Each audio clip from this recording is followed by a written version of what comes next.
Good morning, everyone. I'd like to go ahead and start reconvene the council meeting. We had a great tour of the groundwater replenishment work being done here, very inspiring, and we're excited to be here to learn more. We need to establish a quorum again, so let's start with Judge Damrell. Moranian here. Villegas here. Fiorini here. Tatayan here. Gatto here. Weinberg here. Right, so we have a quorum. Thank you to our hosts for having us here. We really appreciate your lending us your boardroom, and I want to thank particularly General Manager Robert Hunter and General Manager Mike Marcus for the tour this morning of the Groundwater Replenishment District. This is great for us to see. The Delta Stewardship Council, for those of you who are unfamiliar with us, is the agency charged with developing and implementing a long-term management plan for the Delta. And while we're required to meet at least twice in the Delta, we realize that water use throughout California, of course, affects what goes on in the Delta. And thus we are here out of our Sacramento bubble to hear and learn more about the advancements in water reuse and water supply reliability that are going on in Southern California. With that, I think that maybe we could start with General Manager Robert Hunter. And I don't see Mike. Pardon? No, Mike, the person Mike. Oh. Thank you. Oh, right here is fine. Thank you very much for having us. It's a pleasure to have you in Southern California. Can you speak in the microphone, please? Sit down. Sit down, please. Anyway, There's a I button. have my counsel with me today. We're happy to answer any questions that we don't invoke our Fifth Amendment rights on. Thank you for coming. It's a pleasure to have you in Southern California, and particularly to learn about the investment that Southern California has made in water reliability, in supply projects, and reducing the dependency on the Bay Delta, really over a period of decades, and the importance of regional planning. With me today is one of my directors, Larry Dick. We'd like to thank not only OCWD for the tour of their facility this morning, but the OC Sand District, and I know Jim Herbert is here someplace, for the use of their facilities today. The three of us are all co-located in the same property, and it's a pleasure working with both groups. Director Dick. Yeah, you can tell that it's time for his evaluation. Turn your mic on, please. If I knew how, I would. Nice microphone, there it is. With sincerity, I would say thank you. Thank you for accepting our invitation to come to Orange County and to convene here while hopefully enjoying our show and tell of all the wonderful and innovative things that are happening here in Southern California. Efforts to make us to be more reliable and to reduce our reliance on the Delta. My name is Larry Dick. I am elected to the MODOC board and also have the privilege and pleasure of serving on the Metropolitan Board. MODOC, as you probably know, is a wholesale provider and clearinghouse for Metropolitan.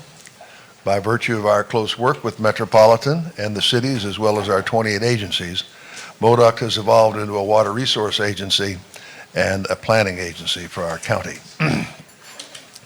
Approximately 50% of the water that comes into Orange County is imported. And how much could be dependent upon the agency, could be 10% to 95%. It's dependent upon where you're located within the county. South Orange County has virtually no groundwater, so they have virtually all imported water. Reminds me a lot of our friend Mr. Weinberg in San Diego. To meet this demand, MoDOC has purchased approximately, on an annualized basis, 226,000 acre-feet of water. For those of you who, like me, still think in gallons, that's 70.2 billion gallons of water we buy from both Northern California and the Colorado River through Metropolitan. MoDOC, we consider ourselves to be an added value provider. Now, what does that mean? That means that for every $1 million that our ratepayers invest at MoDOC, they have received back $2.6 million. Since 2002, MoDOC has secured $302 million in grant funding for Orange County residential projects and local water supply projects. Programs include educational classes, performance reporting, leak detection, and boy, is that paying off like a slot machine, water surveys, and consumer incentives for water-efficient devices. Through these programs, we save more than 53,000 acre-feet a year. And for those of us who still think in gallons, that's north of 17 billion gallons of water each year.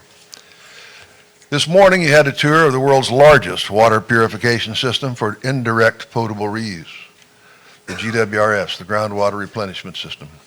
It's the pinnacle of many of the great successes in Orange County, and we've enjoyed that because of the hard work of others. And while leading the way in water use efficiency plus water conservation, we recognize that those are two separate things. Potable reuse, purple pipe, and we continue to explore and invest in new supplies like ocean desal. MoDOC and Metropolitan, as aggregators of need, have invested billions of dollars in reduced reliance on supplies from the north, building storage areas like the Diamond Valley Lake. The Diamond Valley Reservoir was built without a nickel of federal money, all with ratepayer funding.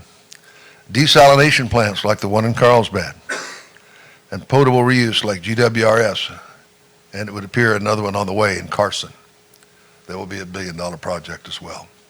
Today you'll hear about big projects, expensive projects, measured in the billions of dollars. However, in spite of all these investments, those that have been made and those that are on the horizon, much of Southern California has continued reliance on water that travels through the Delta.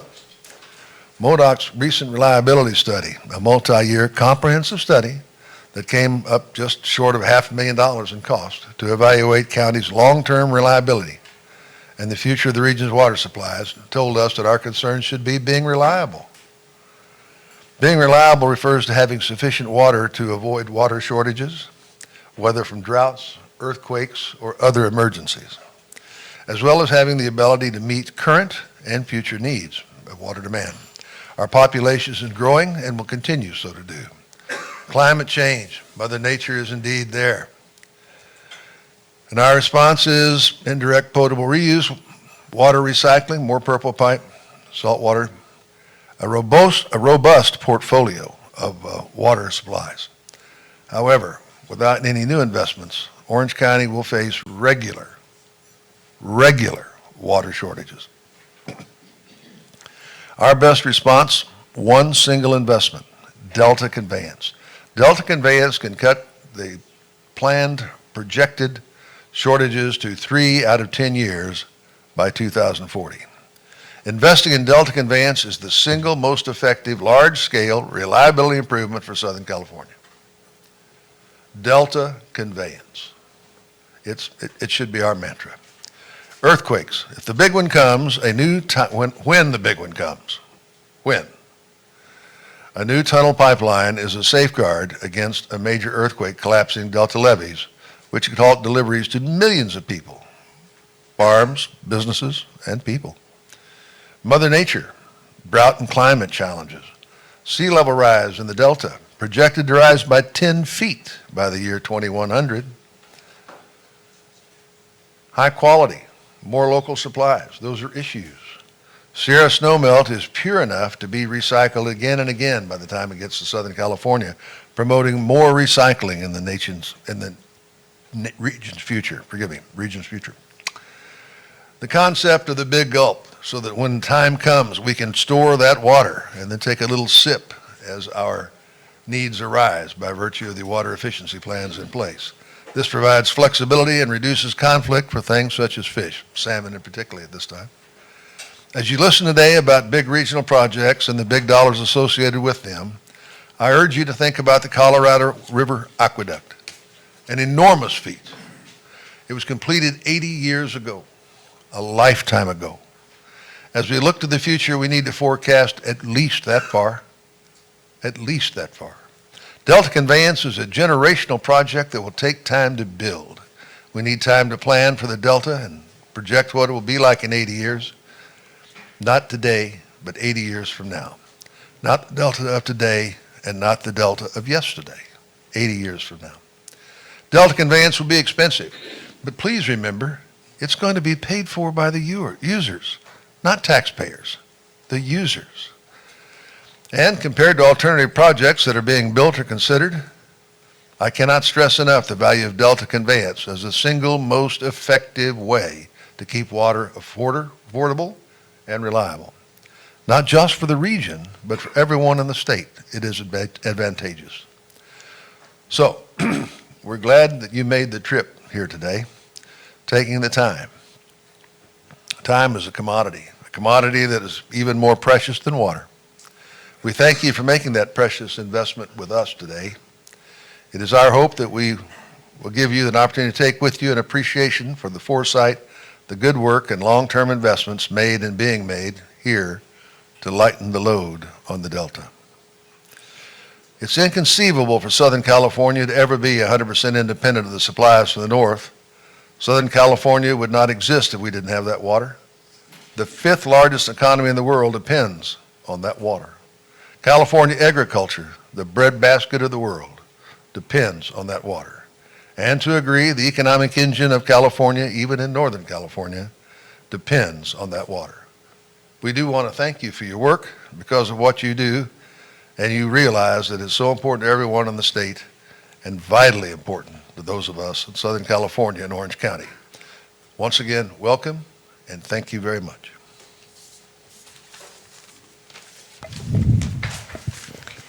Oh, thank you to you both, and we are very happy to be here and glad to take the time. I have a couple of public comment requests. One is Charlie Wilson, and the other is James D. Herberg.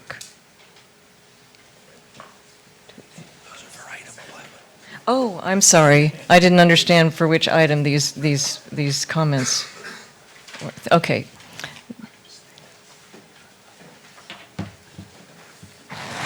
So these comments are for item 11? Is that correct? Six. Item 6, okay. Hello, my name is Kathy Green. I'm the first vice president of the Orange County Water District. I represent Division 6, which is most of Huntington Beach and most of Fountain Valley.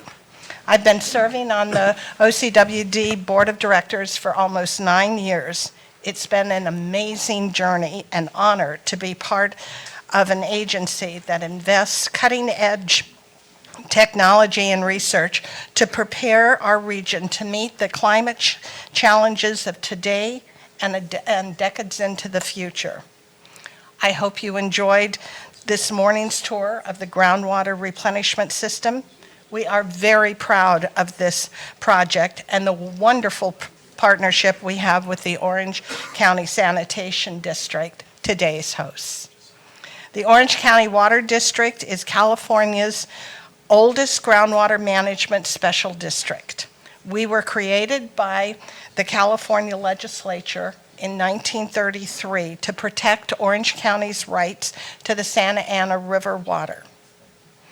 OCWD also manages and protects 349 square miles of the Orange County groundwater basin. We provide high-quality and reliable groundwater for drinking to 19 cities and water districts and their 2.5 million customers in North and Central Orange County. The GWRS is a big part of what we do, but there is so much more to CWD's successful and award-winning groundwater management.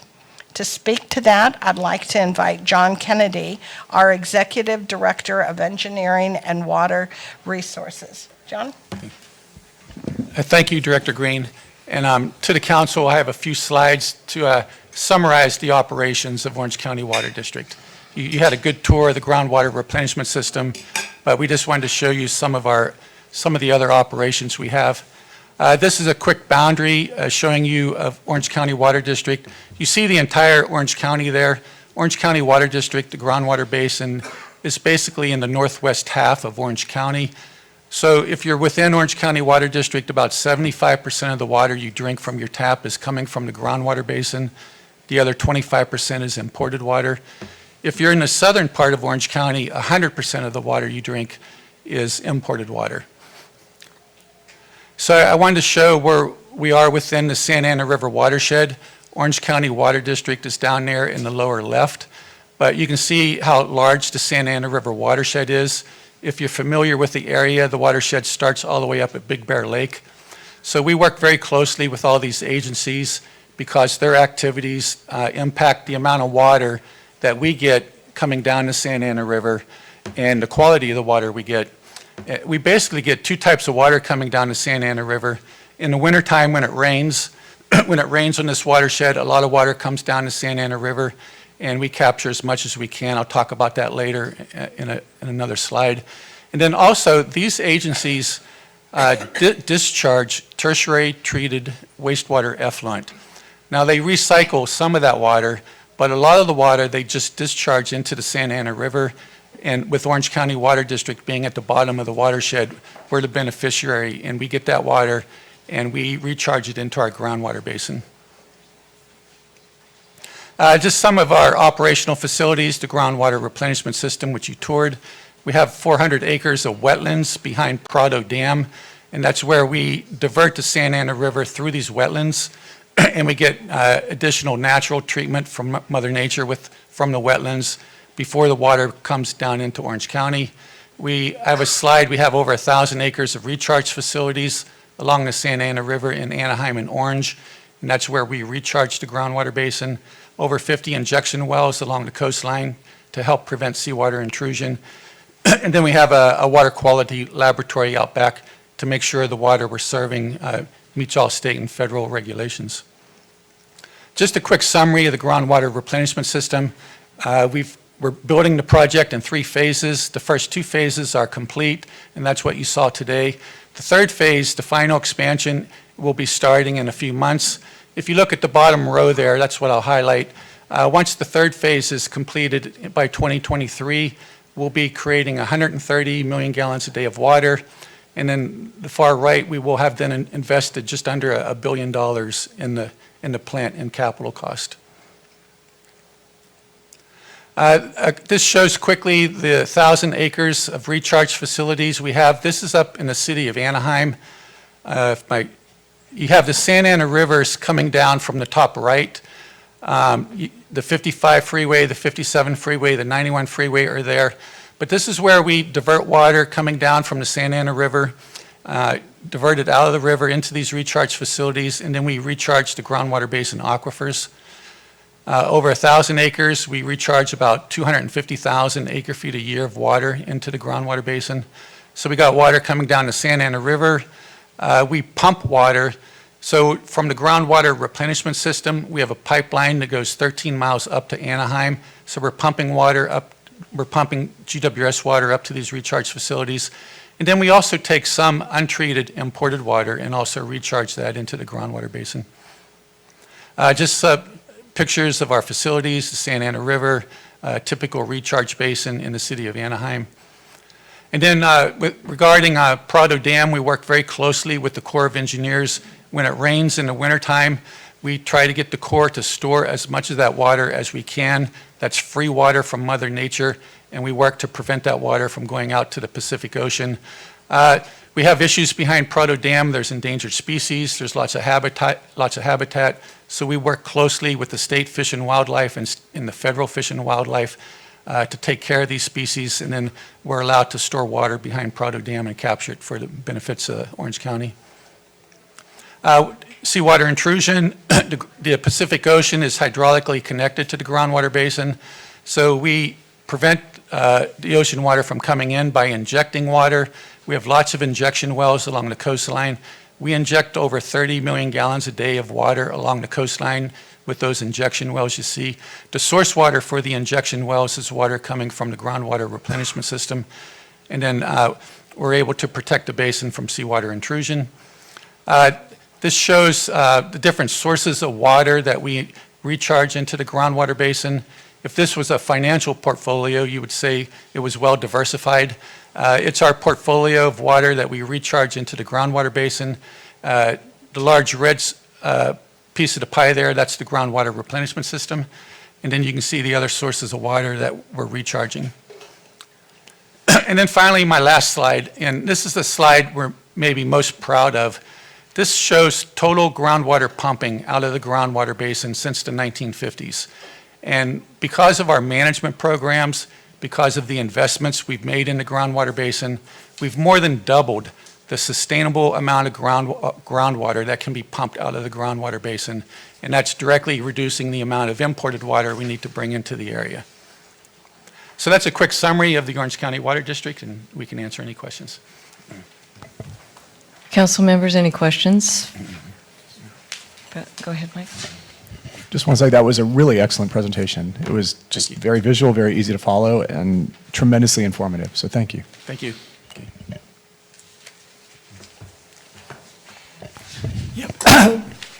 Maybe we can kind of focus on the real nexus and the value of the Orange County groundwater basin as we look at today's emphasis or theme on reduced reliance. It's really, I mean, they're just such a great example of a resource that they decided to manage in a way for water supply reliability, but also in a way that minimized or reduced their amount of imported water that they took. But it's also an example of, and John, you put that the pie chart up there. Was that sort of an average year? Yeah, I mean, it's a way that they optimize the groundwater basin, and I think from our perspective, we want them to optimize it and use as less imported water as they can when conditions are dry, but then also, if there's excess water in the system, it's someplace to put it. And just really, I think it's just the prime example of how they can optimize conjunctively a resource using imported water, local, runoff, recycled water. There, for the umpteenth time, this is the largest potable reuse project in the world. I mean, these are over 100,000 acre feet of reuse that isn't going to be imported water, and especially during a dry year. So I think, it's just great to be able for you to share this with us, and so we can understand the importance of it, from a statewide perspective. So thank you. It also Thanks. costs a lot of money, which is something I think my fellow council members, it's good for them to hear over the course of this day. And I think Director Dick mentioned that, this is ratepayer money. So this is, and it's also not a closed system. We can't just recycle or conserve every bit of water. We need freshwater inputs into the system. And this is just a great example of how you make it work and how your ratepayers stepped up to the table to make it happen. I just had a question. I wanted to see if we could talk a little bit about the funding mechanism for this, because as we're just discussing, it is an important issue of what the model was and what percent of what came, and of course the ratepayers came in, but there was initial funding for it in some format, right? Bond, or could you explain a little bit? Sure. The initial project was 70 million gallons a day. It cost $481 million. And I'm sorry. So the initial 70 MGD project cost $481 million. We obtained $60 million in state grants we were lucky, there were a couple propositions, and there were 2 different propositions, and we got a total of $63 million in grants from those propositions. We also received about $138 million in low-interest state loans to help fund the initial project. We also had the support of the Orange County Sanitation District, who basically paid half of the initial project because it relieved them of constructing another ocean outfall or expanding their existing ocean outfall. So we have a great partnership with the Sanitation District, and they helped pay for half of the initial project. When we expanded the project by 30 MGD, that cost $141 million, and we funded that all by state loans, low-interest state loans. So we've been a big proponent of the state loan and the low-interest SRF loan program. It's helped us a lot. And then for the final expansion that we're going to start in a few months, we're going to receive about $165 million in low-interest state loans. Wow. So, and then we're also recipient of an EPA WIFIA loan of $135 million for the final expansion that we're doing. So, Successful model, however you did it, of funding. yes. I just have one more question, if I may. You know, these infrastructure projects, in my professional life, I keep watching these large, very good projects being built, and how then we have the population growth and the capacity issue. And I'm just trying to understand how do you see the expansion of this, of how, on the basis of what kind of criteria we did the expansion or are planning for further expansions, if that is something that is on the table and you have discussed internally. Well, no, we have. When we built the initial project, it was only 70 million gallons a day, but we were planning for a 130 MGD plant. So when we built the initial project, we put in all the base infrastructure to allow us to easily expand it to 130 MGD. One thing to note, once we expand it to 130 MGD, we're pretty much recycling all the wastewater that Orange County Sanitation District has. So we can't go any higher. Yeah. For or not need, but There's no water. you are at the capacity right now. There's no more water to recycle. Got Yes, it. yes. Thank you. Well, if there are no further questions, I'd like to say thank you very much to both of you. So I just want to clarify that what I have in front of me, the request for comment, is in fact for agenda item 11? Okay, thank you. And the, Madam Chair, yes, go ahead. I'd like that request. Uh-huh. The microphone set on, please. Jim Herbert, who is the general manager. Microphone, please. Your button, push button. Thank you. We might just want to leave that on permanently. Yes. Jim is the general manager for the Orange County Sanitation District, who's our host here for this meeting today, so I wanted to be sure he was able to give a welcome. Yes, thank you So, very much, Jim. Jim. Thank you. On behalf of the Orange County Sanitation District, I want to welcome you here. Could I pause you for just a second? I want to turn the name tag around so that folks watching don't think that you're John Kennedy. I wouldn't want that to.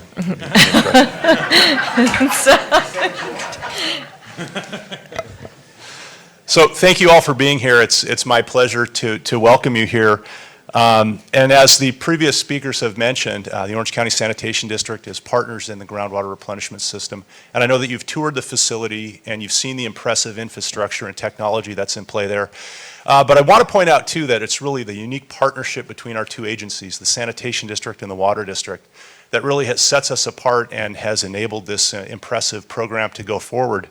And our name is the Orange County Sanitation District, and on the wall you'll also see our mission statement and the commitment that we have to recycling. And I think that this agency, we don't see ourselves as a sanitation district or a wastewater agency. We see ourselves as a water resource recovery facility, and we take a lot of pride in that mission, and we think that it's apparent with all the discussions that have gone on today to have a sustainable and renewable and resilient high-quality water supply in Orange County is really at the core of our mission as the Orange County Sanitation District. So thank you for being here. Thank you for having us. Well, if there's no further public comment, we'll move on to Agenda Item 7, Council Members' Adoption of the August 22, 2019 Meeting Summary. Second? Okay, we have a motion from Councilmember Gatto, a second from Councilmember Maranian. Let's take the vote, starting with Judge. Maranian, aye. Villegas, aye.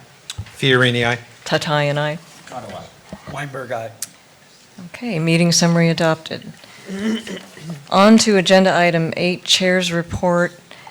I'll make this very quick. I attended and had the privilege of participating in a panel at the Department of Water Resources sponsored a panel. Well, they had a number of sponsors, but they hosted a panel during which I spoke with 5 other leaders about policies that will affect how we adapt to climate change. So it was a real opportunity to talk about the Council's science program and the Independent Science Board. I also attended the Delta Roundtable. Secretary Crowfoot on September 23 held a Delta Roundtable discussion in the Delta, and he made it very clear that he's there to listen to folks as we move forward, as the administration moves forward on developing the water resilience portfolio and then subsequently implementing it. Second part of the chair's report, I'll hand over to Amanda Bowles. She'll give us context and background for what we call the science funding white paper and implementation of that white paper. Great, thank you. Good morning, Chair Tatayan and council members. I'm glad to be here to share the progress of the Delta Science Funding and Governance Initiative. As you may recall, this effort got underway almost 2 years ago following a panel at the 2017 State of the Estuary Conference, wherein a commitment was made to address the challenge of adequately funding science in the Delta. A work group was convened and a white paper drafted, which made several recommendations focused on critically assessing science and monitoring efforts, improving communication between policymakers and scientists, and the need for consistent funding across the Delta Science enterprise. In response to the white paper, the Delta Independent Science Board sent a letter to DPIC identifying a need to strengthen the Delta Science Enterprises Foundation in order to be able to respond to a rapidly changing environment. To address this, the Delta ISB recommended that a science needs assessment workshop be conducted to identify the long-term science needs in the Delta. So then during the April 2019 DPIC meeting, the DPIC members endorsed the white paper and charged the work group with continuing to meet and to identify actions to be taken in the short and near term to implement the white papers and the Delta ISB's recommendations. So following this endorsement, 4 advisory subgroups comprised of state and federal agencies and environmental and water user stakeholders were formed. Since April, these subgroups have been coordinating and drafting reports quite diligently. I'd say each of the subgroups have met probably 4 to 5 times to really look at the recommendations from the white paper and to identify actions to start implementing these. So the subgroups have all written these papers. We are now currently synthesizing these reports, these subgroup reports, into a master implementation document that will be presented to DPIC in November. DPIC will be asked to take action on a few key short-term actions that the work group has identified as essential to building long-term and sustainable science funding and further developing a science enterprise that can rise to future challenges. And I will note that the subgroup reports are very complete. I mean, they have so many actions that the entire science community and all of us should be considering, but there really are kind of a few key ones, which I'll touch on now, that we really feel like need to be addressed more immediately. So these proposed near-term actions that will be recommended to DPIC are: 1, to implement common accounting and reporting protocols and coordinate a critical review of science funding in the Delta; 2, to support and participate in an update of the Science Action Agenda; and 3, to conduct a science needs assessment workshop to identify the science needs in the Delta under a rapidly changing environment. And this is in response to the Delta ISB's recommendations. So we are seeking DPIC support and participation in the implementation of these actions. We have, however, begun some of this work already. There is quite a bit of momentum built from the work groups and the subgroups conversations. So for example, the Bureau of Reclamation has really taken the lead in developing accounting and reporting protocols and has developed a template for collecting funding data and is working diligently with the other DPIC agencies to start collecting that information for this most recent fiscal year. The Delta Science Program has already begun planning the update for the next Science Action Agenda. We anticipate that DPIC, via the Delta Agency Science Work Group, will be actively engaged as it was during the first Science Action Agenda, with an added emphasis, however, on increased stakeholder participation and stronger linkages between policymakers and scientists. And a conference committee has been formed to begin planning the Science Needs Assessment Workshop, which is being led by Delta ISB members Jay Lund and Steve Brand. So as I mentioned, the implementation report is currently being created and synthesized, and I'll be happy to share that with all of you probably in the next month prior to the DPIC meeting. But for now, I'm here to answer any questions that you may have. Any questions, Councilman Brandy? Amanda, great job of summarizing 2 years of work. Can you, for those who are not familiar with our process, define DPIC and ISB? Thank you. Yes, apologies. So the Delta Plan Interagency Implementation Committee was created in 2009 in the Delta Reform Act, which is the same thing that created the Delta Stewardship Council. So DPIC pulls together 18 of the state and federal agencies that have a role in implementing the Delta Plan. And so we meet 2 to 3 times a year to really kind of address high-level issues and discuss kind of a way to move forward together as what we call the Delta Science Community, which really is the network of entities that work together, whether it be state and federal agencies, also water agencies, and NGOs as well. So DPIC, however, is comprised of just state and federal agencies. And so we're looking forward to this conversation in November about this. The Delta Independent Science Board is an objective a group of scientists that meet monthly actually to address kind of the science needs in the Delta community. And so we're happy to have their partnership in this endeavor as well. Yeah. Great. Any questions? No? Thank you, Amanda. So let's move on to Agenda Item 9, Executive Officer's Report. Good morning. Good morning.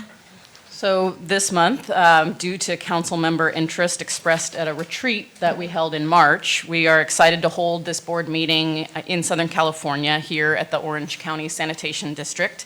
I'd really like to express my thanks to the members and staff who worked so hard on the logistics and the agenda content to bring this meeting to fruition. And I'd like to add my appreciation to our hosts and guests for sharing your space and your time with us. For Californians that live and work far from the Delta, the full range of activities to improve the status of the Delta are not always front of mind and can be difficult to keep track of. As we heard, there's an alphabet soup that comes native to us, but we have to remind ourselves that it's not native to everyone. Similarly, for those of us who live and work in Northern California or Sacramento, local efforts to improve regional water supplies south of the Delta are also not always front of mind. And so that's why opportunities and exchanges like we'll have today are so important. So for the benefit of our Southern California audience, I wanted to add a little bit of context about the council before I go into regular business. In response to the legislature's 2009 charge and new state policy for the Delta of the co-equal goals, which is achieving a statewide reliable water supply and a protected and restored Delta ecosystem, all while considering the Delta as a place where people live, work, and recreate. The council unanimously adopted a long-term plan in 2013, the state's Delta Plan. The plan is grounded in science and depends upon many actors, including those who use exported Delta water to implement. So individual and collective efforts of dozens of agencies affect the Delta, and that's why having a single blueprint is so important. During the first 5 years of implementing the Delta Plan, the council has carved out a leadership role to ensure that all of these agencies work towards a set of common established goals, and that local and state actions in the Delta are consistent with the state's Delta Plan. So as an organization, we aim to drive collaboration, but we also have a regulatory role. Our regulatory role allows us to guide Delta land use, flood management, water supply, and ecosystem actions that affect the Delta. So later this morning, you'll hear more about the relationship between the Delta Plan and Governor Newsom's proposed water resilience portfolio, which he called for in an executive order in April. And then we're going to spend the afternoon doing what we came here to do, which is learning from local practitioners about the large, small, and innovative ways that Southern California is seeking to improve its regional water supply reliability and reduce reliance on the Delta. So a couple of quick items of business next. Chair Tatayan already mentioned that the council co-sponsored and took part in the Department of Water Resources Planning for Change Summit and Workshop, which was held in Sacramento and Lake Tahoe last week. The event focused on climate change vulnerability and adaptation strategies, both of which are very close to the council's current climate efforts, and so the timing was very useful for us. Supervising engineer from the Delta Council, Andrew Schwartz, presented on our efforts to develop a climate change vulnerability assessment and adaptation strategy for the Delta region. And so this event was extremely useful in us in order to get the word out regarding our work and to learn from others who are doing similar work. You've got outreach highlights in your binder. If you have any questions about the outreach efforts of the council or the report, of course, please let me know. Council staff also sent 3 coordination letters on projects that affect the Delta this month, 1 to a federal agency and 2 to local agencies. These letters are included within your board packet. And this is the second month that we have included a list of all of the active projects that we are tracking in the Delta. And you may notice that thanks to the suggestion from Councilmember Villegas at the last meeting, we have added some additional information that allows you to better understand where each of these projects are in their timeline and implementation process. So if you have any questions about those letters now or at a later date, please let me know. There currently are no pending covered actions in the council's process. And I do not believe we have a legal update from Bethany, so I'm going to go ahead and move on to agenda item 9B. Unless you would like me to pause for any questions to this point. Judge? Sure.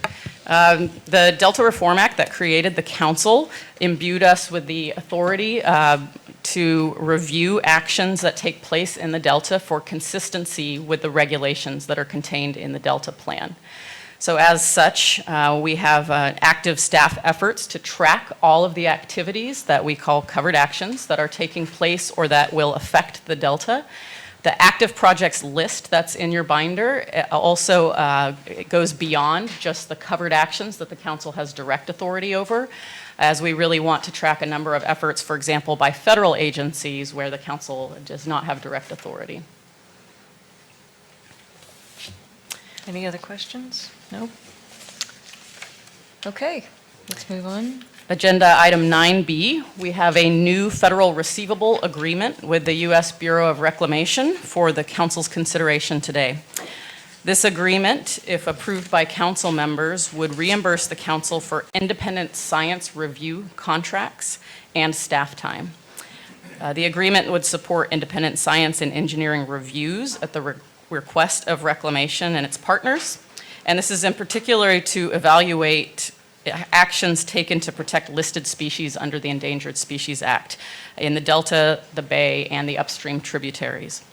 This is similar to science review services that the council has been providing over the last half-decade. And the staff recommendation is that the council approve the new receivable agreement with the Bureau for up to $1.3 million with a time period from October 15th of this year to September 20th of 2024. And I also have Dr. Calloway here, our lead scientist, who can answer any additional questions about the scope of that contract.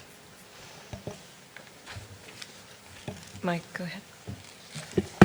So if I understand this correctly, you're asking us to approve the council getting money. If that's the case, I will make that motion very gladly. Correct. Okay, well, motion by Councilmember Gatto, second by Councilmember Weinberg. Public comment. Public comment. Any? And I would add, not just money, but we're providing a super valuable resource for the Bureau and for the broader community, science and management community. The reviews on the long-term operations of biological opinion has been something that has been really valuable to the Bureau, as well as many other reviews that the science program has putting together expert panels for that. So I think it is a very valuable service and something that the Bureau appreciates. It really speaks to the credibility that the Delta Science Program, the lead scientist, has, and the value that we bring to the table in performing independent science reviews for everyone in the Delta Science community and those who depend on the Delta Science community. I was just going to ask, maybe for the benefit of the audience, you can briefly describe some of the things where, you know, our science program has weighed into issues that really have the statewide significance. Yeah, so the main one with the Bureau has been on the operations of the water projects, on the long-term operations affecting the endangered species and the biological opinions.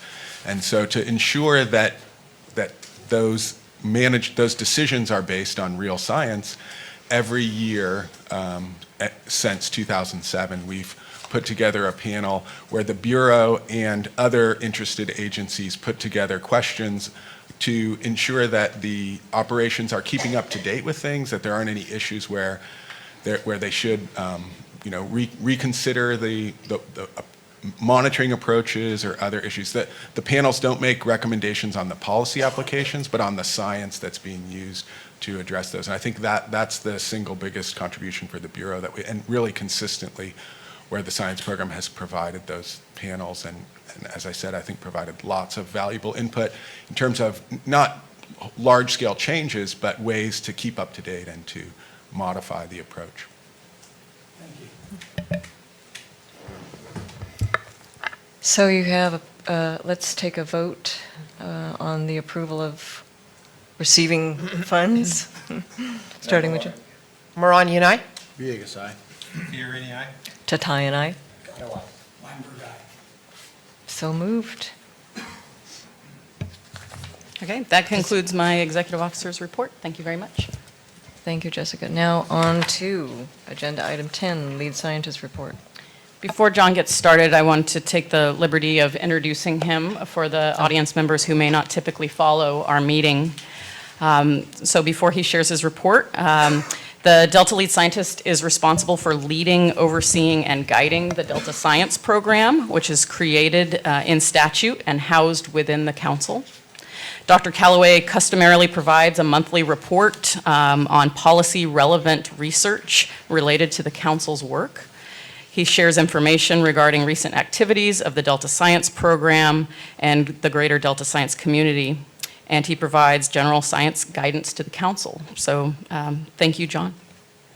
Thank you, Jessica. And I'll just give a little bit more introduction so that the guests here know the science program is about a third of the staff of the Stewardship Council, and the mission of the science program is to provide the best possible unbiased scientific information for environmental decision-making related to the co-equal goals, the issues of water and environmental issues within the Delta. And we do that by supporting science, providing funding for science, by doing synthesis, providing peer review panels, as you just heard about, for the Bureau, for the State Water Board, and for other interested parties. We work a lot on science communication to make sure the science that is being done in the Delta is useful for decision makers, and then we support the Independent Science Board that you've already heard about. So that's sort of a general introduction. I'll try and be brief today in my summary. You have a number of items in the written report, and what I really want to focus on is the first article there on the water budget for the Delta. So if I could have the first slide. And this is an article that was published in San Francisco Estuary Watershed Science just this summer. And it is, I chose this article because we were talking about water supply and water reliability issues and reduced reliance. And so this is a paper, the title is Water Budgets for the Delta Watershed, Putting Together the Many Disparate Pieces. It's by Jiro Ariyama, Gabrielle Barame, and Marina Brand, all former staff members at the science program. And this was a long-term effort to compile all of the information for the water budget for the Delta and for the watersheds of the Delta, putting together, so not collecting new data, but using a lot of data from DWR and from many other sources. And as is highlighted in the paper, really the value, the contribution of this paper is that it is the first comprehensive compilation across the entire watershed, really looking at how the range of land uses within the watershed affect the water budget. It also looks at average water years as well as wet and critically dry water year. And then one of the key things is that it identifies the uncertainties around the existing water budget where we really could improve our understanding. So the visual abstract here on the left-hand side shows you the watersheds that, as well as the delta that are the overall geographic scope of the study. And on the right-hand side, the summary of the inputs and outputs. The first, on the green columns are the inputs, the blue columns are the outputs. The first bar is the Delta, then the San Joaquin, then the Sacramento, and it just shows you the percentage of the inputs or outputs from various sources, and I'll guide you through it in just a second. And this is for an average water year. So if you look at the first bar for the Delta, the inputs, 80% or more comes from the Sacramento, with about 16% from the San Joaquin. If we look at inputs into the San Joaquin, we have 74%, the biggest part of the bar, from precipitation. 18% of the inputs from the San Joaquin comes from the Delta and from the Sacramento and its tributaries. So a significant part of the overall water budget for the lower part of the Central Valley is imported water. And then 7% at the upper part of the bar is from groundwater. So there's a significant subsidy from groundwater use. And this, I should have mentioned this, the data comes from 1998 to 2009. So over a mix of years, and actually they intentionally chose those years because it's a mix of wet and dry years. So it's relative balance over that 12-year period. And then if we look at the Sacramento, almost all of the Sacramento inputs is from precipitation. The 5% is from the Trinity, from water that's imported in from the Trinity in the upper part of the watershed. Then if we look at outputs, on the right-hand side in blue, 71% of the Delta outputs is outflow to the bay and to the marine system. 22% is exported on average in an average year, and then 6% is lost on evapotranspiration from the Delta. Just locally from the Delta. And if you remember Michael George's work on that, actually his work was on later years, so they didn't incorporate that, but they compared some of the evapotranspiration of their estimates to his, and they're relatively similar ballpark estimates. So then if we go on to the San Joaquin, starting at the bottom, there's 19% loss in exports before the water comes into the Delta, 65% lost in evapotranspiration, and that includes evapotranspiration both in the montane part of the watershed as well as down in the valley itself. And then the upper part is the 14% goes on to the Delta. If we look at the Sacramento, the vast majority of the loss is evapotranspiration, and this is true in any watershed. Evaporation losses, transpiration losses through plants are a significant component of the budget. And then 34% flows down from the river, from the total precipitation into the system. So that's an overall coverage of the average year. If we look at the understanding in terms of the impacts of year-to-year variability, as they highlight, precipitation obviously has dramatic year-to-year variation. The wet year they looked at, it was twice the average, the flows coming into the system compared to an average year, whereas in the dry years, it's only there was a 50% reduction in inflow. So we have a highly variable system, naturally, and highly variable inputs, much more variable than many other watersheds outside the state. And if we look at the variability of actually exports, those vary some from wet to dry years, but much less, much less than the natural variability in precipitation and inflow. And then last, as I said, the other really important part of this paper was to identify uncertainties. So to look at, of those various components, which ones do we have relatively good data on and what do we not? The really key pieces where there's significant uncertainties are evapotranspiration, especially evapotranspiration in the upper part of the watershed before the water moves down into the basins where there's a lot of ag. And then precipitation, we have good local points, but getting a better estimate of overall spatial estimates of precipitation would reduce uncertainty. And then there's also uncertainties around groundwater. But they highlight the importance of that montane uncertainty around montane evapotranspiration and trying to improve that so we can get a better understanding of how inputs can vary and how we might be able to do things to manage and promote inputs. Actually, just yesterday I was at UC Merced to talk with students there and faculty in their environmental assistance program. I was talking with Roger Bale, and one of his real interests is that watershed connection and how we can do things, how we can manage vegetation and other aspects of the watershed to address or to affect inputs. So that's the summary that I wanted to highlight there. Any questions on that paper or any comments?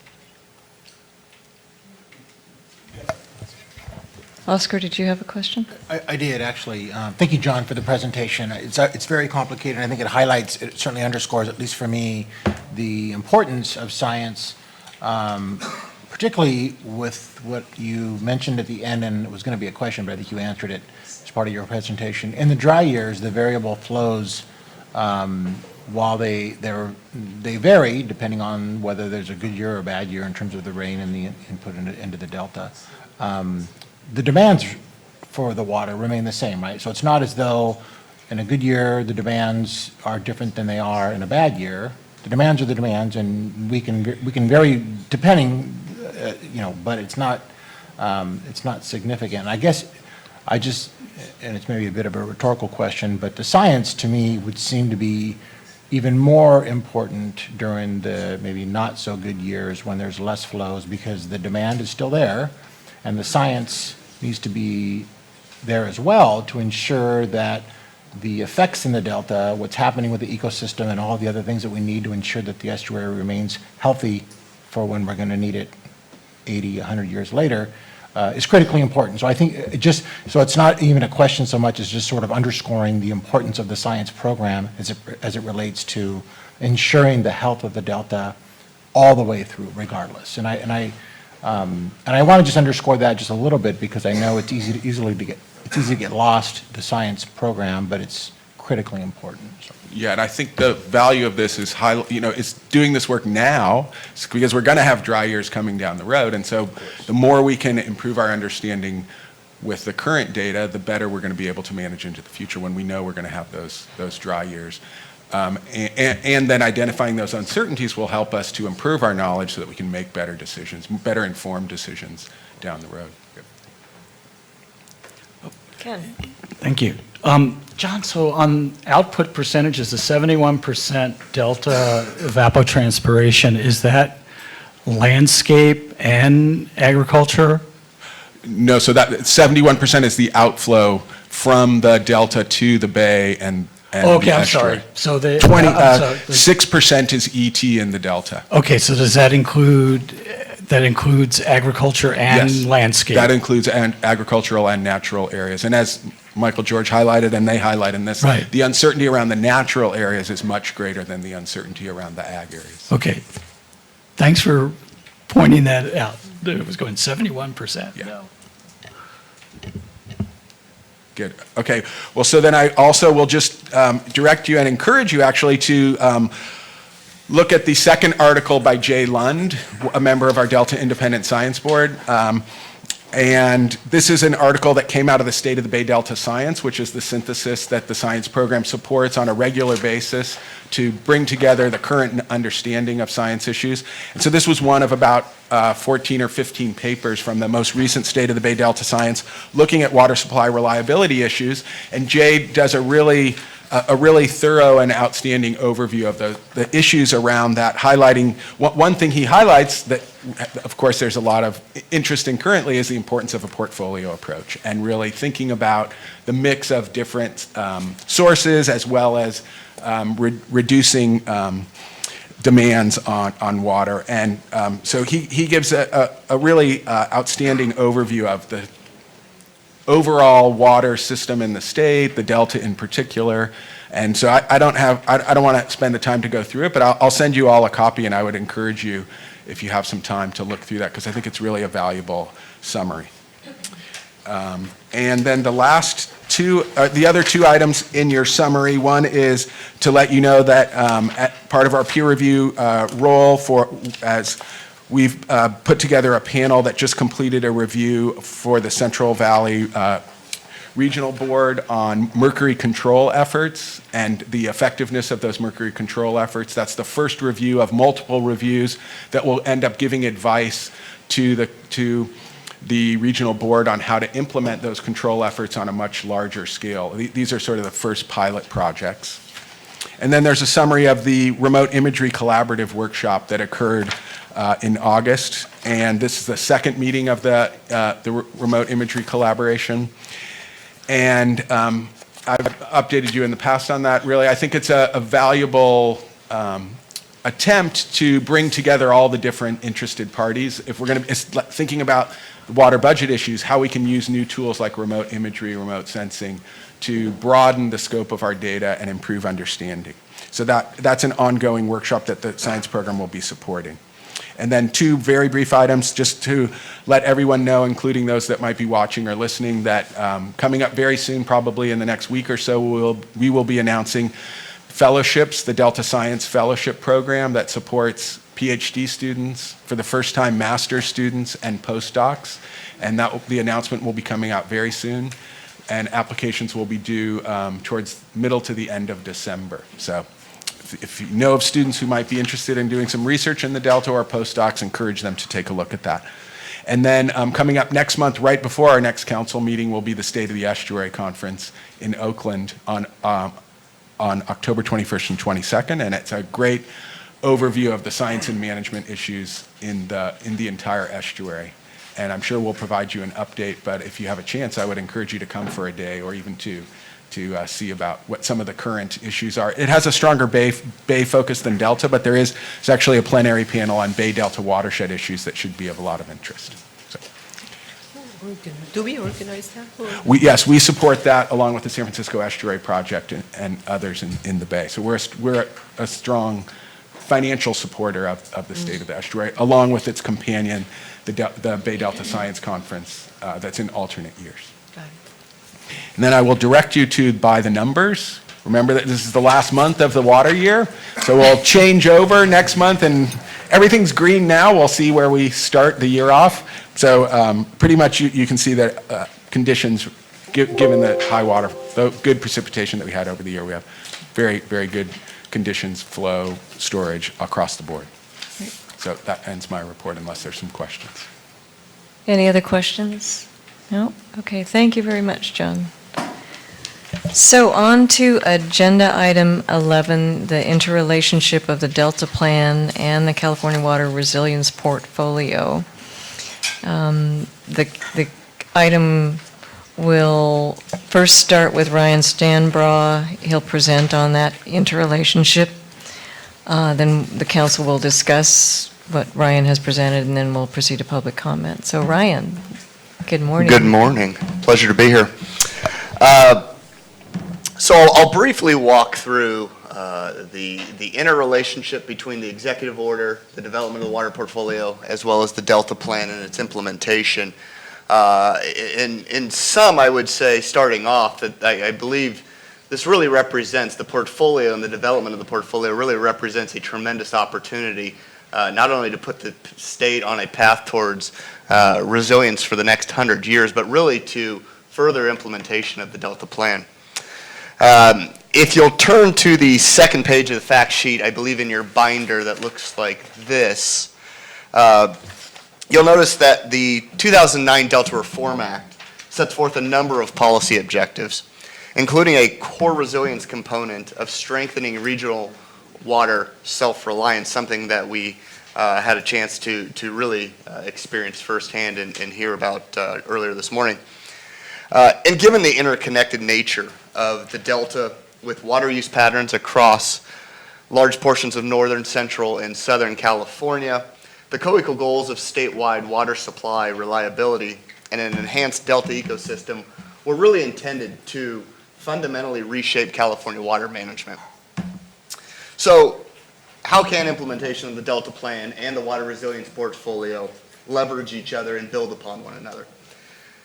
In addition to sharing the common goal of achieving a water-resilient California in the face of climate change, the Delta Plan measures the state's progress towards achieving the goals through more than 160 performance measures, many of which support the principles outlined in the portfolio and in the governor's executive order. As Amanda mentioned earlier, the Delta Plan Interagency Implementation Committee provides an established forum with many of the principal state agencies involved in the portfolio discussion, as well as the relevant federal agencies. With a planning horizon that looks out into the end of this century, the Delta Plan relies upon a suite of actions from a number of state and federal agencies, all guided by the necessary adaptive management framework to respond to dynamic conditions that we are certain to face. The Delta Plan, as well as the portfolio, acknowledges the importance of learning from and leveraging the important work that has been done to date and building upon them. And finally, being that the Delta Plan is reviewed at least every 5 years and guided by the best available science, the plan itself can be relied upon as an accurate and responsive representation of the changes associated not only with management decisions, as well as the natural environment. And then, as the governor noted in the rollout of his executive order in April, meeting California's water challenges, particularly in the face of a changing climate, requires an all-of-the-above approach, something the implementation of the Delta Plan through the collaborative, such as the DPIC, can certainly help support. And so that's my brief remarks, council members. Would be happy to answer any questions or that you may have. Any questions for Ryan? No questions? Okay. Well, we do have a public comment on agenda item 11. Charlie Wilson. Good morning. Good morning. Morning, Madam Chair. My name is Charlie Wilson. I am privileged to serve as the Executive Director of the Southern California Water Coalition. You have seen me before in your hearings in Sacramento. Thank you for coming to Southern California. I can't tell you what a pleasure it was to drive to your meeting today as opposed to get up at 5 o'clock and fly in. As a coalition of more than 300 very diverse interests in Southern California, normally you get to see me in relation specifically to Delta conveyance in your jurisdiction. I am here today to also share with you the balanced portfolio approach that we frequently talk about, but get a chance here to demonstrate what Southern California is really all about and what we've been doing over the last 30 years. In fact, I will tell you tomorrow we are hosting a stormwater workshop where we have a sold-out crowd working with the Los Angeles Department of Public Works to focus on project delivery, more efficient project delivery in and around stormwater, since that has such a critical component going forward in Southern California. But that's kind of the portfolio we look at. It's not just conveyance that you get to hear from me on a periodic basis. But for this morning's purposes, I just wanted to share with you that in Southern California, significant investments have been made, and they continue to be made, which you're going to hear about later today. In fact, since 1990, these investments have included areas like local water resources, including recycling, indirect potable reuse. You heard that from OCWD and OCSAN this morning. Water use efficiency investments by state project folks like Metropolitan, local cities and agencies, and we often leave off then the residents. And we find that if you educate residents and consumers, they make prudent adjustments in their own lifestyles, and they'll make investments themselves, and they've done so quite readily since 1990. Capital investments in State Water Project, Colorado River, and the Los Angeles Aqueduct. Investments have made our system more flexible, more reliable, and more resilient over the last 30 years.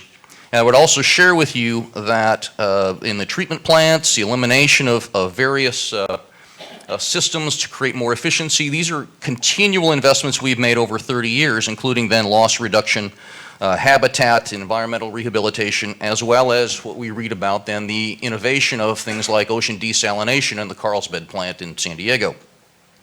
The estimated investments for those 30 years, I was surprised in the collection, was over $2 billion a year for 30 years. The Southern California has invested roughly $2 billion a year for 30 years for $60 billion plus investment to provide for resiliency, to provide for reliability, to provide for innovation and habitat restoration. That is before what you will hear later today and the new innovative mechanisms. So this is not new to Southern California as a region.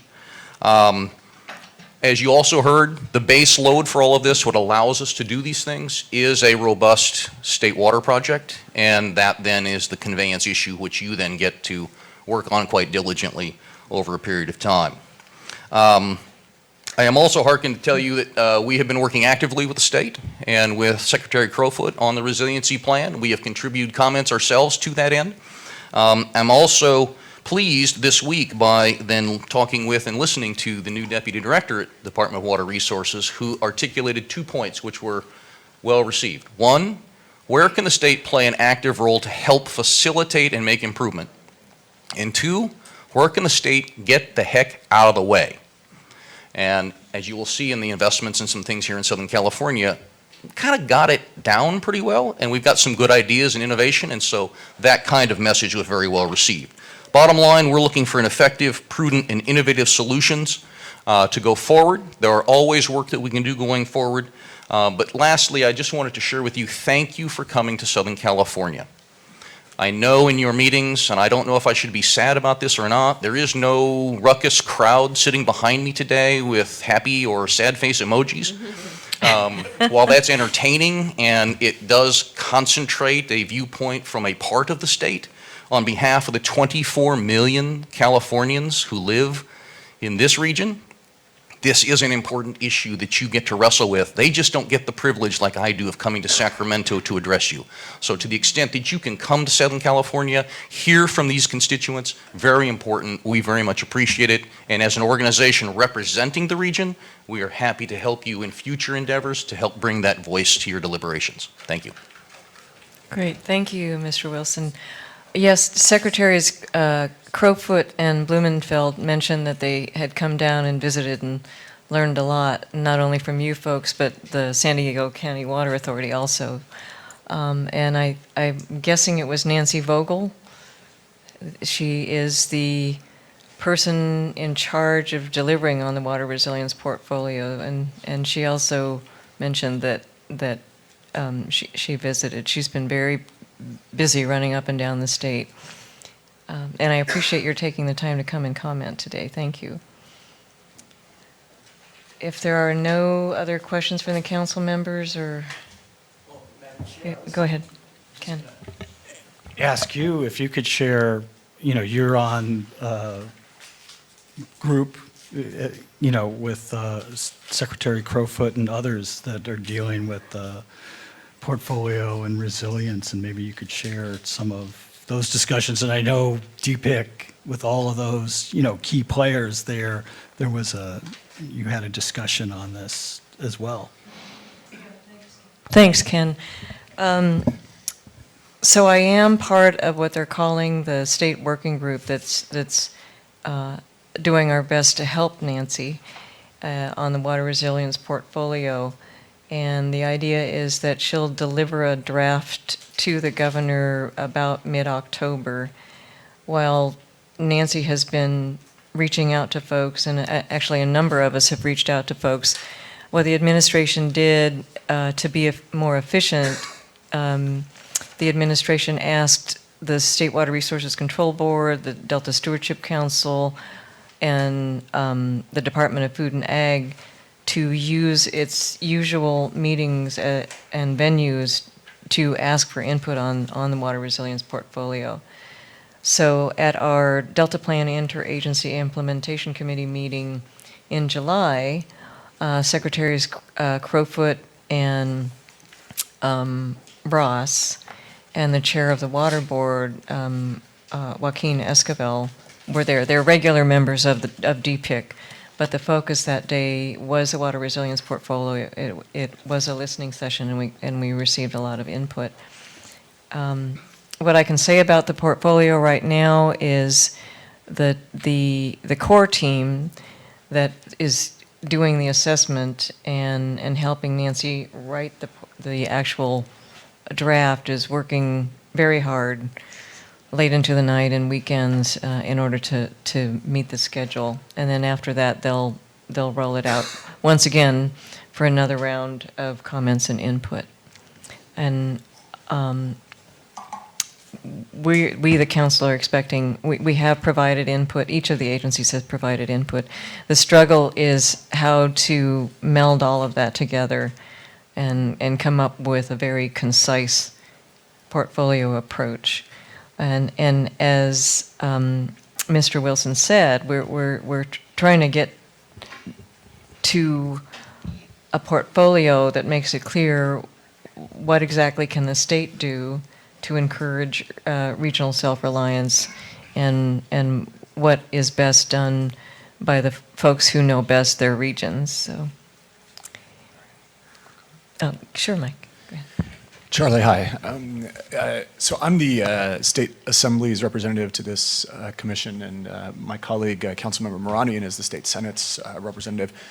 What could the state do to get out of the way? I mean, if you made look, I'm sure you have legislation that you consider every year and stuff that you propose, but if you made a wish list that was pie in the sky? The wish list that we went through was in the incentives. You heard a little bit about it this morning, where there are loans, grants, those types of programs that projects then compete, allow that to flow.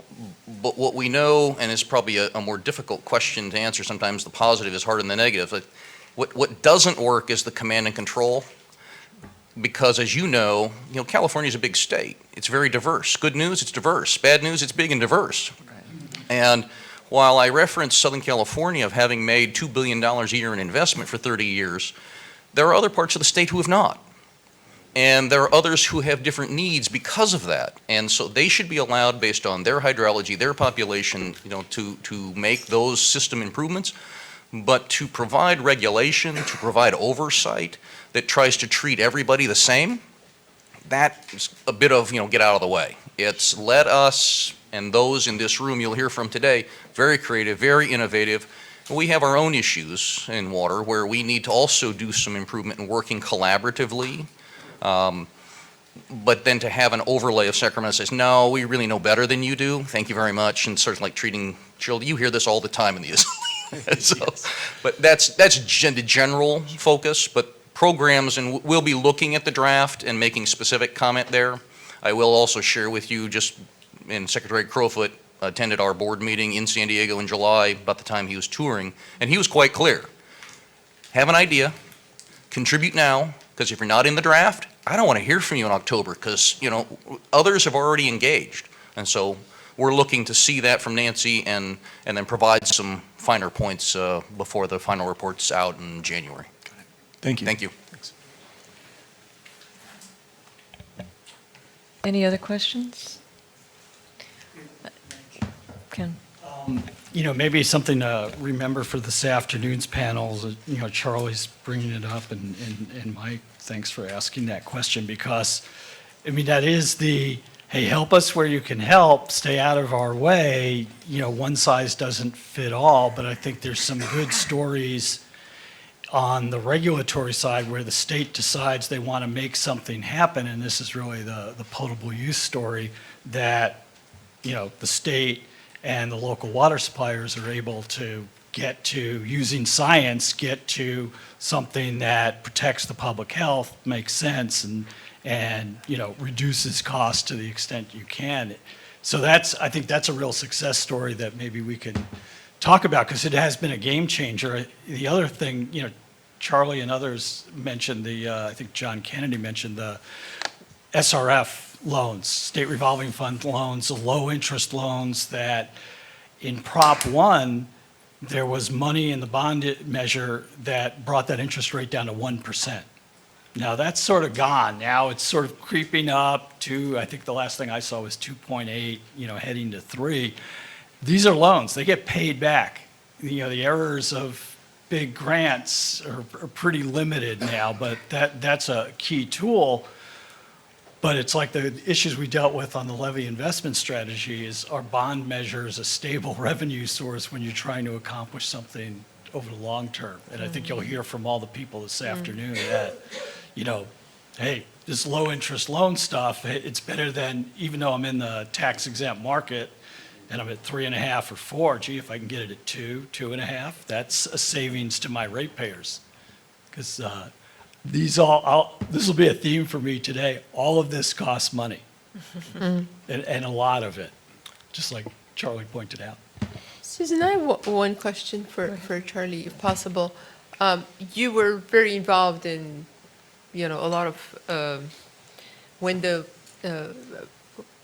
water bond money was being distributed or being applied for. Do you think, if you were going to do this again, what is the lessons learned from it? Do you think it was effective enough? Do you think it went to the right place? Can you quantify the impact already, or it's too early, overall on distribution implementation of that? Because we worked so hard on the water board, and everybody was watching, that how's it going to trickle down? What is going to be the projects there? And I just want to, after all that, what is your assessment and lessons learned? Well, Director, if I got money, I thought it was a great process. Everybody says that. I think there are always room for improvement in the efficiency of how those funds are evaluated and then delivered. I think if I hear a complaint, and this, whether it's state or even at regional level, and this is part of the focus we'll be doing tomorrow with the advent of Measure W in Los Angeles County, they're going to collect $300 million a year specifically for stormwater. The issue there is, how do we effectively identify and then process and put those projects out on the street? Because the worst thing we can do is to have funds held long-term. I mean, there's still criticism of our last water bond and monies that have not been expended in projects. They want to see, and the public, and that's probably the biggest theme I would share with the legislature, the public wants to see effective projects on the street improving their lives. The promise of and the voting is just the beginning of the process. So how we get money on the street faster, that would be the improvement I'd be looking for. Great, that's a great suggestion. I think you should really bring it up, because I kept hearing this from the cities and from locales that really had plans and needed to do things, and they're not yet there, and there is certain kind of lack of effectiveness there, which is a great lessons learned. But then it would be also important to highlight some suggestions of how it could be changed at some point. And I'm sure you guys have it, and we will hear it tomorrow. Yeah, absolutely. And always a challenge trying to get the biggest bang for the buck, even though you've got long lists, and while a project may be really good in a small micro sort of way, where can you get the biggest blocks, given there's limited resources? We are never going to have enough money to fix it all. So how do you get the biggest percentages done fastest? Thank you. Thank you. Ken? One last point to make. This will be the last one. Just looking at the executive order, and I know, Ryan, you mentioned sort of, what we're doing in ecosystem restoration, but it may be good to really point out, as you look at prioritizing multi-benefit approaches and utilizing natural infrastructure, the ecosystem amendment, restoring the ecosystem is one of those levers that works for both, co-equal goals, because, landscape is another way we get at supporting the ecosystem, fish populations, and everything that goes along with that. So I think that's something that we're working on, and we expect that to come out for public review later this year, which really gets to resiliency in both the Delta ecosystem, which also makes water supply and reliability improvements and more predictable, reducing conflicts and so forth. So it's just something that we're working on that specifically contributes to this, and want everybody to understand that, and when it comes out, please let us know your thoughts and comments. Yes, thanks, Ken. We have another public comment on this agenda item, Mr. Charles Gibson. Thank you very much. Sure. I'm speaking for myself, though I'm an elected director at Santa Margarita Water District. And I'm addressing, you asked a great question about what can be done, and this has been, I want to thank you personally for the opportunity to be able to hear from you. Being a Southern Californian, I don't frequently attend the meetings in Sacramento, though I go occasionally in my capacity working with Aqua on their Federal Affairs Committee. But with respect to Proposition 1 and the chapter, I think it's Chapter 8, it has to do with the Water Storage Investment Program. And I was just, I understand it's, sort of not your jurisdiction to get involved with the specific projects that have been approved. But 5 years later, when I voted for Proposition 1, and then I was in Washington in 2016, and they were talking actively in congressional committees about matching money with Prop 1 money to get projects built, and we don't have a project going yet. And I know there's legitimate issues, but one of the things I was just looking up, I kind of went out of the room and looked at one of the main projects was Sites Reservoir. And there's a concern about flow of possibly affecting the ability to, Sacramento River flow prescriptions, or for want of a better word, affecting the ability for sites to operate. But then there's the other side of it, is that the purpose of sites being an off-river storage is to take advantage of the climate situation that we're finding ourselves in, with the bulk of our water available from precipitation coming in, in these atmospheric rivers. And sites would be just the kind of project that would be beneficial. And, on the Colorado River, we have 4 times the annual flow in storage. What do you have along the Sacramento and San Joaquin? In that report by your science officer, I would like to see storage information in there, so that we can, I've heard different numbers, but I think you've got a fraction of your annual flow in storage along those rivers. And I think, I'm not a big proponent of storage. That's not the point. It's a balanced approach. And I think I would just like to see more information on it. And as you consider it, storage is an important part of your ability to restore the ecosystem too. So those are my comments. Thank you very much. Have any questions? Well, thank you for taking the time to be here with us today. My pleasure. So we have another public comment, Robert Hunter, our host, one of our hosts. Thank you. Very briefly, a number of things you've heard this morning. One of the concerns that we often have down here is in the term of restoring the delta. And we're very much in favor, and thank the governor's office for talking about resiliency. Resiliency is all about change. What happens when you lose a resource? It's different than reliability. And particularly in terms of the delta, when you hear about restoring the ecosystem, we are not turning the clock back 80 years. You heard the Colorado River Aqueduct has been in operation about 80 years.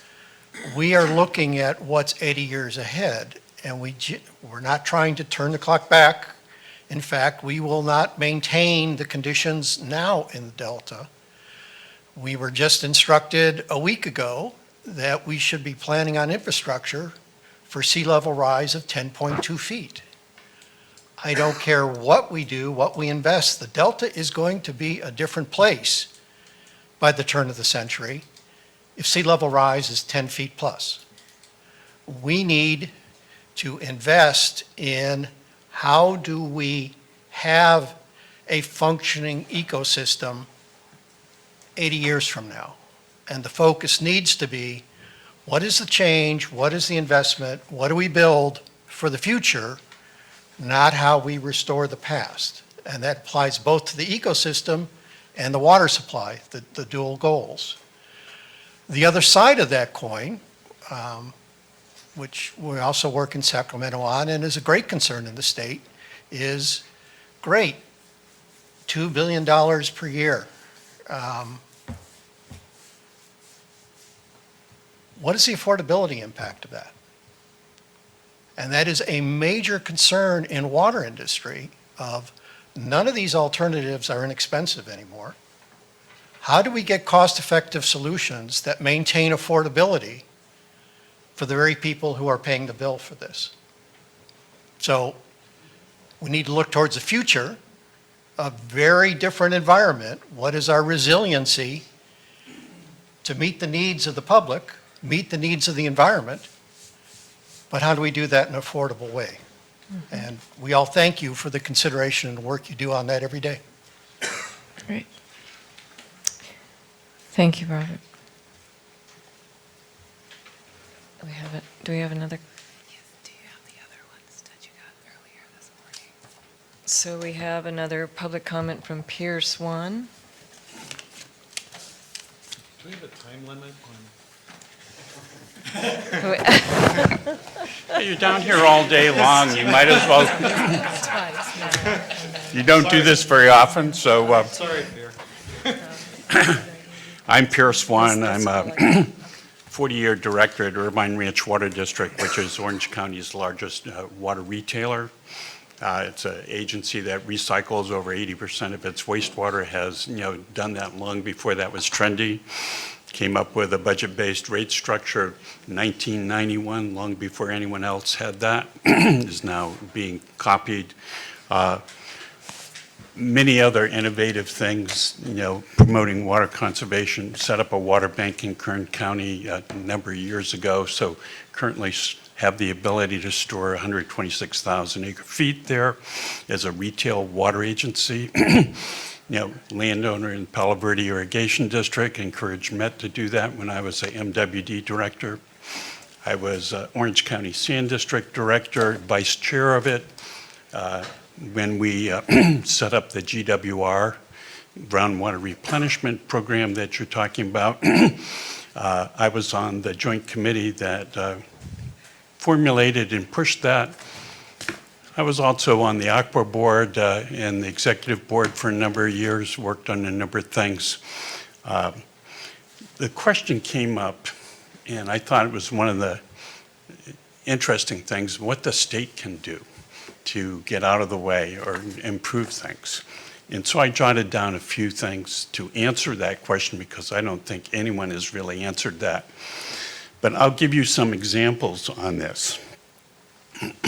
I've been involved in forest management and working with the people in the foothills to try to build partnerships to improve the water supply coming out of the hills, reduce the wildfire, and of course the damaging mud flows that come afterwards that fill up our reservoirs. And one of the things up there, and that's important to the water supply, one of the important things there is, number of people came up during my meetings up there, and they said, gee, we identify a terrible situation that's going to cause a wildfire, and yet it takes us 1.5 years to get the secret permits in order to do something about it. Okay, an example, and I've talked to Jack Garamendi, supervisor up in that area, and the son of John, and said, gee, what you need is a fire marshal, and the state could give that fire marshal, powers to, declare a state of imminent emergency and waive CEQA in order to address a situation, imminent emergency. The state, that's one. Two, the state spends a disproportionate amount of time and focuses on M&I use in the state. It's 10% of the total water supply in the state. Roughly 80 million people use about 8. So if you get a 10% reduction in that increment, you get a 1% increase in the water supply. 1%. And so we're spending, as you've heard, billions of dollars doing that. The state has come up with other things. They go, gee, everyone should have water meters. And I encourage that, not for what they're doing it for, is, because in the Delta, which is extremely efficient, the control in the Delta is based on flow requirements that are set up, as you all know. And so if you save water in one place, you have to release it in another because you have to meet flow requirements. So putting water meters in does not help, create new water. What it does is reduces wastewater. And it's probably a very energy efficient way of doing it, but people don't understand that past regulations in the state and who mandate by law that you have to do certain things. The state overreacts to a single bad actor and puts regulations on the entire industry that hamstrings, what was otherwise working fairly well. The state gets in and starts passing regulations on water quality before they have used the state implemented process to determine what water quality requirements ought to be. And a case in point, of course, is, coming up is the PFAS problem. The state is not providing the incentives for the water industry to fix its problems. And the case in point here would be those disadvantaged communities, and mostly in the Central Valley. There should be incentives for the other agencies to get in and help those people. Instead, state has, says we know how to fix it, so we're going to jump in and fix it, which has historically has never worked very well. Okay, it's been a colossal waste of money, and and in their bond issues that we have had, they have set up a process where, basically first in line, programs get funded, and there wasn't enough consideration of how they all work together. So we need almost a blueprint of how to solve, water problems, physically solve them. Instead of funding individual little pet projects, do them in an integrated system. A case in point would be, the reservoir, the storage programs. Well, storage, surface water, on-stream, off-stream, groundwater, and conveyance ought to be a system. And it ought to be looked in a systematic manner. And we ought to fund programs to build systems, not individual projects that are not implemented. We ought to be filling in some of the missing links that we have in the system to help integrate the system better. So I've got some comments that I'd like to make later on under public comment that I would like to add. But I'm trying to address the question that came up here, what can the state do? And those are just a few examples of the many things. I've been in this industry for 40 years. I've worked with people up and down the state in my capacity of activity with Aqua. And I think we have not focused on solving this problem adequately. Thank you. Thank you, Mr. Swan. Are there any other public comments? Okay, seeing none, I think we can break a little early for lunch. We'll pardon? They might not be here. Right. Yeah. Okay, we'll break for lunch and reconvene at about, let's see here, 12:30.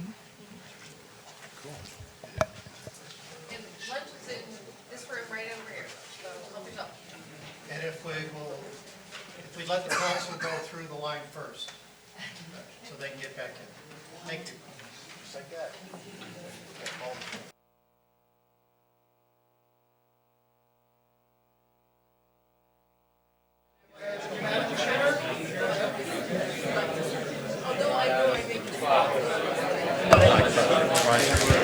Good afternoon, everyone. I'd like to reconvene the council.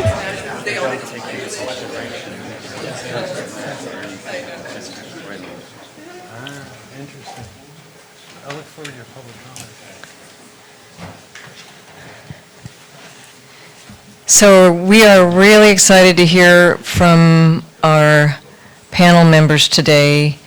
Again, I want to thank Council members Moranian and Weinberg and Gatto for their willingness to to pull this together, and I know some of you know a few of the council members well, and thank you for taking the time to come here today and be with us and present.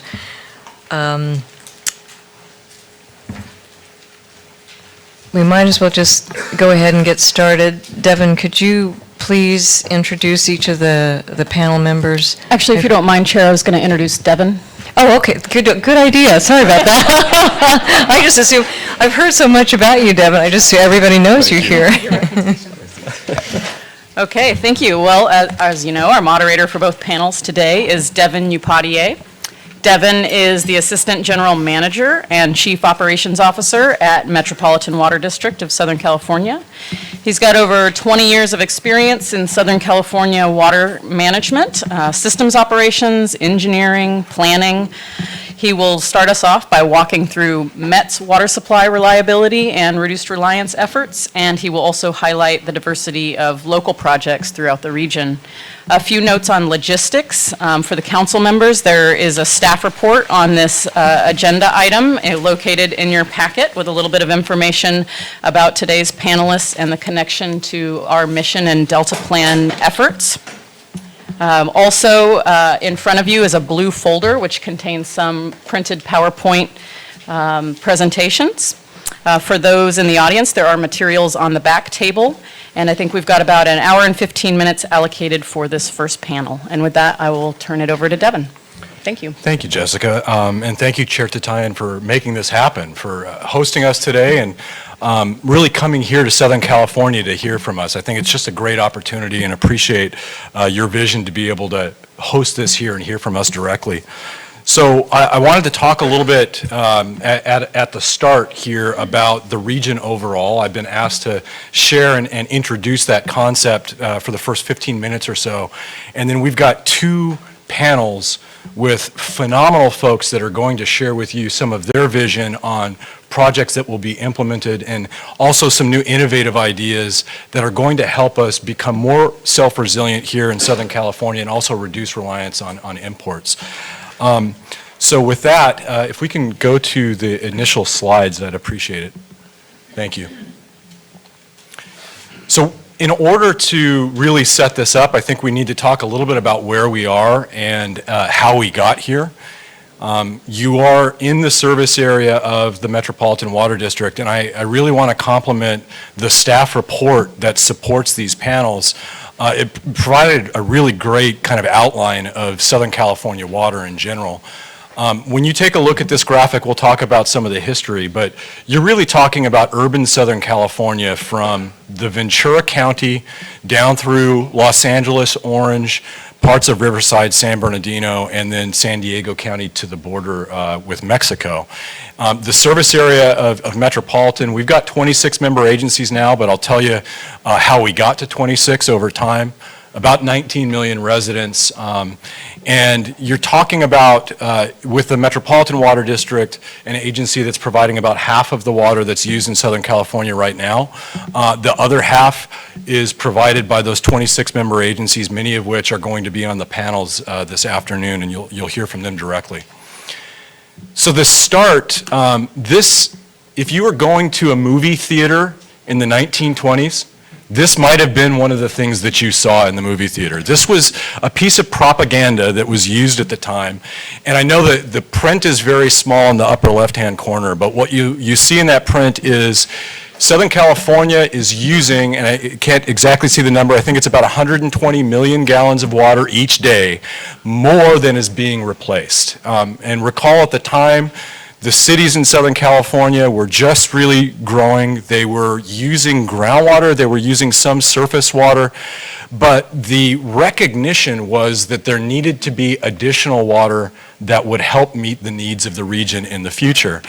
And this was being shown to build public support and momentum for building an aqueduct system that would pull water from the Colorado River, which the state of California had rights to. Los Angeles had already built the LA aqueduct system, so this would be a second major aqueduct system that would bring water from the Colorado River. And there were 13 different cities that were part of that vision. They couldn't build it on their own, they couldn't shoulder the burden, themselves financially, so the idea was to be able to create a cooperative that ultimately became the Metropolitan Water District that could do that. It was even followed up with things like this, which was, the Rose Parade. There was a Rose Float to further build momentum and support. You'll see the stars on that Rose Float were the 13 stars of the original cities that were to make up the Metropolitan Water District. And finally, this was the kind of cartoonish map that was the vision for the water system that would be developed. It wasn't just an aqueduct coming from the Colorado River, but it was also a distribution system that would bring that water out. And you can see here, those were the 13 cities that were initially planning and then ultimately became part of the Metropolitan Water District and founded the Metropolitan Water District. And that's really what the system was going to look like in the 1940s. This system was ultimately built. And when you saw the growth through Southern California, it changed over time through the decades. That system was developed out, and you see the addition of major water treatment facilities, 5 of the largest water treatment facilities in the United States as part of that system. Here we are where we are now.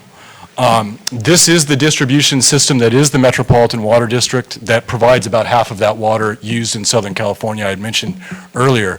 A system that allows us to bring water from the Colorado River, the State Water Project, move it relatively seamlessly throughout Southern California to be able to meet the needs of these member agencies, where those needs are an agency develops its own local supplies and then augments those local supplies with imported water to be able to meet the demands of consumers. These imported supplies are linked, and you guys have talked a lot about this over the years, about the link between local water and imported water supplies. This one I wanted to show you is a link between the State Water Project supplies that Metropolitan's region use and our Colorado River supplies. I'm not sure if that's something you've touched on very much, but this shows you that in some years you get water from the State Water Project that's relatively high. The top line is our 100% State Water Project allocation, so you can see we've only been there once in recent history.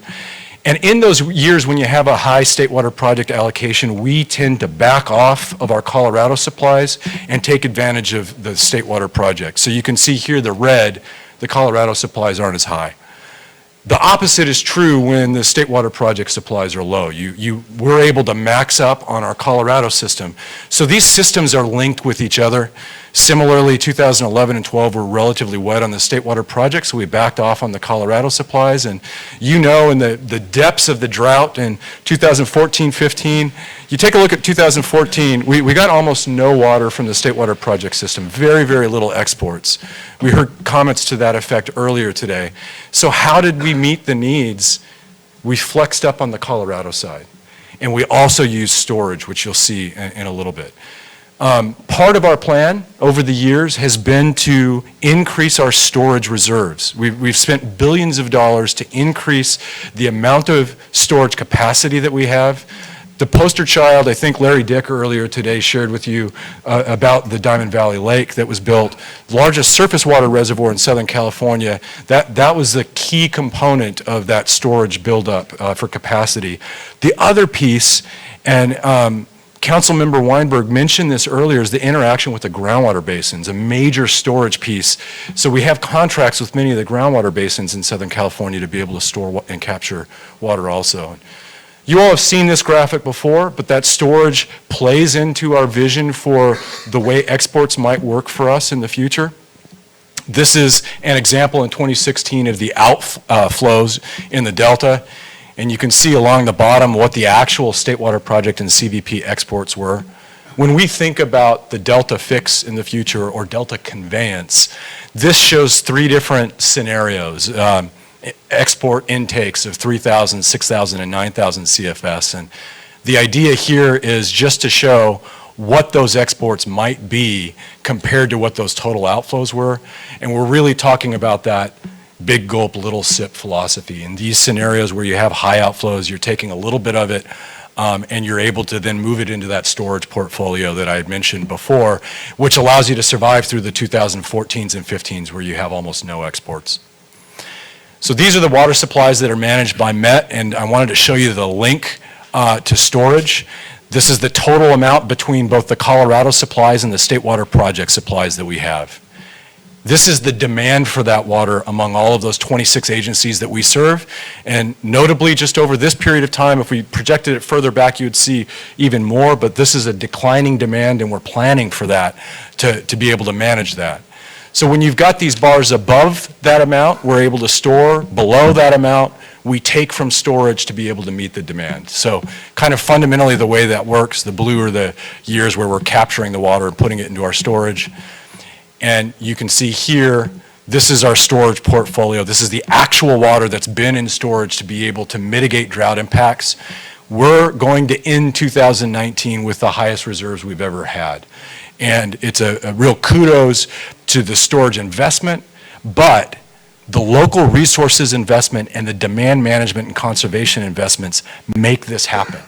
And so we'll now transition to what that kind of looks like. Your Delta plan, the idea of reducing reliance on the Delta, we've got two different approaches. One here is a raw reduction in the amount of water that's actually exported. Another is a reduction in the percentage of water that's exported from the Delta. These are pie charts that come from our regional planning for Southern California. And this shows the 1990 profile of water that was used in Southern California. And you can see that 40% of it came from local supplies. About 60% of it came from those imported supplies in the Colorado and the State Water Project. Our plan for the region is that by 2040, we're going to flip that on its head.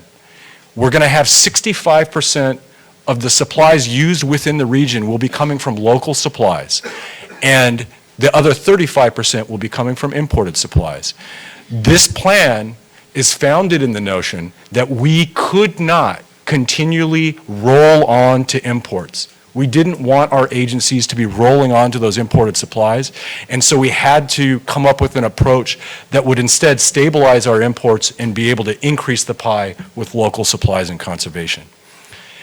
Now, within that, it's really important for you to note that member agencies really have very different dependence on imports. So those 26 agencies in our region are all over the map, and I'm going to give you some examples here. Notice it's just agency A, B, and C. I haven't put names here because I didn't want anybody to feel sensitive about it. But these are actually agencies, and this is the last 10 years. This is an example of an agency that is very dependent on Metropolitan's imports. So they're ranging anywhere from 90% to 100% dependence on imports depending on the year. Here's an example of an agency that moves quite a bit based on the demand that they have and the local supplies that they have available. This particular agency in some years is only needing 20% of their water from imported supplies. In other years, you're seeing as much as 80% coming from those imported supplies. And then finally, agency C barely shows up on the graphic. And this is an agency that is almost wholly able to meet their needs through local supplies. This particular agency is heavily able to rely on groundwater supplies. And they use Metropolitan really as an insurance policy.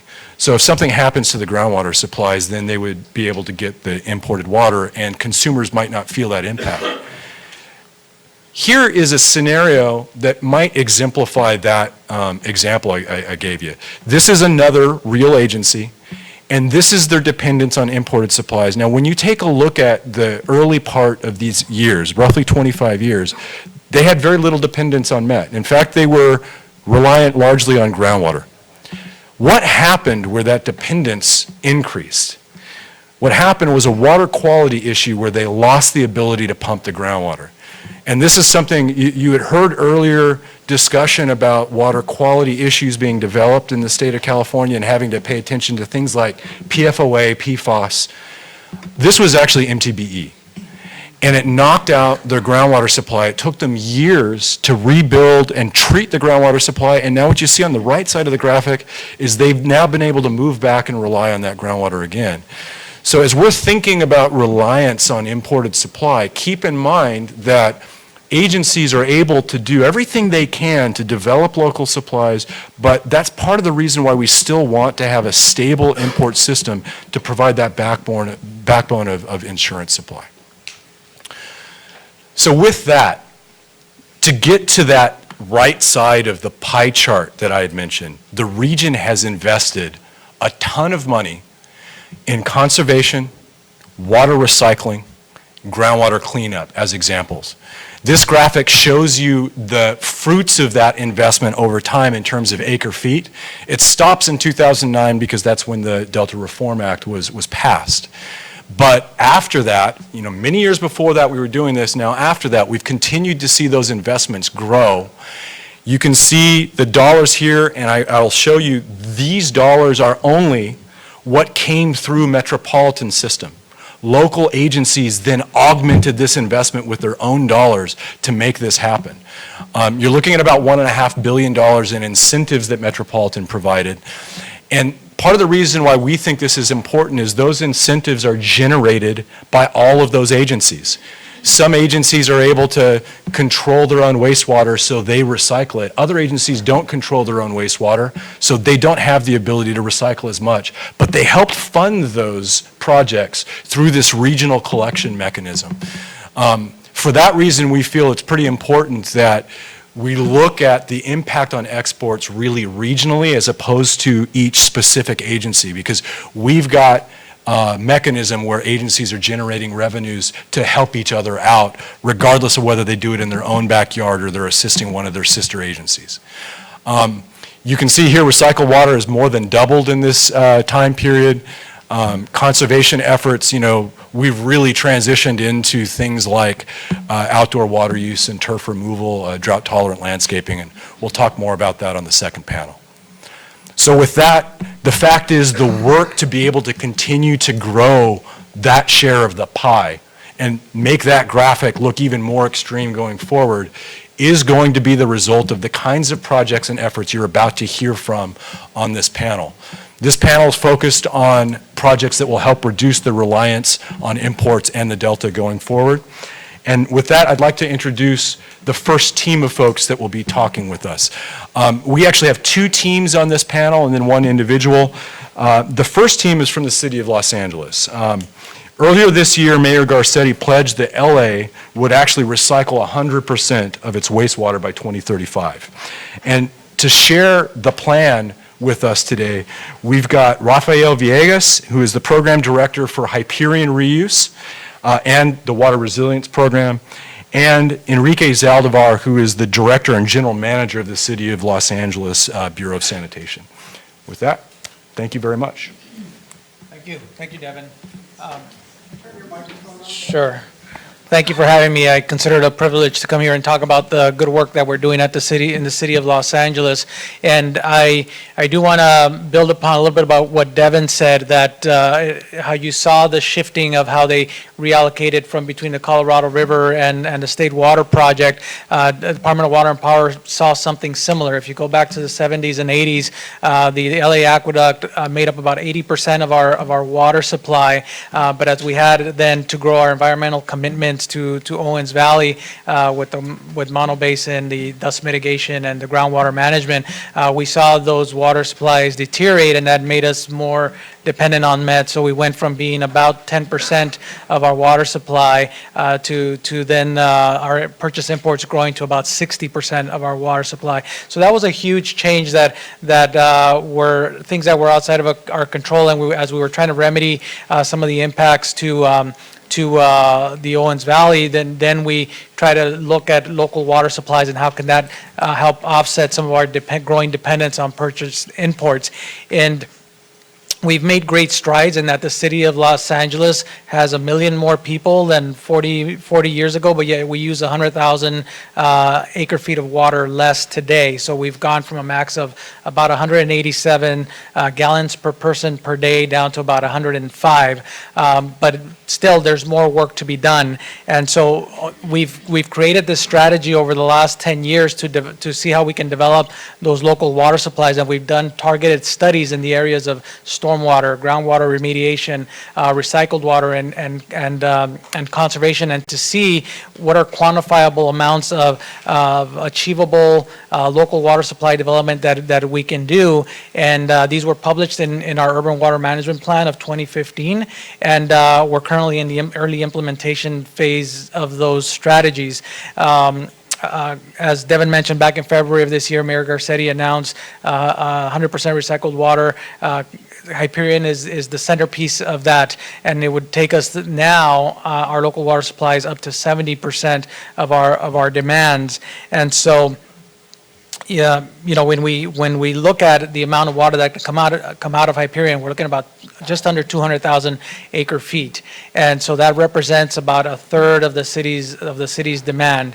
How we make that work is critical. We need storage so we can park some of this water. Taking those kind of block flows would end up damaging some of our infrastructure. So we start to look at the local groundwater basins, so the central, the west coast basin, the San Fernando Valley. Between those basins, we have about 1 million acre feet of available storage, so that you don't have to pour a single truck of concrete or bring in a single earth mover to build a dam. This is water under our feet, space under our feet to store water.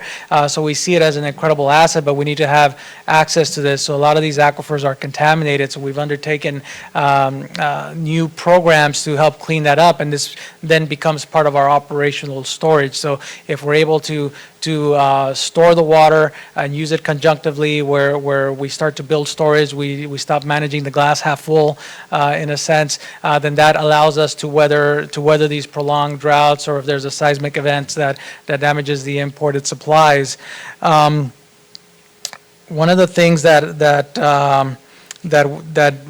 we would need also is a lot of this is dependent on regulations. For example, direct potable reuse is key. So some of our assumptions is if we're managing this kind of waters, we need buckets. So where are we going to put all this water? Again, storage is a challenge. So we're looking at not only the aquifers, but also partnering with Metropolitan on their regional water recycling projects coming out of the joint plants in Carson.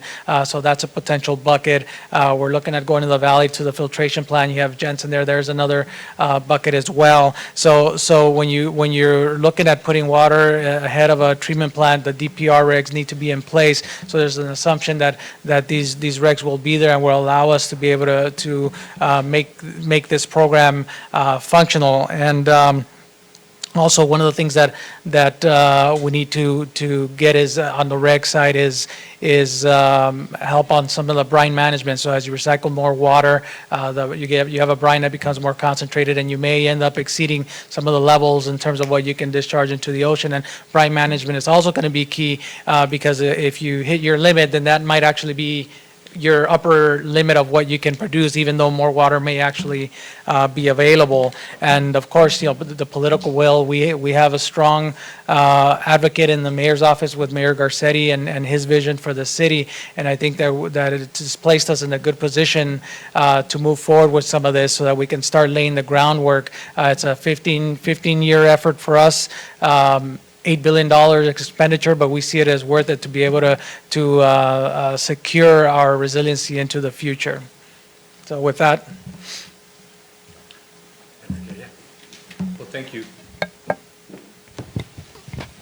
Thank you, Devin. Thank you, Rafael. I'm Enrique Zaldivar, the General Manager of LA Sanitation and Environment. It's a little long, but try to say the whole name. But we have a big role, obviously, in partnership with DWP. The fact that we're seated together is no accident. It's true partnership. Let's hold hands. But I'll touch a little bit on the history of the ideology of water on our side of the equation. The mayor will always say water in and water out, and we finally have brought it together. But we used to be at LA Sanitation and Environment only about water quality. The early days of the protection of Santa Monica Bay, none of us might remember that because everyone around the table is after that era. But we had very common beach closures in Santa Monica Bay, much of it because of Hyperion, water reclamation plant. So our initial driver, and the only driver, for our water quality investments at Hyperion and its system were water quality driven. And so we remain somewhat myopic in that regard, focused, but that made us a bit myopic because we had not expanded our vision to then eventually include water supply. The efforts still driven on water quality led us to build upstream plants for hydraulic relief so that we would prevent overflows into the streets and into the LA River. By accident, eventually, all of that led to great opportunities for water supply because we built a water reclamation plant in the heart of the valley, which is where Rafael's greatest, largest aquifer happens to be. So now we can say we were really smart early on. We can take all the credit. And so now, initially, the effluent from those two plants would go into the LA River. The LA River now is not the LA River that we had come to see 30, 40 years ago, and I know for Assemblyman Gatto this is especially important. The LA River now is a source of life for the city. It wasn't that before, and it's not because of Mark either, county flood control district. It's the Corps of Engineers, of course. But now, 30 million gallons a day of water going to the LA River, and it's what gives it life throughout the year. And we have embraced that life fully and its revitalization efforts and all of that. Now, what does that mean for water supply? Is it 30 million gallons a day that, for some, go to waste? We say no. It's absolutely sustaining great life, great habitat, and great ecological benefit for the entire region. However, if we continue to expand our thinking, that water need not necessarily go entirely into the ocean. We can pull it out at the end of its pipe and reuse it either at our Terminal Island Water Reclamation Plant in San Pedro and put it back into use. So that kind of expanded thinking is what we are all about now, as Devin said, all of it for water supply, without forgetting water quality. I think in the last 2 weeks, there's been, at least last week, there's been national news coming from our very president about the water quality in both San Francisco and in LA. We thank them for reminding us that we're committed to water quality as well, but there's been recent issues about whether we're violating any of our water quality requirements in the Santa Monica Bay, and we're not. I want to make that clear, but both us and San Francisco are reacting to what has been in the news with regards to our water quality. Stormwater used to similarly be a bit of a unspoken source of water until initially driven by water quality drivers as well, we came into a brand new frontier of what stormwater can represent for the region in many aspects. For us, initially, it was also about water quality. So the city of LA passed a ballot measure, $500 million, Prop O, to do green infrastructure based on water quality. And in doing so, we began to see other possibilities. Green infrastructure for ecological, biodiversity benefits, and then with Mark looking at water supply. And here we are now on the announcement that Mayor Garcetti made with recycled water being that next big potential for us. I know we're sitting in what I attribute to be, and I know Mike probably will say and agree with me, the birthplace of recycled water in California, right here in this very place, Orange County San and Orange County Water District. And we very much appreciate the leadership that they have shown all throughout the history of recycled water in California. For us, it's not necessarily new, but it is new in this big scale. We're looking at potentially 300 million gallons a day of recycled water by 2035. Rafael is going to probably tell us, stop, enough. But no, we'll keep producing it, Rafael. More buckets. Okay. So it's a very exciting time, I think, with the Met leadership and looking at the region and its long-term water sustainability and reliability. We want to be part of that discussion as well. Thank you for coming down to Southern California. Thank you, Enrique, and thank you, Rafael. So one of the things that you hear Enrique talk about is some of the investment, the cost there. And you're going to hear that theme, I think, pretty consistently through the panelists. We heard it earlier today also. In 2018, the County of Los Angeles took a major step forward in passing Measure W. Increased funding for stormwater, for runoff capture, for dealing with urban pollution. Major step forward for the county. And chief proponent of that with the county was Mark Pastrella, who we have here today. He's the director of the LA County Department of Public Works. And Mark, I think you're going to talk to us about that and the sustainability plan at the county. Thank you. I join the panelists here and thank you for coming to Southern California so we can get rid of all the myths about Southern California and about Los Angeles County. I'm going to speak for Los Angeles County today, where I've been working for 32 years. And as stated, I'm the Director of Public Works for Los Angeles County. We're the largest public works agency in the United States. We serve 10 million people. And that's 1 in 35 people in the United States being served and 1 in 4 people in the state of California. So we're a big entity to deal with. We have what I like to call about our department, about our area, is that it's the emergency room of civil engineering and any other form of infrastructure you can think of, because on any given day with 10 million people, that service area, you can imagine what we face. But it's what makes it interesting. And I think if we can do it in Southern California, and specifically in Los Angeles County, we can do it anywhere. And just put in the fill in the blank. And when it comes to water, the people on the panel here with me, Metropolitan and my counterparts at the City of LA, we're doing some really interesting things that we really like you to know about. So I'll go here a little bit as Devin to just sort of locate you. Now, one of the big myths is that Metropolitan is LA County. Now, that is not true. Okay, and they'll be the first to tell you that, and they don't want to be LA County. Metropolitan represents, as you saw, a number of water agencies. Many of them, the first ones, came out of Los Angeles County with the idea, and we still share that idea that imported water is a part of the portfolio. But also, there's local water, whether you know that or not. You'll find out a little bit maybe here in a minute.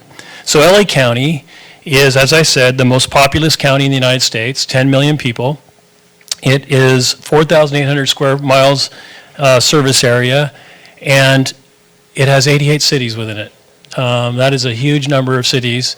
Each of the cities in themselves, many of them have their own municipal water supply, and on top of those cities, we have enough additional water retailers in the area to add up to about 200 water retailers, which is one of our largest challenges in Los Angeles County, because you just have so many straws in the ground.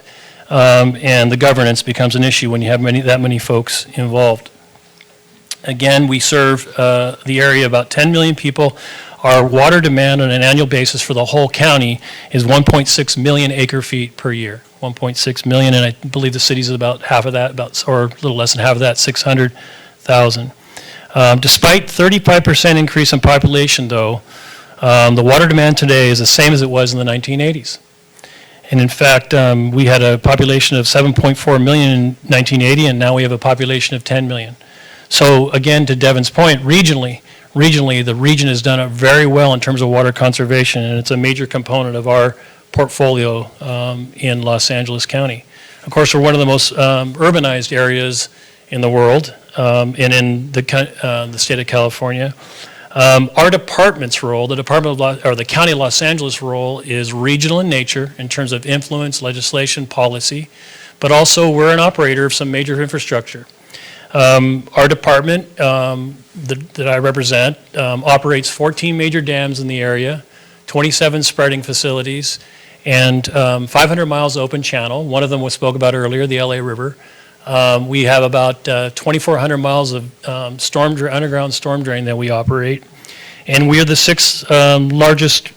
they're telling me, the third largest water retailer in the area. So we serve about 245,000 people retail water service to the north part of our county in the Antelope Valley. And we also have this dubious distinction of being the most expensive water in Los Angeles County, serving that to the Malibu area. 100% imported water to the Malibu.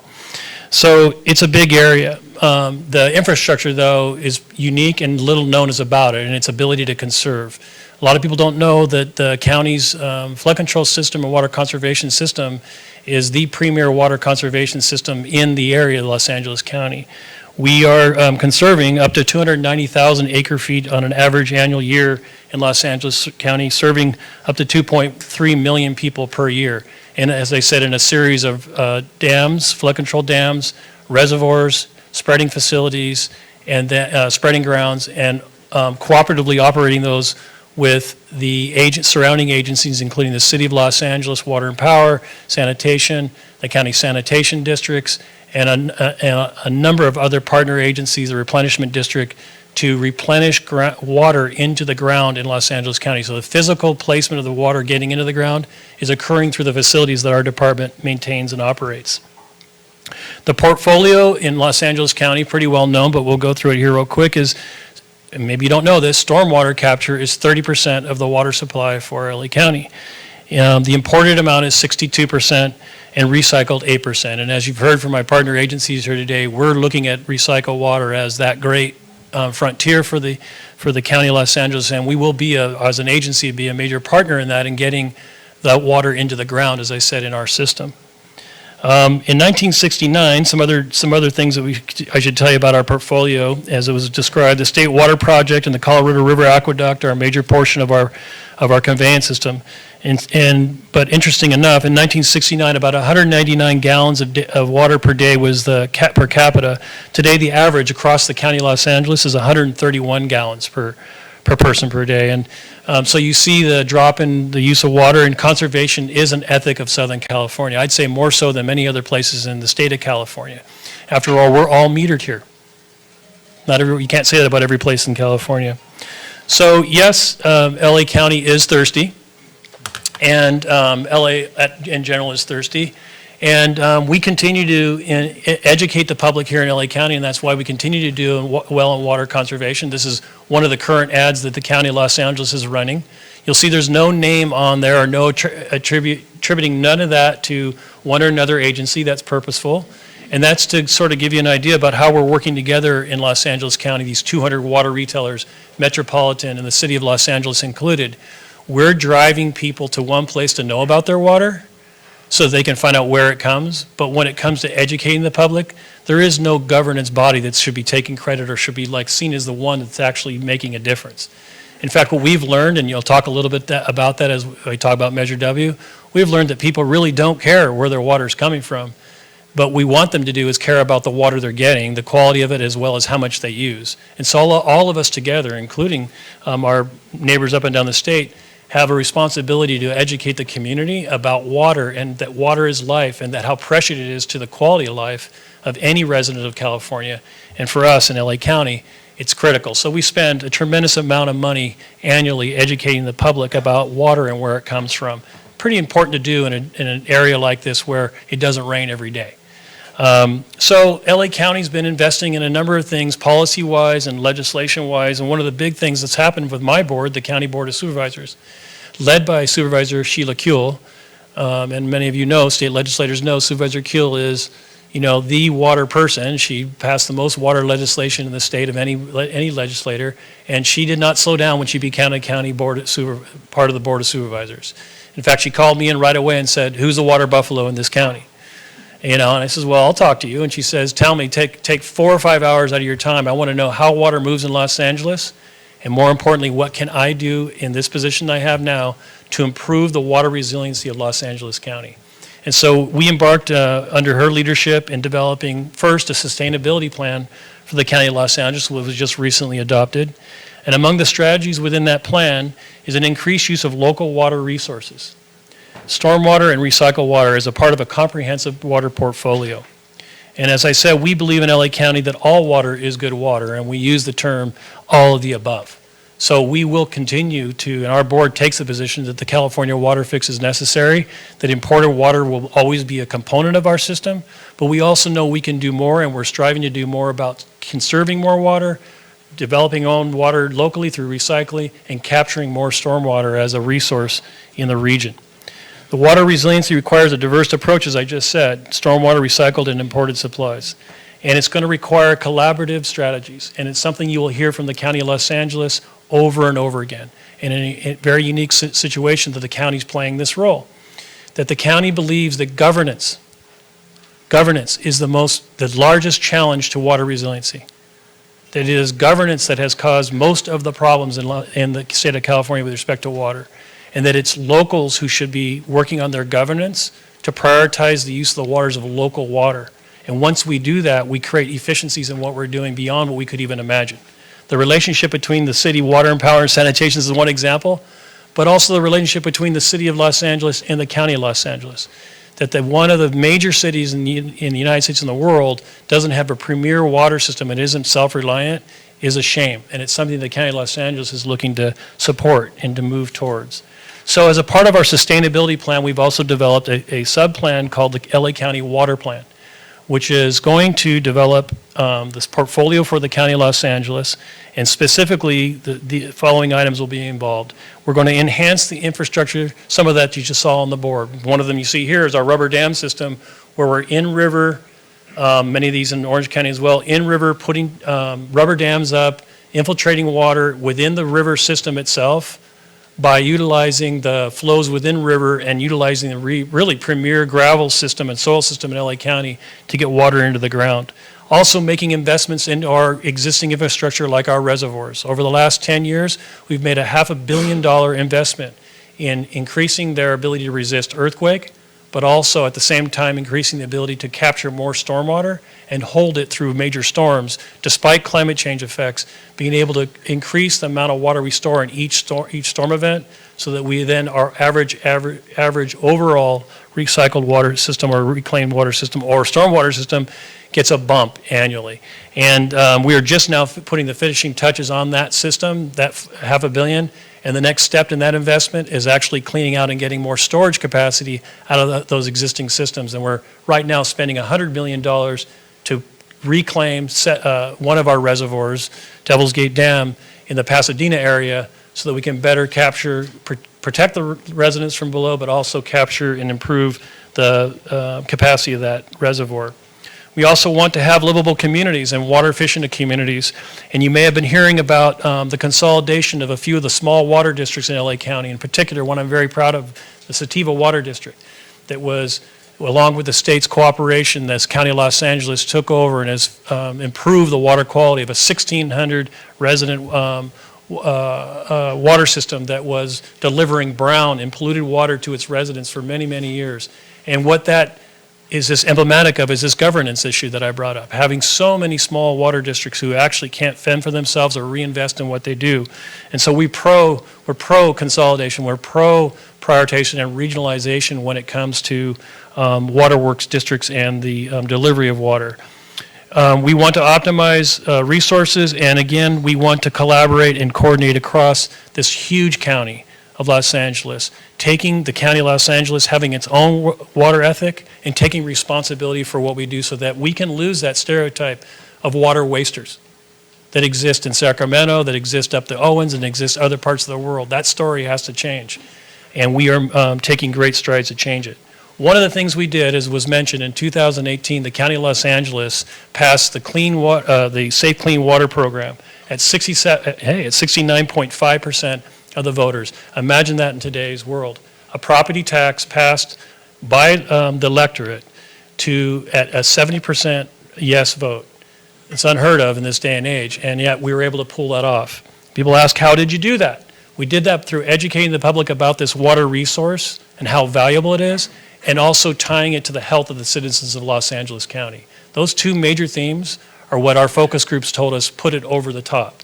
And so today we're going to be generating, or this property tax will generate $300 million a year to improve the water resiliency and the water quality and water supply of LA County by infiltrating more water into the ground with projects that are multi-benefit projects, green infrastructure, but also an interesting component of it is to return waters to the sewer system for treatment, so that water then could be treated and brought back into the replenishment system and put back into the ground. A perfect system, if you will, if you think about it. We have two separate systems, stormwater and sanitation. We take the two and actually interconnect them. And then that water that was traditionally lost down, say, the LA River, the San Gabriel River, major issues, is brought back into the system, treated by the county sanitation and LA sanitation systems, and then brought back to LA County Public Works for replenishment into the ground. We're looking really forward to this program moving forward. The program, as I said, was voted on and approved last year, and the monies are coming in this year, so we're just getting under implementation with it. We see it as a greening of schools, parks, wetlands, and increased public access to rivers, lakes, and streams for the water quality benefit, and we believe we can double the amount of stormwater we're capturing over the next 20 to 30 years here in LA County by essentially unpaving Los Angeles and getting that water back into the ground through a series of really interesting projects that are on their way. So our objective, again, with the Safe Clean Water Program was to increase water supply, to move it to something like 65 billion to 130 billion gallons a day, to invest in local water systems. We also, again, want to emphasize that imported water is a very, very important part of the system here for water resiliency and for human life, and to combat, again, the effects of climate change as our weather changes here. We see that as a especially important part of any water portfolio for LA County. I'm looking forward to your questions. Thank you, Mark. Pretty broad vision and innovative ideas in terms of the financing approach and the funding approach that you've been able to take. We're now going to move a little further south. We're going to go into San Diego County area and also talk about an innovative approach for water reuse and purification. Actually, very similar to LA, 2035 seems to be a magic number for you guys. I don't know what it is about 2035, but the panels here, we've got Jeff Poshak, who's the watershed manager for City of San Diego Public Utilities Department. And we also have Kyle Swanson here, who is actually the operations director for the East County Advanced Water Purification Project. So two major purification projects and approaches in San Diego. Welcome, gentlemen. And Jeff, take it away. Okay, thank you. So yeah, again, Jeff Pasek, City of San Diego Public Utilities. We are the water agency, the wastewater agency, and the recycle water agency for the City of San Diego, serving 1.3 million people with water and serving 1.8 million people with wastewater services. And what I want to talk to you about today is Pure Water San Diego, which is our plan to reuse our own wastewater to produce 1/3 of our water supply. We are genuinely at the end of the pipe in San Diego. So down there where that water drop is San Diego, and shaded in gray there is the watershed area of the Colorado River, and in the left is the watershed area of the Bay Delta, and each of those dots on that map is a permitted wastewater discharge upstream of our intakes. We rely on imported water for 85% of our water, and 15% of our water is local water captured in surface water reservoirs. So the message here really is that we are already downstream of treated wastewater. So really it's nothing new to go to where we are going. Our existing system looks like this. You know, we have water sources from the Colorado River and in the Bay Delta, and also local water stored in reservoirs, sent to an existing drinking water treatment plant, distributed to homes and businesses. A small amount of that water is recycled for non-potable reuse, outdoor irrigation, but most of the water that's in our sewer system is treated at our Point Loma wastewater plant and discharged to the ocean. So it's a single-pass system, and the future is to construct a advanced water purification facility using the product of the reclamation plant and return that highly treated wastewater to our drinking water reservoir as a source of supply. And that completes the cycle. We call it the urban water cycle.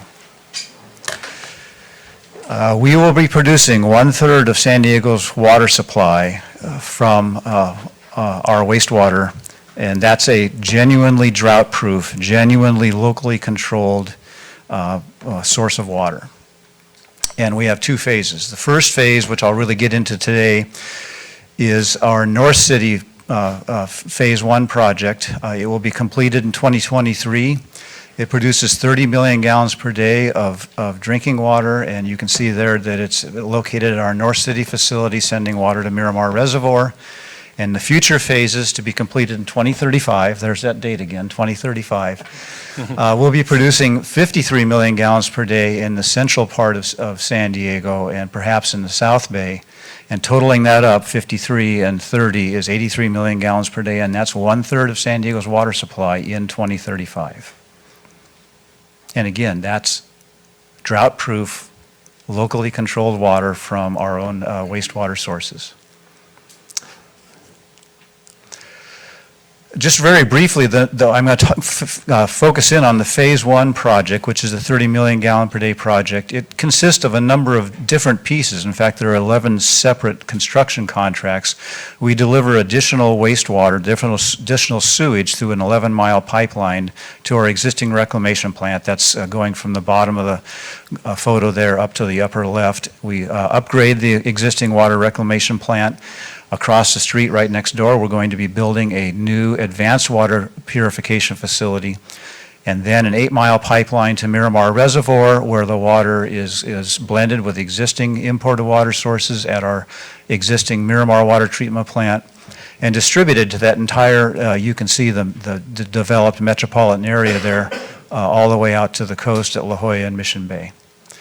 We'll also be upgrading our Metro Biosolids Center, which processes the biosolids from the wastewater treatment. And not on this is that we will also be powering this entire system with methane, biogas harvested from the water reclamation plant and from the adjacent Miramar landfill, which we will be capturing the methane there and powering this entire system from renewable methane captured.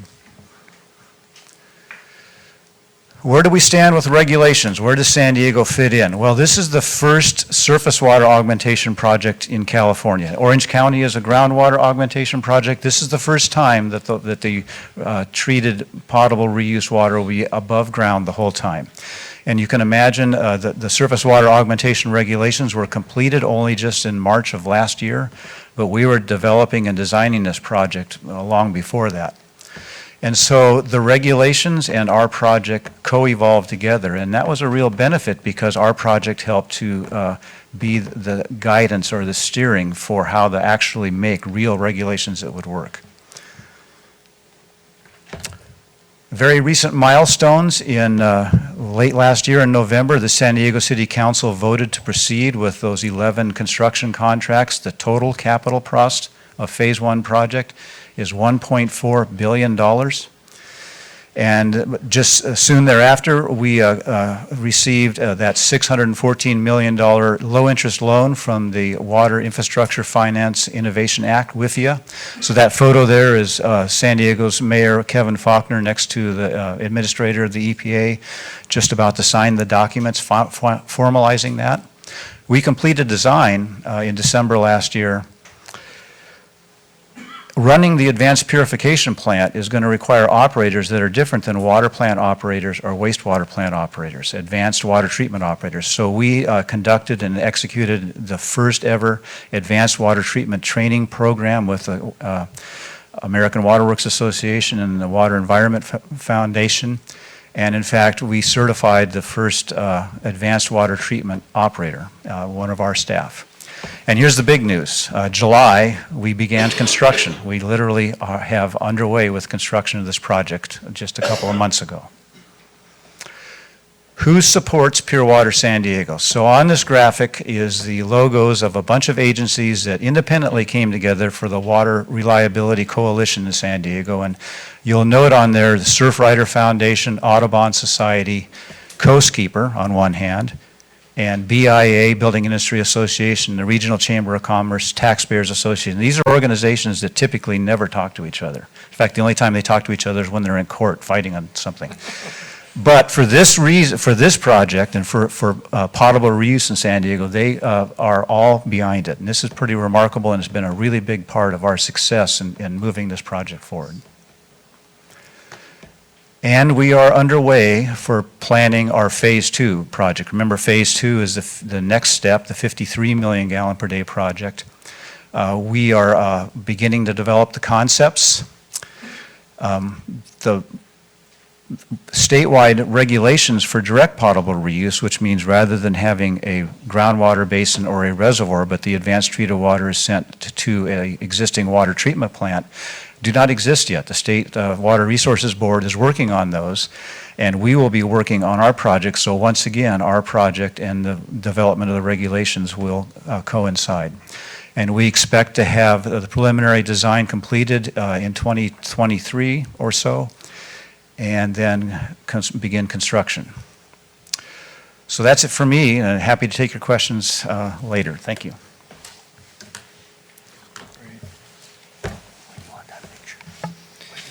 Good afternoon, council members. Thank you for this opportunity. I'm going to jump into the East County Advanced Water Purification Project. It has a lot of similarities with what Jeff just went over with the City of San Diego's Pure Water. If you can look at this talk here, it's gone from scale. Devin opened us up with Metropolitan Water District. We're going down in size. So the East County Advanced Water Purification is probably the smallest of the efforts here at the table, but no less important. To draw some attention, just for context, where Padre Dam Municipal Water District is, that's where I work. We're in the eastern portion of San Diego County. So San Diego County's history has been primarily, for water use, has been primarily imported water. About 80 to 90% of the water into San Diego County is imported. Unlike some counties in the other parts of the state, San Diego doesn't have a great aquifer or basin, groundwater basin. So much of the water gets imported in. Projects like Pure Water and the AWP project here, or Advanced Water Purification East County, are answers to reducing that imported water. Padre Dam was established as Rio San Diego Metropolitan Water District in 1955, changed its name in 1977 to Padre Dam. We cover about 72 square miles in eastern portion of San Diego County, have about 102,000 people that we serve, potable water, recycled water, and wastewater services too. And have about $700 million in asset value. So a little bit smaller than the City of LA and County of LA and San Diego. Our annual budget is approximately $70 million a year. Much like Jeff was speaking to, things are changing, and there are impacts that are driving Padre Dam to look at other alternatives for local sustainable water instead of imported water. Drought, climate change, regulatory changes, and we even also water price uncertainty. Jeff had a similar graphic, but we like to say, much like the City of San Diego, we're at the end of the pipeline, right? San Diego County is receiving most of that imported water through the State Water Project in Northern California or the Colorado River Aqueduct. And this project, the East County Advanced Water Purification Project, is a project to have local water, local reliable source of water.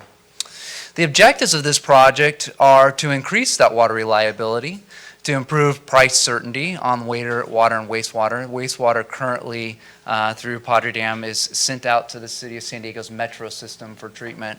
The project is looking at keeping most of that flow in East County and treating it.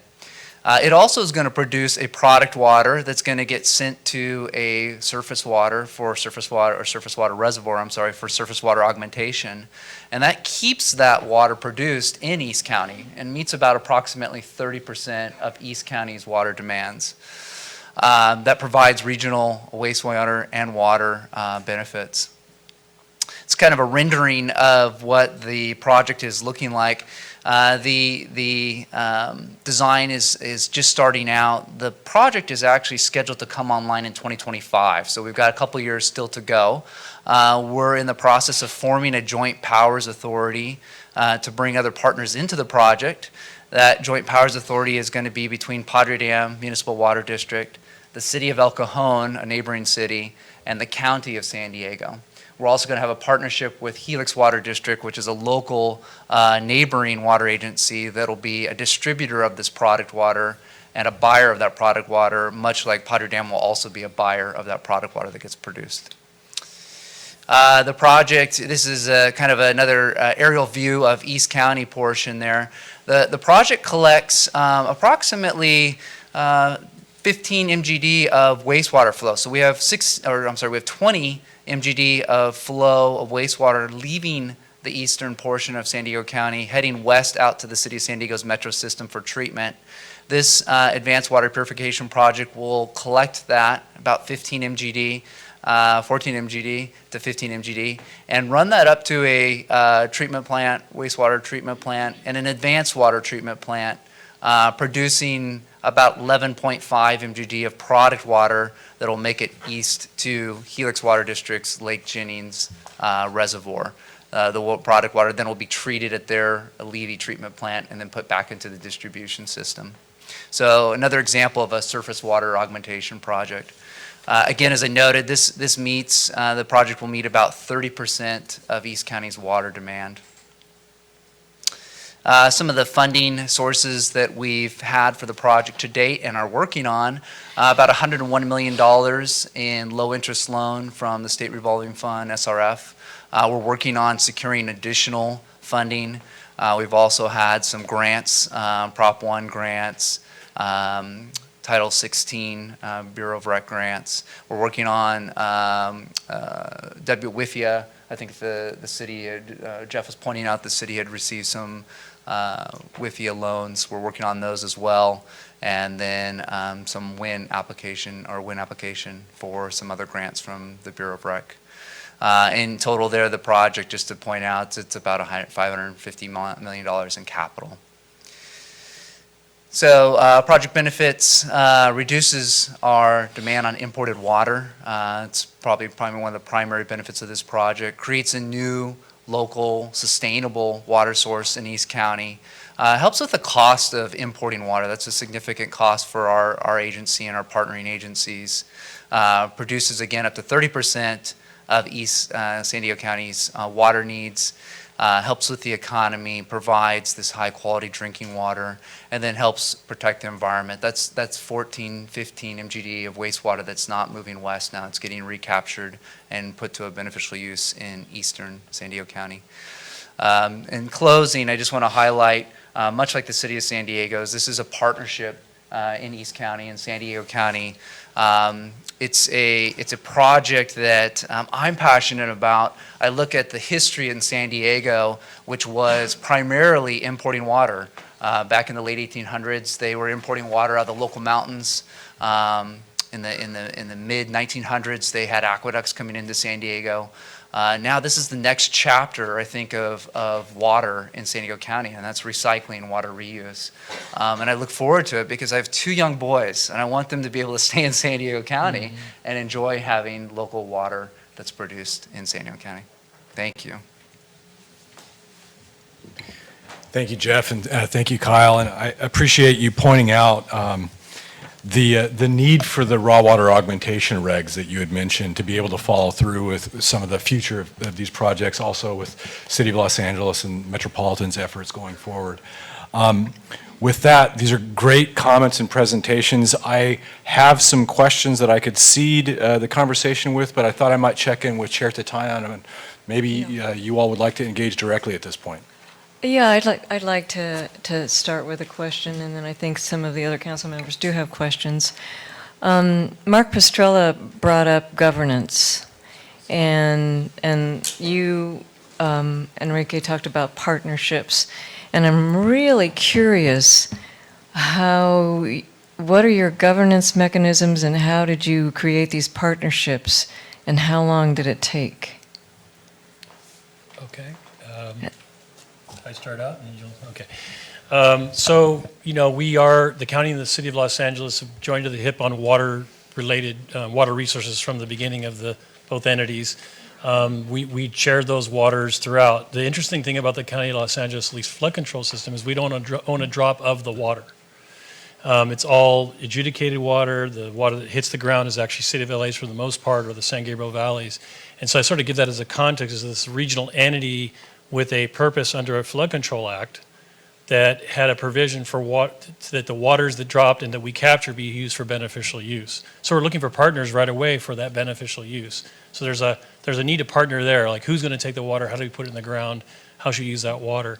In modern times, what's happened is that the collaboration was spurred on by, incentivized by the state through grants, like Prop 50 and 84, creating the integrated water resource management program, and the county wholeheartedly supports that program and still believes the state should incentivize local agencies to act under that program and not lose it. You know, we have the governor's executive order out, and we're concerned about a lack of support for that program, because that has incentivized not only the city of LA and the county to get together, but that 200 water retailers we talked about, they're coming to the table because there's money there for us to spend together, and it required us to prioritize the projects together instead of doing a siloed approach to what was important, what was priority. So for us, the state's role in that governance is very helpful when the state incentivizes and demands collaboration, any grant or any project that comes out, that we speak with one voice that way.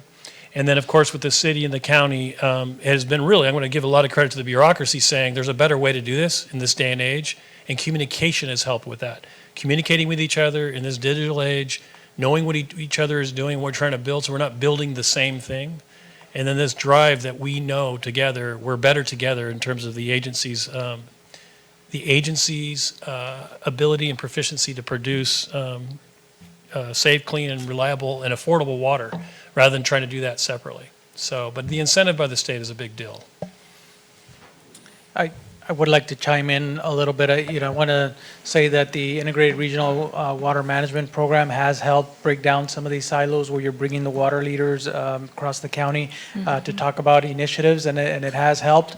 In regards to our relationship with LA County, I want to share a story that was prior to my time, about maybe 15 years ago, before I got involved with the watershed group, that our water resource manager from LA County was meeting with our water resources director at LADWP, and they were having lunch, and the manager from county was lamenting how he was short $10 million on his dam retrofit at Big Tahunga Dam, and he said, you should, BTA told our director, you should pay for it, it's your water anyway. And so that he kind of like, let me go back and look into that. And that sort of spawned this relationship that over the last 10 years, we have provided county with upwards of $120 million to move these types of initiatives forward, doing the sediment removal projects, the modernization of the spreading grounds to deepen, widen, adding telemetry and new intakes.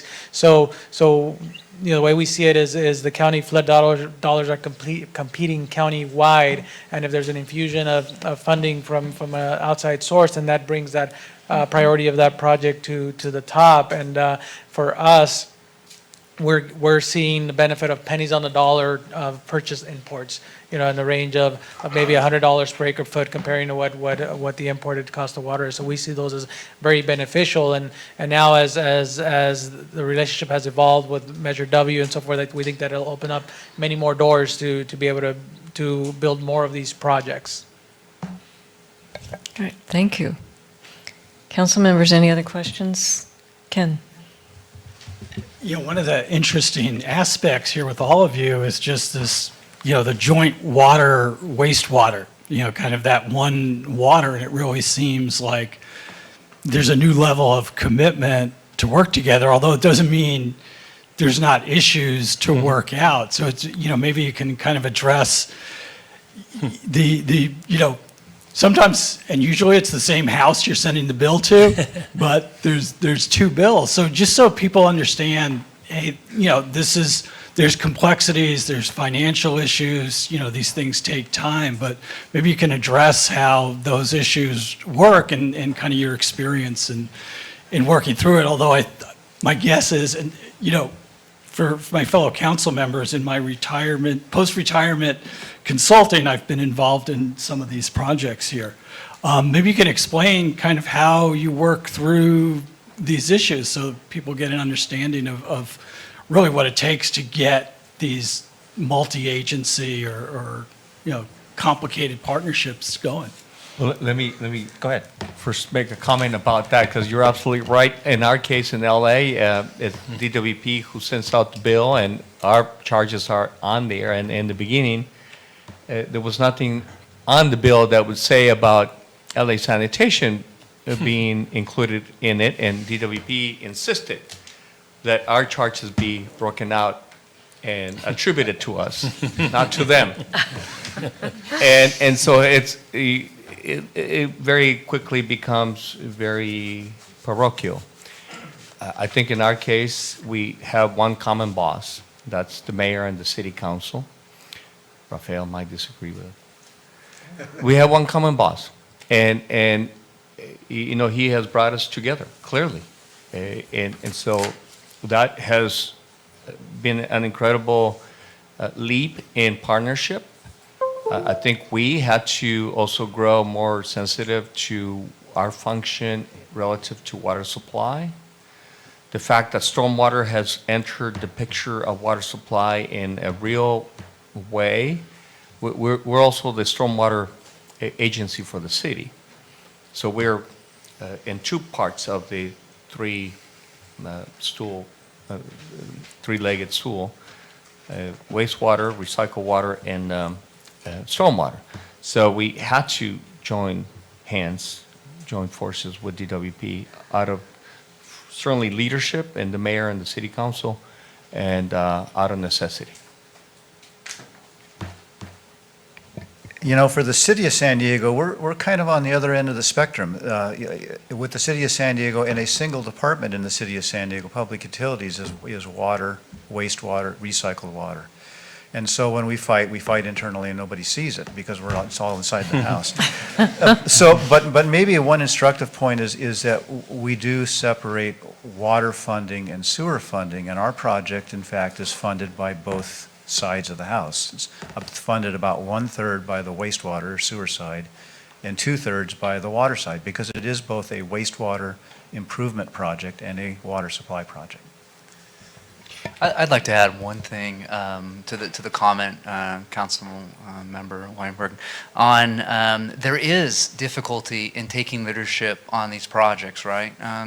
Treading through new ground can be challenging, and what I've seen in our project in the East County Advanced Water Purification Project is a commitment to serving the public. That's a core value that, while it can be difficult and there's challenging times, moments, the people at the table, those forming the Joint Powers Authority, working on these agreements, working through solutions, designing it, constructing it, can agree that at the end of the day, there's a value serving the public, that these projects are worthwhile, that there's a commitment to that.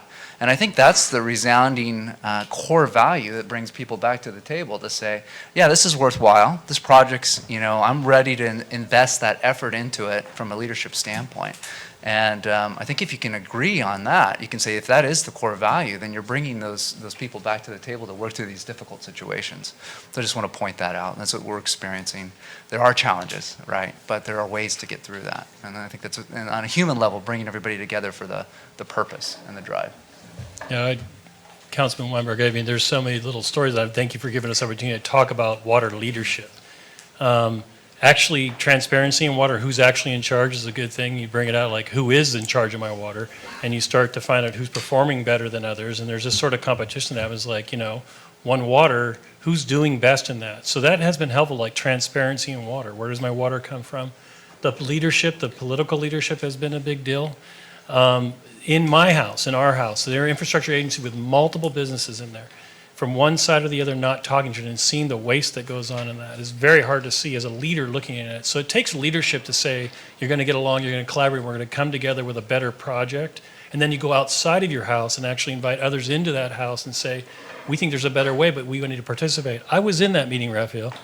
And I was actually the little junior guy that said, you ought to pay for it. Ron Deaton was in the meeting, by the way. And I can remember the director of public works at the time, not me, saying, yeah, you're lucky that worked out.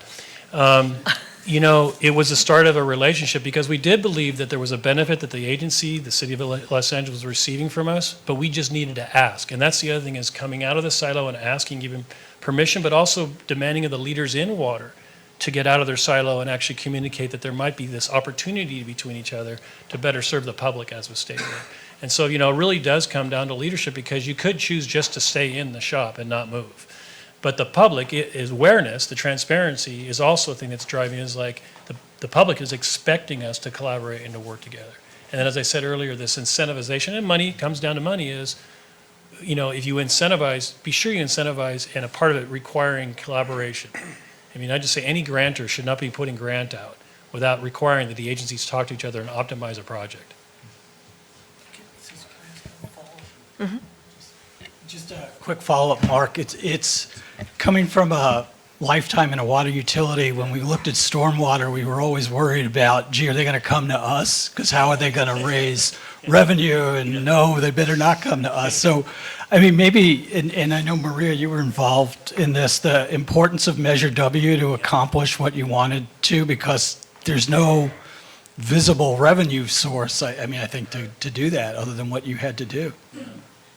Well, that project didn't happen overnight, and took a huge chunk of my life, a good 15 years and 3 attempts to get to the place where we were actually going to have a regional measure. One of the drivers were our elected officials wanting to do something about water quality. The regulations were driving us to a place, the Clean Water Act provisions, the State Regional Water Quality Control Board requirements on the flood control district, as well as on the cities in the state, cities in Los Angeles County. Everybody at first, including the sanitation district, are saying, that's your problem, don't ever mention our name when you get into the permit stuff. They didn't want anything to do with it because they thought it was all about the stormwater. As we started to engage others and just to look at what was the most efficient way to deal with that problem, we basically knew, and it had been assigned to cities, and the cities had water districts as well as sanitation districts.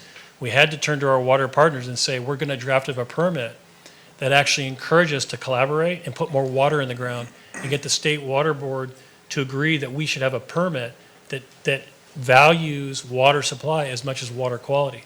And I think that's what's unique about the permit in Los Angeles with Councilwoman Mahamaranian was involved with, and her leadership was outstanding in that. Having that driver regulatory, but also being written in a way that said collaboration is going to be rewarded, and it's one water, incentivized people to come and actually well, then it turned to, you need money to pay for this. And of course, Measure W was spawned from a regulation, but we turned it on its head to say, it's not about a compliance measure.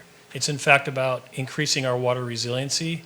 And we got our partners to start buying up because they could see that there was opportunity for them in that, one, to get clear of the BMF, Clean Water Act requirements, but or not to get rid of them, but to meet their obligation, but also to improve their water resiliency city by city and water district by water district. So it was, and it continues to be a great driver, but in the end, it was the collaboration, the way we wrote the permits as a one water measure that has really made it something meaningful. And it's something that we're really proud to be administering countywide.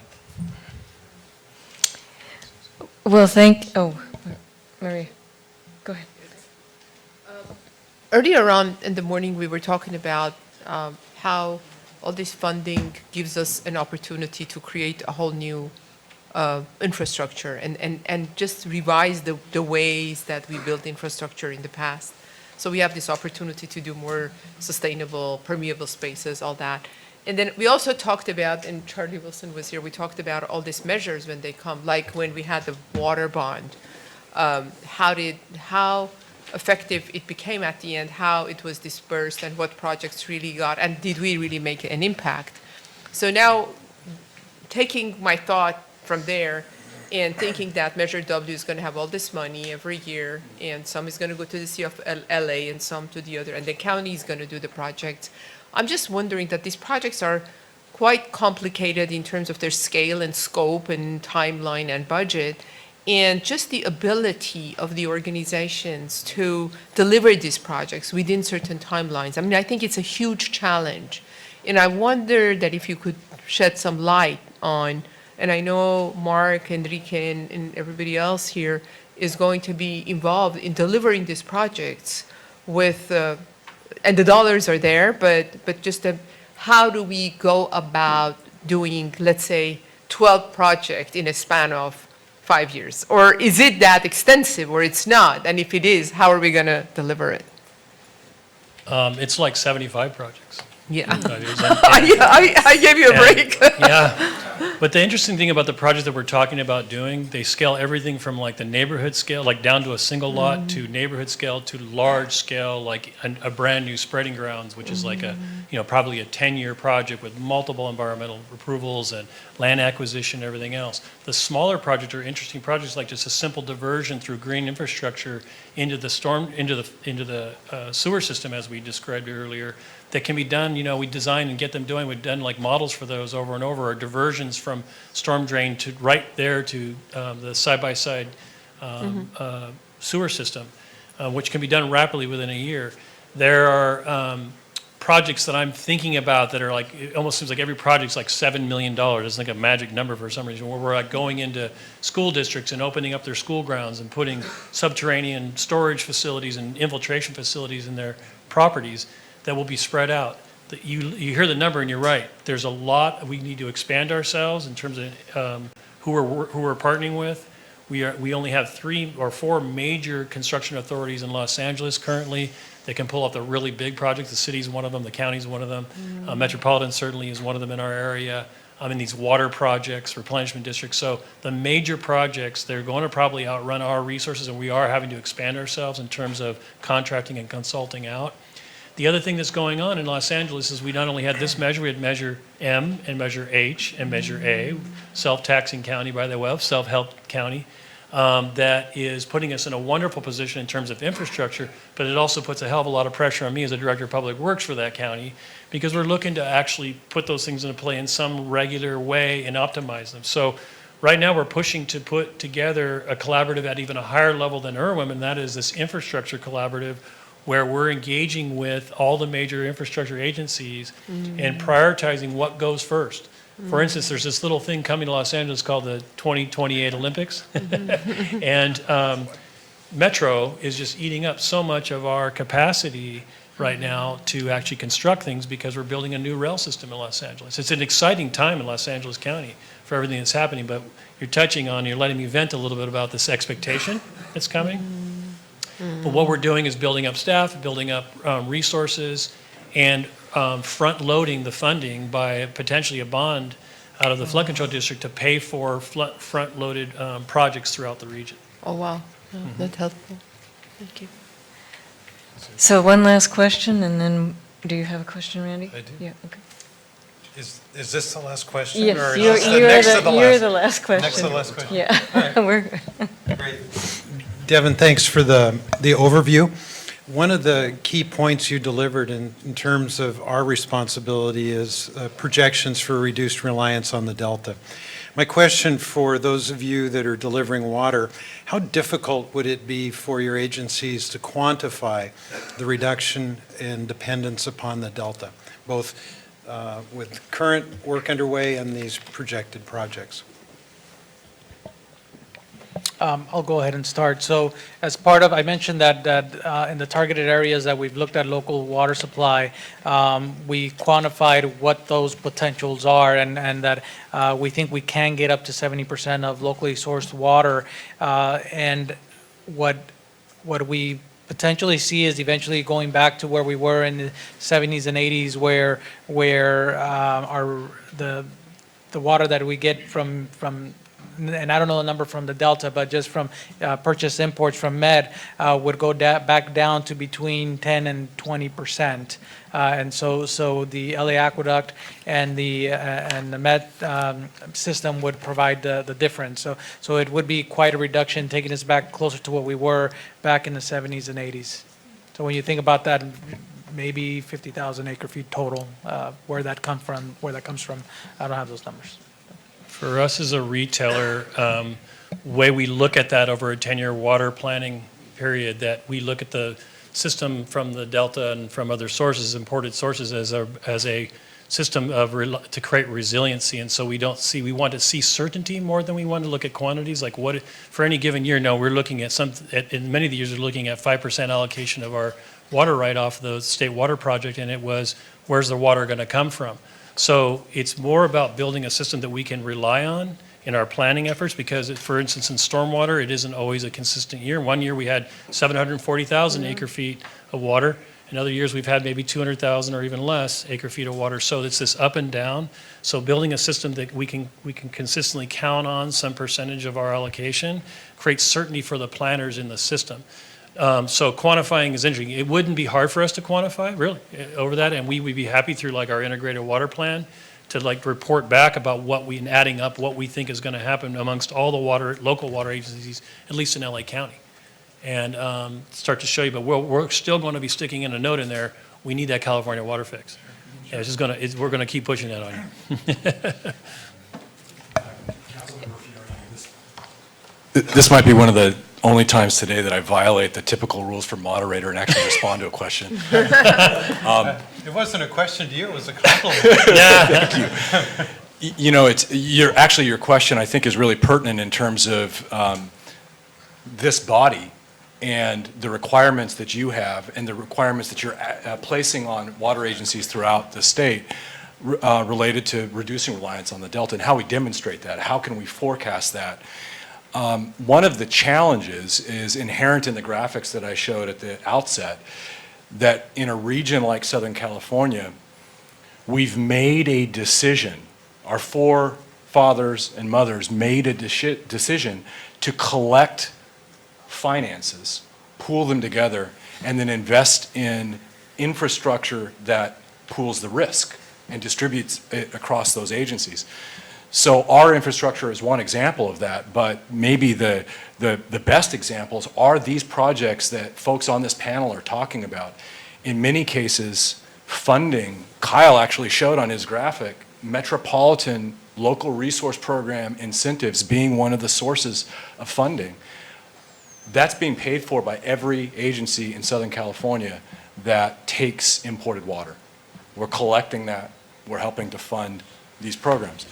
So it's difficult if an agency that is making commitments to funding those projects, where the projects are being done by one of the agencies at this table, you don't see those other agencies that on those graphics might be more dependent on imports, but they're part of the funding mechanism because they might not have the same opportunities that these folks have.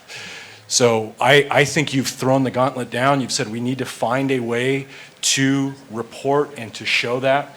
I think it's easier for us to do it as a region than it is on an individual agency by agency basis. Well, thank you to all of you for taking the time. There's one more. I think Enrique wants to. Go ahead, Enrique. I want to speak about, us being honest always as to what it means for water supply and the quality of life. As an agency that has become a producer of water, but is also in the sanitation business, we have to always speak of what it means to have enough water for our primary responsibility. And, the water conservation at some point for us will mean that we may not longer be able to carry out our primary mission. The water is a conveyor of the stuff that needs to come. When I looked at the graphic that Mark put up there of 60 gallons of water for 1 pound of avocado, I happen to also manage the solid waste business for the city. And, in many areas, we've gone the banning route, ban this, ban that, for a number of environmental reasons. I hope that we don't ever get to the point that we ban guacamole because it's taking up too much water. Please don't. I know. It's very near and dear to me. Everybody here. So I would rather find ways to produce more water than to ban guacamole. Enrique, I want to support that and add peaches, almonds, and walnuts to that list. So, is that a motion? Do you need a second? Well, on that note, thank you very much. I think for the purposes of time, we don't have time for a break really between the two panels, but I want to thank you gentlemen for taking the time to be with us and educate us. This was terrific. Thank you.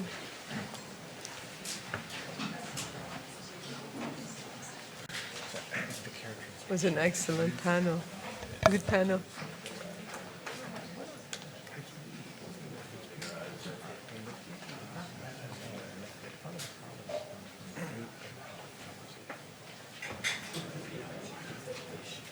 Who put the avocado? Mark did or Enrique did?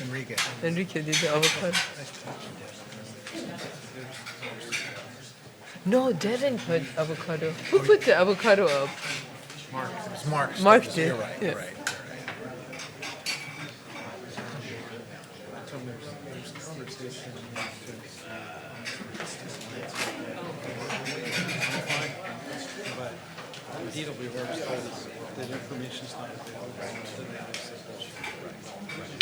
They're just too lazy. It's not that hard. They're doing it. They have a great story to tell. It's like a odd position to take.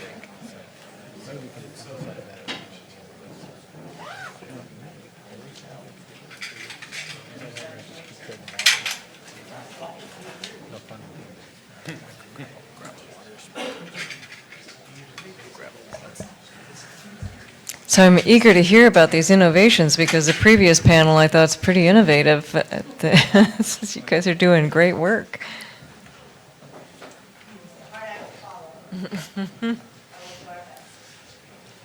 It is a hard act to follow, but I know you're going to be able to live up to it. So this second panel really is focused on efficiency, where the previous panel was talking largely on stormwater and recycled water projects. This panel, we're going to look at efficiency measures and innovations that involve water reuse, but also involve storage and data, other methods that will allow us to reduce reliance in different ways going forward. So similar to the first panel, we're going to start off with just a very general overview for the region as it pertains to efficiency, and then we'll move into the panel discussions.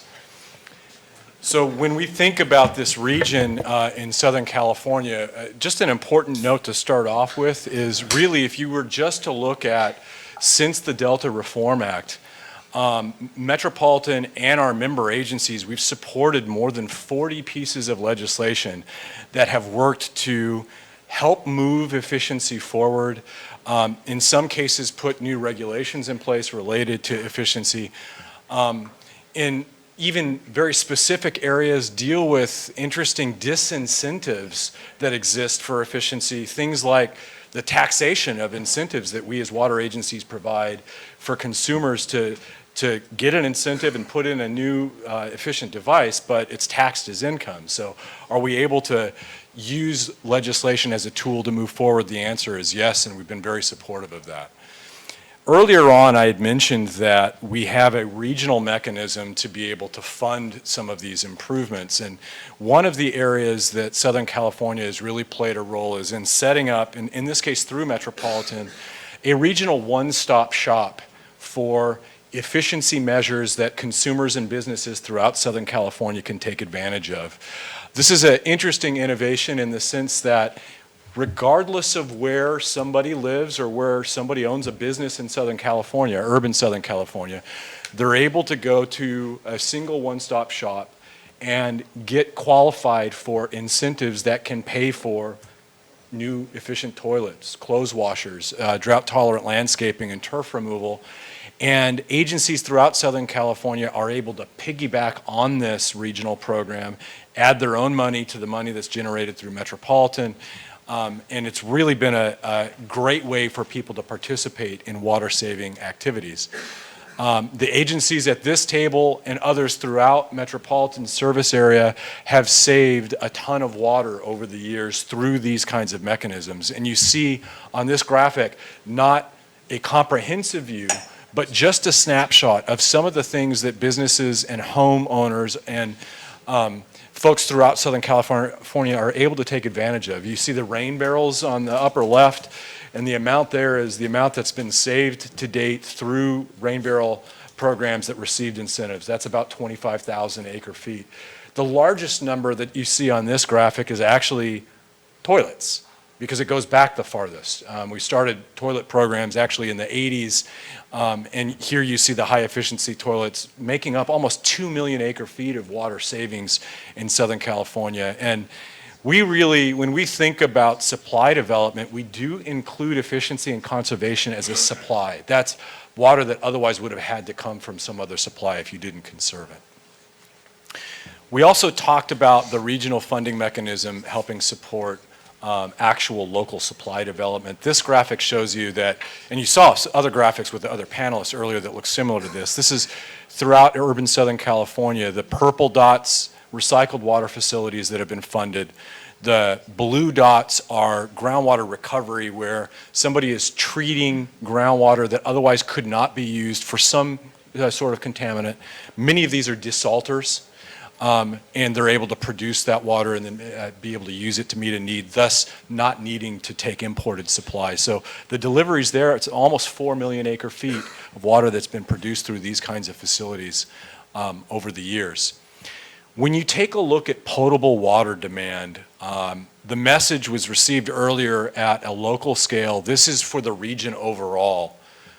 The region, this is up to the Delta Reform Act, and then beyond it, has grown from about 13, 14 million people up to just shy of 20 million people. So significant population growth, and yet the potable consumptive water demand has remained flat and even dropped over that time period. This is probably one of the single biggest measures of success that you can see coming out of these programs, meeting the needs of more people with less water. And when you express it in terms of per capita water use, you're seeing similar successes. Again, stopping at 2009 when the Reform Act was put in place and then continuing down. I find it interesting that that 131, this is for the whole region. It's very similar to the metric that Mark used for the county of Los Angeles, but this is for all of Southern California. And important to note here, it's very difficult when you're looking at per capita water use to mix and match between agencies. Different people calculate it differently. This is total water used, whether it's for agriculture and the avocados that Enrique was talking about, or it's for the residents or other manufacturing businesses, industry. This is all in, total water used divided by the number of people. Sometimes you'll see residential water use, and if you look at just the residential water use, it's significantly lower. But this really shows you progress that's been made throughout the region. So our panelists are going to focus on new innovative approaches to both be more efficient, to run districts in a way that are more efficient, to produce water supplies that are innovative and a little bit different than what the previous panel talked about. We're going to start with Sylvie Lee. Sylvie is the Manager of Planning and Environmental Compliance at the Inland Empire Utilities Agency. And she's going to focus on a program that is producing through reuse a certain amount of water, but also coupling that with storage and then partnering with a state water contractor to be able to offset deliveries from the Delta in a way that provides an environmental benefit. A very innovative approach and thinking. And with that, Sylvie, why don't you talk to us about it? Good afternoon. Thank you for including us in this conversation and for coming down to Southern California to hear from us. So as a background for those who may not know, Inland Empire Utilities Agency is located about the western San Bernardino County. We serve about a little less than 1 million people, and we're governed by a 5-member board of directors. We're a regional wastewater agency, and we also distribute wholesale imported water from Metropolitan. And we also have a recycled water program and a groundwater recharge program. And we do operate 2 of the blue dots that you saw on Devin's map. We have 2 desalters, and most of these programs have been funded through Metropolitan's local resource programs, in addition to state funding and Bureau's Title 16 and many other opportunities that we get to do those programs. So today, like Devin talked about, I'm here to talk about the Chino Basin program. We were awarded a conditional funding award of about $207 million for the $385 million project, so that's about 55% of the funding from California Water Commission last year, about a year ago, in 2018, on the Proposition 1 Water Storage Investment Program. So the project is currently under planning and a technical feasibility stage. And if all the timelines come through, we expect to be operational about 2026. So the Chino Basin program moves kind of beyond the local and watershed scale to the state scale, and it kind of explored how Southern California can help support the water needs in Northern California to protect habitat, at the same time investing in local resiliency projects. So I'll kind of start off at the higher level, and then I can talk about the project components. So in exchange for the state investing and making capital investments in the Chino Basin program, the project will provide water for ecosystem when the state needs it, where it needs it, for a period of 25 years. So there's a few components on the program. So this is about $385 million. All of the construction activities happens local. So we have, kind of similar to the first panel, a new advanced water treatment facility, about 15,000 acre feet, that'll be produced and stored in the groundwater basin.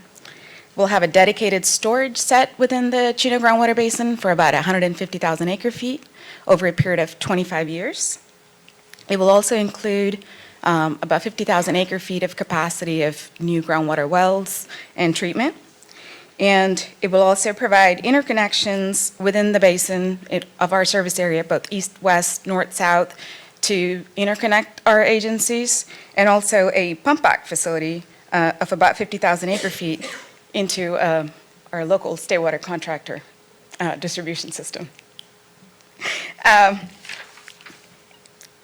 If all terms work out. And then in exchange for that stored and pumped groundwater, an equivalent amount of water will then be released from Lake Oroville into Feather River for the benefit of Chinook salmon. So with the project start date of about 2026, the performance is about 25 years. So about 2050, 2051 timeframe, the advanced water treatment facility and all of the groundwater extraction facilities and treatment would be available for just the local agencies' use. So in summary, this project kind of leverages and dedicates groundwater storage capacity that we've got available locally in Southern California for the benefit of the ecosystems and critically endangered species in Northern California. The conversation that we have at multiple levels of governance at this point of where we are is, why do we want to operate the project the way that it was crafted to provide benefits to the north when each of the components could be done when it's needed, not earlier than when it's needed, and just operated just for the local benefits? Why would we want to do this, right? So from our perspective, when we engaged in crafting this project, we consider these investments to protect and provide the needed flexibility to continue to access our water supplies into the future. The theme is about the same as what you've heard from the previous panels. So with all of that in mind, what we wanted to kind of provide as experience from our project so far, we've been working on this about 4 years, 3-4 years, is partnership and benefits to the state, and how can we actually make this happen. So we actually had about 3 recommendations to consider as you move forward in kind of developing goals. The first one is, talked about before, incentivizing. Incentivize not just with funding, but the right behavior, right? So what do you want it to happen? So for projects like the CBP that could provide benefit to the state, a communication plan, we think, would be really helpful that provides a uniform statewide campaign to support implementation of these multi-benefit programs to address why investments are needed beyond the traditional return on investment perspective, beyond the simple math, and takes into account intangible benefits such as resilience and reliability. We recommend developing metrics that defines resilience and reliability that could be used when projects are competing for funds, similar to, it was a little bit controversial and it was kind of hairy going through the California Water Commission, Prop 1 was the program as we fondly call it, but it set the stage on, having a fair, even ground for what was expected, and then you were ranked. Secondly, I think it was mentioned also in the previous panel, there is a mechanism that exists currently to incentivize and implement local regional programs through the IRWM process. Within the IRWM boundaries, agencies usually are able to identify, prioritize, and vet the local programs designed to accomplish local objectives and needs. If the intent is to provide regional collaboration beyond the traditional boundaries, then prioritization of funding and ranking criteria needs to be reconfigured to encompass those goals. And the last point, when funding for various programs are developed, priorities to the changing landscape of climate and water quality should be recognized and included. In here, we had 2 items that we would like to highlight. One of the impacts that I think most of the agencies that are going to be facing, if they're not currently facing, is salinity. Salinity is going to be increasing, and we see it happening in all water sources, and especially in importance for all of the wastewater agencies, particularly those that discharge inland into rivers and streams. So we believe that that's a significant issue that needs to be taken into consideration. The second one, Devin mentioned it earlier on, is the emerging constituents of concern, such as the PFAS and PFOA, which pose a threat on the economics of long-term implementation of projects like the CBP. It poses a level of uncertainty on the project economics and needs to be addressed on how agencies can proactively address these issues. These water quality components are really important for groundwater basins so that we could continue to maximize the use of that local supply so that we don't go back to a greater reliance on the Delta and the state water project system. So to conclude, what we wanted to talk about is when looking at the larger context of developing statewide California water management, if you would, in that portfolio, reservoir management and local groundwater storage operations, I think are a new exciting opportunity for to build those creative partnerships, to go beyond why do we need to do these as a global scale, but if we can each contribute where it meets a bigger need, then you can actually have these local projects that can be designed and accommodate for the benefit of the state. So that is a very short one, and I'm happy to answer any questions. And thank you again for including us. Thank you, Sylvie. Our next panelist is June Lopez, the General Manager for Molten Miguel Water District. You guys might have some familiarity with June, as she was previously the GM of Calaveras County Water District and worked with you guys as you were working through the Delta Plan, the development of the Delta Plan. So if you know June, you know that her management style is not to just take a traditional approach and be comfortable with that.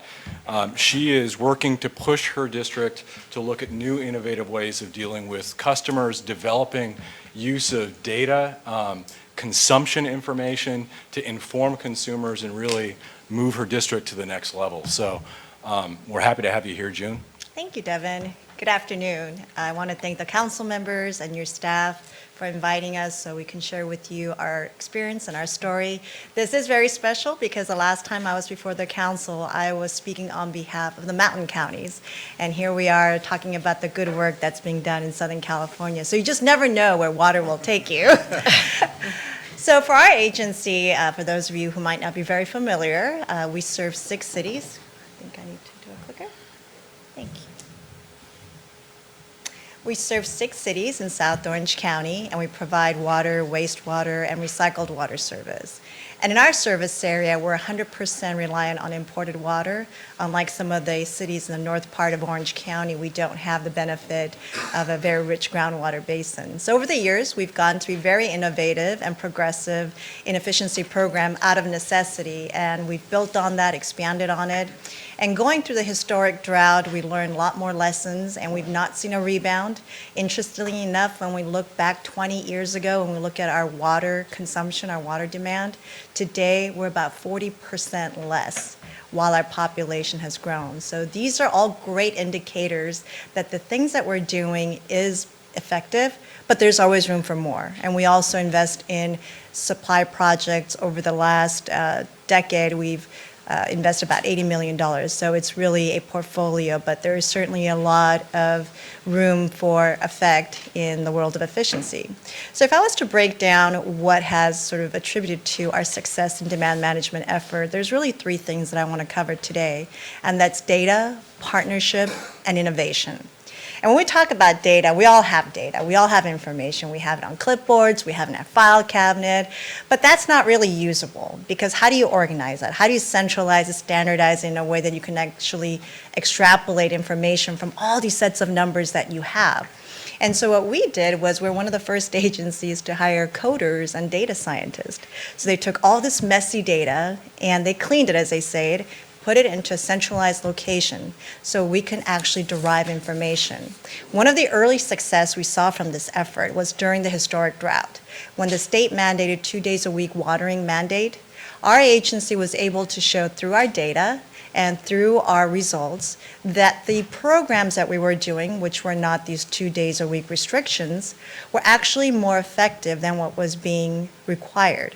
So much so that the state board at the time said that our results were superior to what a 2-day-a-week watering mandate would require. And so we're one of 2 agencies that were actually exempted from that mandate. And that made my board of directors happy, because it makes my customers happy, because we tried that years ago and it didn't really work in our service area, because every area is unique. So that was one of the first indicators that there's something about this data that could be very helpful to an agency in terms of decision making and how we can tell our story. Because we always talk about how all of our service area is unique, but how do you tell that story in a very meaningful, detailed way instead of this sort of general anecdotal? The other thing that we saw through data was this customer engagement. In our service area, we have over 300 homeowners associations. And we have these customer meter level data, and so we're able to share with them how their water usage is looking. And more importantly, if they were efficient, how they could save money. And everybody liked that. So it allowed for us to have a much more meaningful conversation. And that's a beautiful thing about data, is it's not just a sets of numbers, it's not some sci-fi abstract thing. It's really about improving understanding. So for example, if I knew a lot more about Councilman Weinberg, I know what you'd like, I know your preferences. When we have a conversation, it's going to be a lot more meaningful and in-depth than just going at it without any information. And that's how we approach our customer outreach and how we engage our customers to build that relationship and credibility for our agency. So for us, we thought, gosh, if it works so well with our agency and it's doing this great thing with our customers, we could scale this. And so a little over 4 years ago, we were one of the founding agencies of the California Data Collaborative. And the vision there was to share this powerful resource in a collective way, because I did come from Calaveras County, and I'm sure some of you are familiar. It's an agency, but it doesn't have a lot of resources, not a lot of money, not a big budget. So if we can partner, if we can scale this and help each other as water agencies, we can also help other communities. And a little over 4 years later, now we represent 21 million Californians, thanks in large to Metropolitan, who's our largest member. So when you get them, you kind of get the whole thing. But it's been a very, very great experience, because we're able to share this and develop a closer working relationship in our industry throughout the state. But the other thing about data, it not only builds bridges for relationship within our world, the water world, and the customers and the stakeholders that we serve, but it also opens a door to other universe, the academic institutions, the private sector, high-tech companies. And one of my favorite stories is a partnership that we did with our agency and Netflix, the movie people. So they have all these very advanced modeling tools. They have these predictive modeling tools that can anticipate your viewing pattern, anticipate what you're going to like. These are things we don't have access to. And so for free, we were able to get their services and tools. And 6 months later, we were able to save $20 million, because we realized that we didn't have to invest in infrastructure that we thought we needed. And so when you talk about data, you invite expertise and talent and all these great things that are happening in the world around us outside of water to come into our world and improve how we do things, how we make decisions, and how we serve the public. And it allows us to right-size projects, identify demand, so that we can create the most cost-effective and projects that make sense for all of us. And, you know, we always talk about stranded assets, stranded capacity. This is yet another way to avoid those going into the future. So a lot of great things about data in building this partnership. And this partnership is so important because when you talk about bringing people together, that's really what it's about. And you see all these entities that work together. When you bring all these different disciplines and sectors together, you get ideas, and that's what leads to innovation. Sometimes people think about innovation as some very technological, sort of, artificial intelligence, machine learning. Well, it doesn't have to be that abstract. It's just about doing something. The way that I like to define innovation for purposes of what we do as public servants is unleashing imagination to better the lives of those around you in whatever simple, whatever advanced way. It could be an idea, it could be technology. So I have two examples of that for us. We were able to work with, and I'll advance the slide right here. One of the things that we've done is advanced meter infrastructure. These are your smart meters. So it allows customers to get real-time usage data. They can access it on their phone. It gives them much more information. Again, this is how data engages and allows us to be more of a closer partner. But there's a lot of data that gets generated from these types of devices and technology. Well, where do you put them?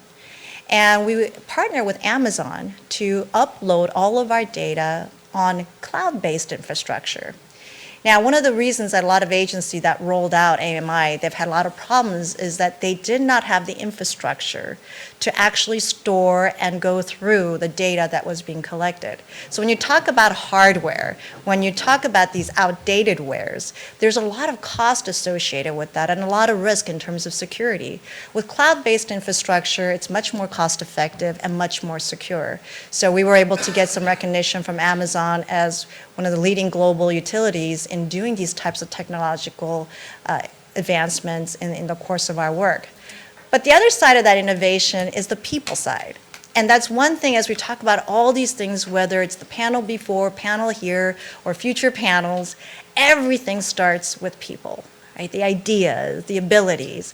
And so when we talk about innovation, we talk about workforce and workforce inclusion and diversity. The world is changing. We have to be mindful of the world that we function and serve, and also try to reflect what is happening around us. So one of the initiatives that our agency adopted this year is called FLOW. It's Future Leaders of Water. And it's really about inclusion. It's the story that everyone has the responsibility and the ability to be leaders in water, to make a difference. Doesn't matter how old you are, doesn't matter what gender, what belief, what walks of life, what profession. Everyone has a place and everyone has that responsibility. But within that is also the actual workforce that's going to be working in these agencies, and about diversifying that, about making sure that we provide platforms and support for future leaders so that we can do a better job of serving the community. And that's innovation. And I'm happy to say that UC Irvine will be partnering with us on this effort, so I'm really excited because we're going to learn a lot from them, and hopefully we can share that and also scale that like we did with data, and really talk about the criticality of the people that will be leading this industry and serving the communities that we all represent. So really appreciate this opportunity to share our story, and hopefully we'll have more opportunities to share more successes. Thank you. Thank you, June. Now we all know that our Netflix subscriptions are also saving water. Our next panelist is Joe Berg. He's the Director of Water Use Efficiency at the Municipal Water District of Orange County. And he's focusing in on this notion that maybe as much as 10% of the water that's flowing through our systems is actually lost to leakage. Joe has led a great career in pushing the envelope in terms of efficiency development. And it's important to note that he was previously the chair of the California Urban Water Conservation Council. So we're going to hear from Joe about some new programs that the Municipal Water District of Orange County has developed to help folks and agencies focus in on how to reduce the water loss statistics going forward. Okay, thank you, Devin. And thank you, Council, for having me today. I look forward to sharing with you what our commitment has been and is to improve on efficiency in terms of our water use throughout Orange County. So today I'm going to talk about what our commitment has been on efficiency over time. I'm going to talk about a new regional, sub-regional water loss control program that we've been implementing here in Orange County. the benefits that this regional approach brings us, and then lastly, show you how that has impacted our water use over time. So MODOC's commitment to water use efficiency really began way back in the 70s. And that actually started with Mary Jane Forrester. Some of you may know Mary Jane. When she worked at MODOC, she started our first school education program. So that was a program that got right into the schools and taught children all about the water cycle and water use efficiency. Moving into the 80s, our focus also added education of the general public on xeriscape principles, which is focused on water efficiency in the landscape. The real big change came throughout the state in 1991 when the Memorandum of Understanding was signed. It was created through a collaboration between water agencies and environmental organizations back during the Bay Delta proceedings. And it was a voluntary commitment made by the stakeholders to implement, at that time, 14 best management practices. So for over an 18-year period, we voluntarily implemented water conservation programs throughout the state. The majority of agencies in Southern California were members of the CUWC, California Urban Water Conservation Council. However, all agencies within the metropolitan service area were implementing water conservation programs, even if they did not sign on to the MOU. And that was in large part because of the regional approach that we have in Southern California. So in 2009, the Water Conservation Act framework, which was the first mandate, came into play, and it had a basic framework of 20% reduction by 2020. Orange County actually is the largest regional alliance or compliance unit working together to achieve compliance with that act. And now we're moving on to the next iteration of the mandate, which is making water conservation a California way of life.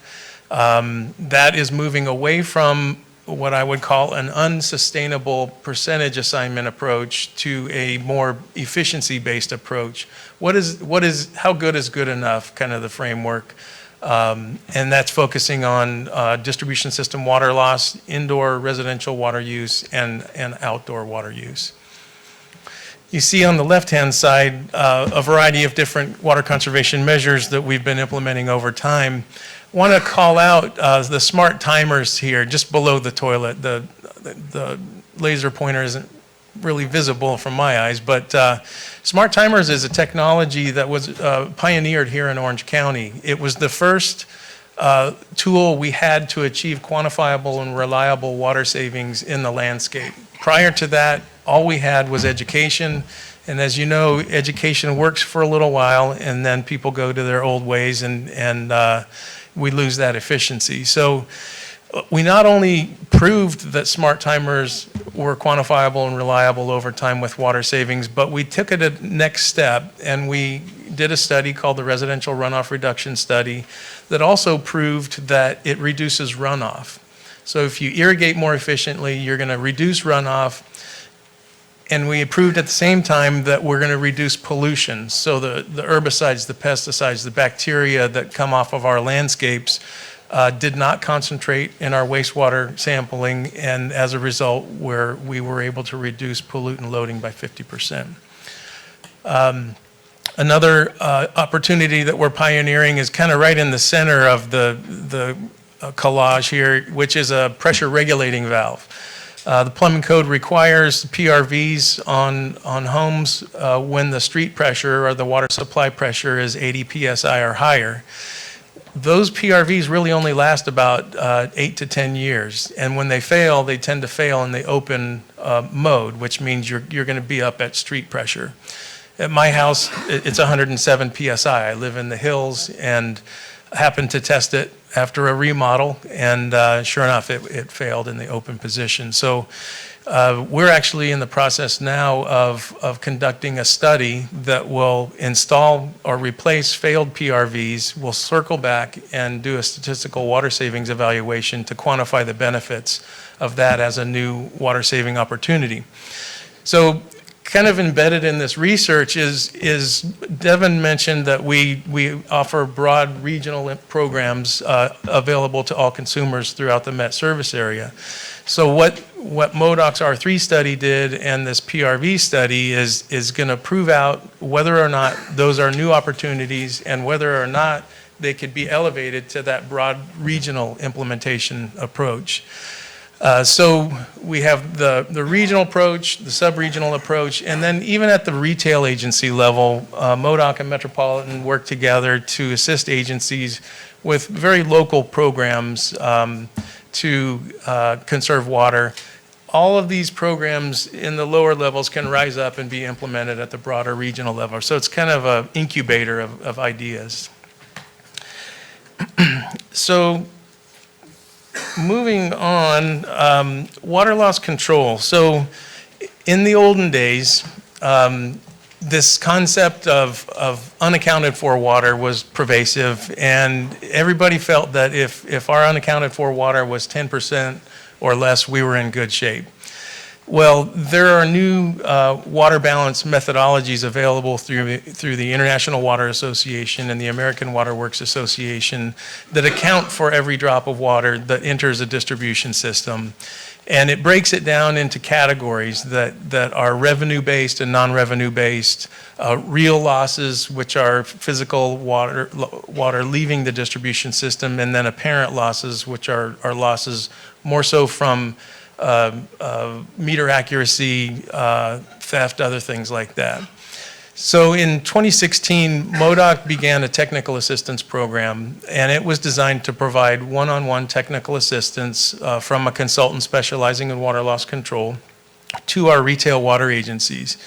And it included a water balance compilation using the AWWA methodology. It included component analysis that really breaks out those real losses and apparent losses and starts to put an economic value on those losses so that we can consider methods to go after those losses, recover them, and gain revenue from them, and also put that water to beneficial use. Meter accuracy testing is a key part of that.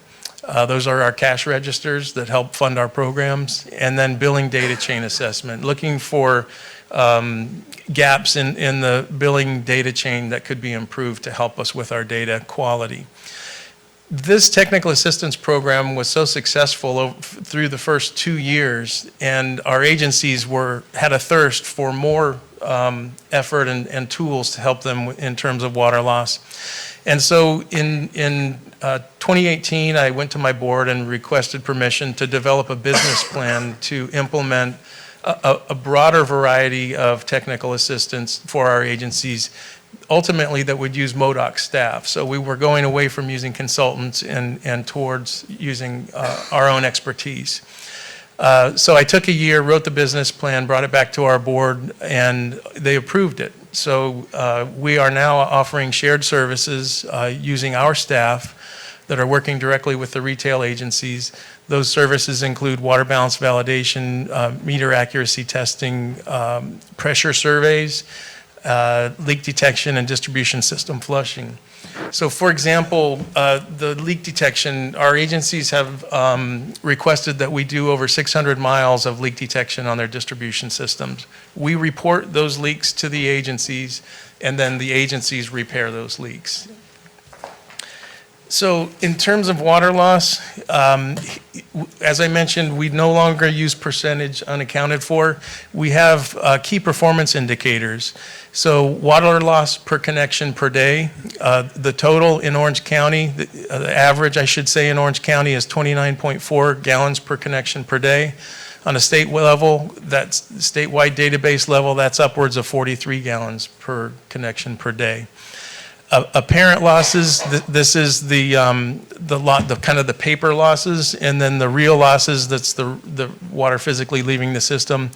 The average in Orange County is 20.6 gallons per day and 32.9 on the statewide level. The infrastructure leakage index is kind of a technical minimum measurement. All distribution systems will have some level of leakage that just cannot be recovered because you can't hear it through acoustic detection or other technologies.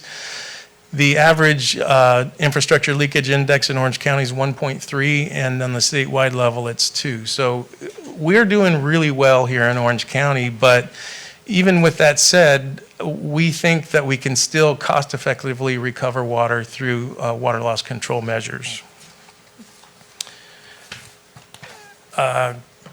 I'm going to flash through this slide. We don't only depend on active measures to save water, whether it's rebates or water loss. There's a whole variety of other things that we focus on.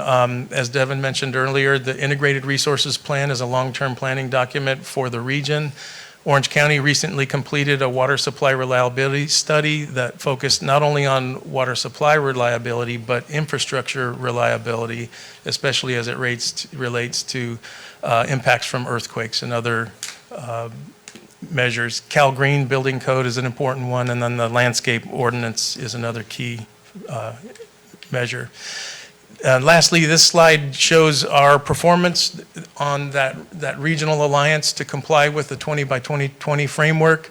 You can see the dark blue bars, that's our potable per capita water use. That's municipal and industrial per capita water use, so it's not just residential. The gold section in the bar chart is our indirect potable reuse. So on average, it's 22 gallons per person per day countywide. And then the very top, light blue, is the purple pipe recycled water, which accounts for about 14 gallons per person per day countywide. So you can see that gold color and the light blue color go way back before 1991. It just kind of shows the commitment that we've had with recycled water. Thank you. Thank you, Joe. And our last panelist for this afternoon is Dan Ferens. Dan is the general manager for the Santa Margarita Water District and also the principal force behind the San Juan Watershed Project. This is a version of what we had talked about earlier, but it has some additional innovations in the sense that we're talking about both stormwater capture, water reuse combined with storage and ultimately getting into the groundwater basin. So very innovative approach that Dan's going to share with us. Thanks for being here, Dan. Thank you. Thanks to the board for inviting us. Really, I'm here part of the Guacamole Coalition. So you've heard from our previous panelists about how we can limit water use so we can get it to the guacamole. I'm going to talk a little bit about how we can also help with resiliency and produce some more water for that coalition that we're working on. Santa Margarita, for those who don't know, we're the southeast corner of Orange County. We're a member agency of MODOC. We're next door to Molten Lagell and June's agency. And like June mentioned, we grew up being mostly imported water. 80% of our water is imported, 20% is recycled. But we're really proud of that 20% because we've been doing it since the 70s, and not only do we recycle water, but we capture urban runoff. And we've been capturing over 500 million gallons a day of urban runoff and putting it back to beneficial reuse in our irrigation system. So we do drinking water, we operate 3 wastewater treatment plants, and we operate an advanced treatment plant that produces recycled water that goes into Lake Mission Viejo. It's a new project that we put in service 2 or 3 years ago. It's the first swimmable recreation lake that is filled with recycled water, we think, in the nation. And so we're pretty proud of that. Took it off of imported water. It was previously filled with domestic water since the 70s. So we've been working on water reliability since the 70s. We have the idea of the water portfolio. We have really 3 strategic goals, and very similar to what you heard in the previous panel. We want to maximize reuse. If we're going to bring water from 200, 400 miles away, it's been our philosophy that we should use it as many times as we can before we lose it. We want to develop local supply.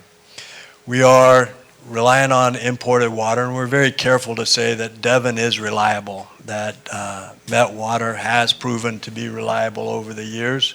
But we all know that the state and the state of the climate has been changing, and during the drought we saw that. So having a local supply, we're hung on 25-mile pipelines. We want to be able to supply our people for indoor use and fire protection. So about 30% of the water supply with local supplies, and we want to have some emergency storage. We're going to need the legislative and regulatory collaboration to make this thing work the way we want it to. So as Devin mentioned, we are the force behind the San Juan Watershed Project. We're trying to develop the San Juan Watershed as a local, reliable source of water. We look at 3 phases, using rubber dams for part of it. We want to capture stormwater, and we want to use recycled water when it's non-storm season. In South Orange County, we've been recycling since the early 70s.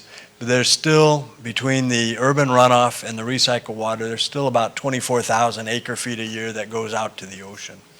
And so when you look at that, our demand in our district is about 22,000 acre-feet for domestic water. So when you match things up regionally, if we could capture all that water, put it back to beneficial use, it frees up imported water for somebody else. The project, as we've described it, is about 5.6 billion gallons per year, could serve about 50,000 families. And it's a local supply. It improves water quality for the region by capturing urban runoff and putting it back to beneficial use. It has biological enhancements, and it is water storage because we're recharging an impaired groundwater basin. So looking at the San Juan Watershed, it is a unique little basin because up here in North Orange County, you have the Orange County Groundwater Basin, 500,000 acre-feet of storage. We have an underground flowing stream that has about 24,000 acre-feet of storage. And I hate to study it at times because every time we study it, it gets smaller. You know, in the 70s when we were studying it, it was about 60,000 acre-feet. Now we're down to 24,000 acre-feet. And the whole idea in this basin is that they're very narrow alluvium channels that follow the creek. And so recharge is limited, opportunities are limited. The other thing about this creek is that as the closer you get to the coast, so it goes from Dana Point Harbor up to the Cleveland National Forest, and as you get closer to the coast, it increases in naturally occurring salts and iron and manganese. So in the lower basin, the water has to be desalted before we can put it back to beneficial use. So it does make sense when you look at Molten Lagell and you look at Santa Margarita. Why, when we started, did we not use this water? It was difficult to use. It was expensive to use. Imported water was available and made sense to build based on that. We're now at a point where not only are the economics getting closer, but we're willing to invest, and our board is willing to invest in reliability and resiliency. And we look at this as an insurance policy. Can we cost effectively build insurance, a water supply that helps us in the event of the emergency, in the event of the drought? There's challenges to this project because it is an underground flowing stream. We're modeling how long the water's in the ground. You know, if you can get 12 months of time in the ground for recycled water, it's all of a sudden no longer recycled water, it's groundwater.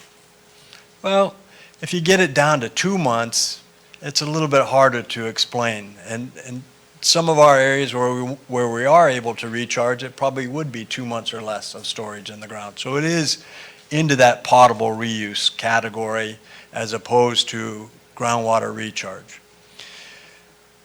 If you look at the picture on the lower right, that is lower San Juan Creek. It's very much like the LA River on a smaller scale. It's been channelized for flood control. But it's still a steelhead passage, according to the environmental groups and the Fish and Wildlife agencies. So we have to figure out how to develop fish passages to get the steelhead through there. Now, the flip side of that is that there hasn't been steelhead in this creek for 10 to 20 years, but it is still considered habitat in the upper stream. So we're having to try to balance how we design this project between those. We also have habitat restrictions in the upper area. So when you look at the upper area of the San Juan watershed, it is coastal sage habitat, and we have what's called the arroyo toad. Arroyo toad doesn't like water during the summer. They bury themselves, they dry in the mud. If you put water in there, it kind of messes with their cycle. Water up there would, we get invasive species. Bullfrogs like it. They think arroyo toads are tasty, so we end up with problems with that. And so you can't always put water in the creek to recharge the groundwater basin, even though that's the best place to put it. And so when you want to do that, you get restrictions on when you can do that. So we say, okay, well, it makes sense, and we should inject the recycled water in the basin. It's an impaired basin. We can inject recycled water in there. It makes sense. Until you find out that you have to RO the water before you can inject it. So we would have to RO water to inject it to be able to RO the water on the way back out. It makes it a little bit more of a difficult project when you have to do both those ROs. The funny part was we convinced the regulators that we could call it an impaired basin. And they said, you can call it an impaired basin, then you don't have to RO it to inject the recycled water. But the minute you pull the water back out for reuse, it's no longer an impaired basin. So we could do it for a day, but then we'd have to pull it out and we're back to the same thing. So we're trying to balance a lot of these issues, and that's where that regulatory and legislative support we have to pull together. And I have to say that Dave Gibson down at the San Diego Regional Board has been a good partner with us, because he wants us to be a success and wants to work with us on how to figure out how to do these projects for us. So here's what the project looks like when you overlay what we'd like to do in the ultimate. So the yellow bars are rubber dams. We already operate a couple rubber dams further up in the basin as part of our capture of urban runoff for irrigation purposes. So we have a good experience with them. They're very effective. And the concept that we're trying to promote with the fish and wildlife folks is that the beauty of rubber dams is that you can lower them. And so when it is fish season, when they can pass, we can lower them, they can go by. They haven't bought off on that concept yet. They want not only one fish passage, but two on either side of the dam. And so we lose a lot of water with their concept, and it makes it a little bit tougher to build. We have to be able to lower these because this is a flood control basin. So what we're really doing is during peak storms, we lower them, let the peak go by, then we put them back up and start capturing water again. Then during the summer, as noted, we want to be able to put recycled water in behind these dams and let that recharge. And then on the right side up on San Juan Creek, we're looking at where we can do incidental recharge. There are a couple areas where we think we can do off-stream recharge and get it in there. And that actually may become the first phase of the project, even though that was going to be a later phase because of the permitting restrictions we're running to in the first couple. So that's the San Juan watershed. We've been collaborating with UCI, with Long Beach State. We've been working with a lot of folks on the data gathering, how to put this together. It's a pretty exciting project. We do think that within the next 2 to 4 years, we will have the first phases in there, and we will be able to get an increase in this groundwater basin and really start heading towards where we can drought-proof this groundwater basin with the use of that recycled water. We're building Trappist Reservoir right now. It's a 5,000 acre-foot seasonal storage reservoir. In the 70s, we built Upper Osa Reservoir, which is a 4,000 acre-foot seasonal storage reservoir. So we'll be able to store 9,000 acre-feet of recycled water to be able to produce it year-round and then use it for recharge. So overall, it's a great project, we think, and it's got a lot of excitement. Be happy to answer any questions. And again, thanks for your time. Thank you, Dan, and thank you to all the panel. You've really provided great vision, and you can see that there's a lot of diversity in the different approaches on being innovative, being able to both produce supplies or also be more efficient going forward. So, Chair Tatayan, I turn it over to you in terms of any questions or Yes, thank you, all of you. I like June's definition of innovation, and I think all of you are examples of that innovation. Well, first, let's start with other council members before I ask questions. Does anybody have any questions for the judge? Not directed to this particular panel, it goes back to Randy's question. Can we quantify reduced reliance? These remarkable projects and very innovative, just incredible.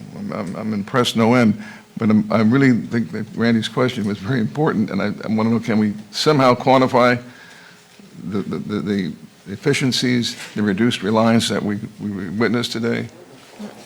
I think so. Just to kind of echo what Devin had said earlier about sort of the regional approach, but certainly with every agency, whether it's a proven success in terms of how much less water or how much efficiency you've achieved, or what you project with some of these projects that are on the horizon, certainly I think we can quantify that. And again, just to kind of go back to the data that we have, the more solid and broader, more robust data sets that we have, we can always better quantify and illustrate the impact on the delta or any other impact that we might be analyzing. So as far as when we do these types of projects and analysis, having better data, having better tools that are looking at this data and doing all the analytics will allow us to get even more refined. But clearly and some of these are estimates, so as far as the exact quantification is challenging, especially with projects that are not online yet. But I think as an industry, that's where we're moving forward to. Well, I just think it's imperative that we do so.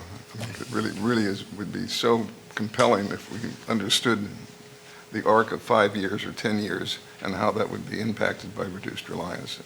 That's my thought. Ken.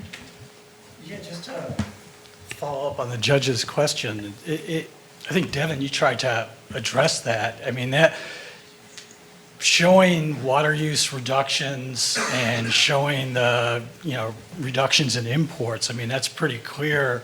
Everybody's doing an urban water management plan, which we based our performance metrics on. And, you're the state water contractor, so, you're able to show what these demands are no longer on you. And I think that's where the data is. I mean, you're aggregating all that data into your planning. You're right. I would say that, there's a couple things that we do on a regular basis. This is as a regional entity that demonstrate that. One of them is every year we provide a report to the state legislature on the region's activities to reduce use through efficiency and conservation, to produce more recycled water, and to produce more groundwater that has been recovered. That's a report that pretty cleanly articulates those gains every year. We typically send it to the legislature in the February timeframe. But I think getting to maybe the point of your question and some of the other points Chair or Councilmember Fiorini mentioned earlier, we might be able to work with you to do a better job of documenting that and ensuring going forward that you are seeing the acre foot and percentage documentation of reduced reliance going forward. I know that we've got the ability to do it. The only challenge that I would continue to go back to is our preference is to be able to show that as a region, as a state water contractor, because that philosophy underpins the way that we manage water supply in Southern California. While you've heard here many innovations and many agencies that are pursuing projects, you have an equal number of agencies out there that because of geography may have a hard time pursuing those projects themselves, but they're providing through us a funding mechanism to make those projects happen, and they're also getting the benefit of reduced reliance. I think the council has a role here too. I mean, we should be helping, and to the extent we can, whether for science or resources, whatever the case may be. That's such a critical aspect of what we're going to be doing. It seems to me that we have to quantify, reduce reliance. Yeah, I agree, Judge. I think our science program can contribute. I don't really have a question. What strikes me is that each of your projects really illustrates the system backbone and the systems thinking, and that you have your infrastructure and you're repairing and looking into like leak detection, but you're also looking into the future for that resiliency. And I just really have to compliment you. You are embodying the principles in the water resilience portfolio of innovation and multi-benefit use and groundwater recharge and water reuse and water. It's really phenomenal to hear all these stories. And now that I'm talking, I do have a question for Sylvie. And in your Prop 1 grant, it's really wonderful that you got the storage funding for a project that's actually going to leverage what you were doing, and it makes a difference up north. Could you say more about how you wrote that up? I mean, it's difficult to describe how a Chino Basin groundwater project helps Chinook salmon. Right. It is a difficult story. One of the reasons why I chose not to go with the PowerPoint was it is a simple in concept on how a groundwater storage project that kind of builds on what is needed for the local agencies can provide benefit. You know, it started off with probably, you know, we've been doing recycled water for quite some time. We have 35,000 acre feet that we use currently as tertiary Title 22 water. But I think a lot of the components that I talked about in terms of climate adaptation and water quality issues, two things, that salinity and emerging constituents that kind of became water quality limits. Those were the two things that we were focused on. Our wastewater treatment plant was almost about ready to exceed its permit limits because of the salinity issues, because there was low levels of water all the way in the state water project system in the reservoirs. So every supply source that's coming in had a higher amount of salt in it. So the project concept started off with an advanced water treatment that we needed to build, and we hadn't quite planned for it to be that time. It was going to be 10 years later. Some of our local agencies had issues in, I think at that time was 123 TCP was a new constituent of concern. So we were looking for funding opportunities. And so when the guidelines were released, and it was about 2016, and we went through and we looked at it, we wanted to do it a conjunctive use program because we've worked with Metropolitan and having a successful conjunctive use program. But one of the things that it talked about was how a program that is done for storage needs to provide benefit for the Delta ecosystem. That made us go into a lot of creative thinking of how do you actually make things happen, and things that we have invested in before, and it still needed a little bit more improvements. So one of the great things was we have a conjunctive use program with Metropolitan. We also were really great in water use efficiency, taking advantage of all of the programs and incentives that's provided. But that meant that we had a reduced reliance on a Metropolitan system, so we couldn't actually do in lieu to perform for the exchange programs. So it kind of made us think about, well, wouldn't it be good for us to have a pump back system? And then, so if we're going to work with the state water contractor, that's about the only way that we could facilitate an exchange whereby water could be released. So trying to kind of build on components that each of them make sense. And I think a lot of times the difficult conversation is where you are in that structure, because there's multiple levels of governance that we're working with, right? So we're working with Metropolitan, then there's the state water contractors and the DWR. But we hoped that when we put together projects that were needed, but we could accelerate them and provide the benefit to the state, that we can actually continue to rely on that. It's a small component when you think about what is needed for the Delta, but we wanted it to start somewhere and perhaps have it replicated through other programs. Thank you, Sylvie. Did you have a question, Ken? Well, I just wanted to kind of respond a little bit, but maybe, I'm sorry, maybe just kind of direct some of our discussion on this, is, you know, and Dan, I've never seen a RO in, RO out I mean, I don't know if people appreciate just the cost burden that that puts, but that's the regulatory environment. And you heard on the surface water augmentation, groundwater recharge, those are easier. You know, I think, June, your discussion about, you know, again, something that's important is, hey, we didn't have to do the 2-day-a-week watering because we changed behavior. And that's what you're focused on. And I hope what everybody gets out of this is there is a incredibly strong commitment to water use efficiency and reduced reliance in urban Southern California.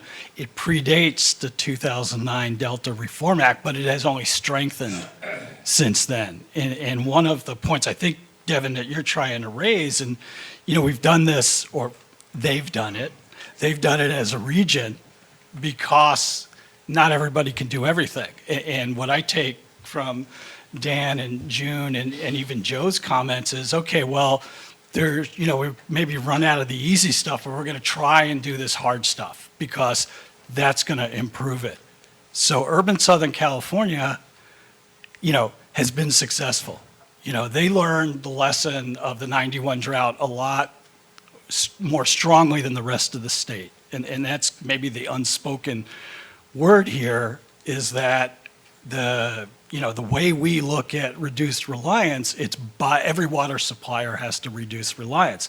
And that's been brought to my attention numerous times by different stakeholders. Like, what does that mean? Does that mean if somebody doesn't do it, then, you know, none of us have done it? And I think it's clear from just looking at the water use numbers, you know, conservation has been successful. Conservation by itself has significantly reduced water use, and that's reduced reliance on the Delta. And then you have all these other activities. And again, you know, yeah, it's great to get low interest loans, but then this is on, you know, ratepayers and these agencies are paying for it. Some of them can afford it. Some of them are too small. They can't do it, but they can conserve water. So, you know, I hope that I don't want to declare victory because I don't think any of these agencies have declared victory, but I think we can stipulate that the metropolitan service area has reduced reliance on the Delta, and that you've got billions of dollars in commitment, and that we need, as a statewide agency, we need to focus on what's going on in the rest of the state. You know, maybe it's not mission accomplished, but I think it's mission in good hands, and the commitment is here.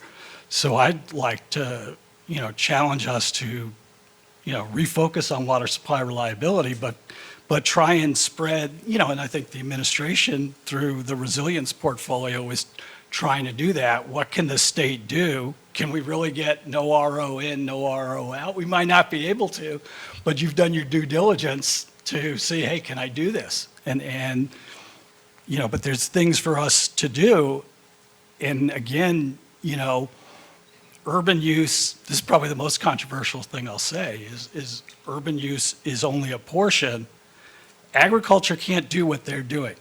That's clear. We said this in the CSO amendment, but agricultural use efficiency is an important part of this. How do we, you know, right now we define it a certain way, but we can't keep going to the well of urban Southern California, which I've heard from many of our stakeholders.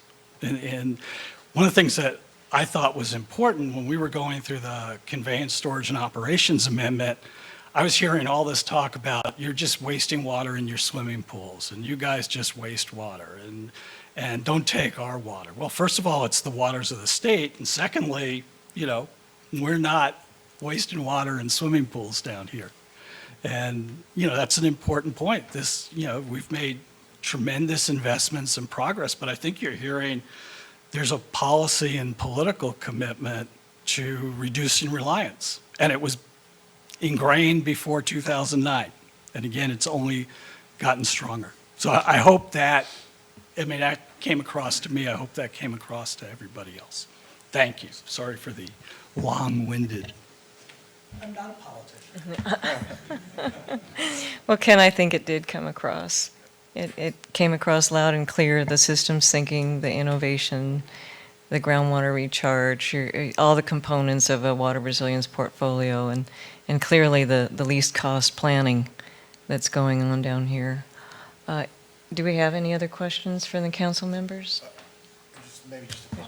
First of all, thank you very much, and thank you, Devin. It's not easy to ask people to come speak and then hold a piece of paper in front of them telling them it's time to stop talking. So thank you. That's a difficult role. In summary for me, I just wanted to sort of summarize what I heard.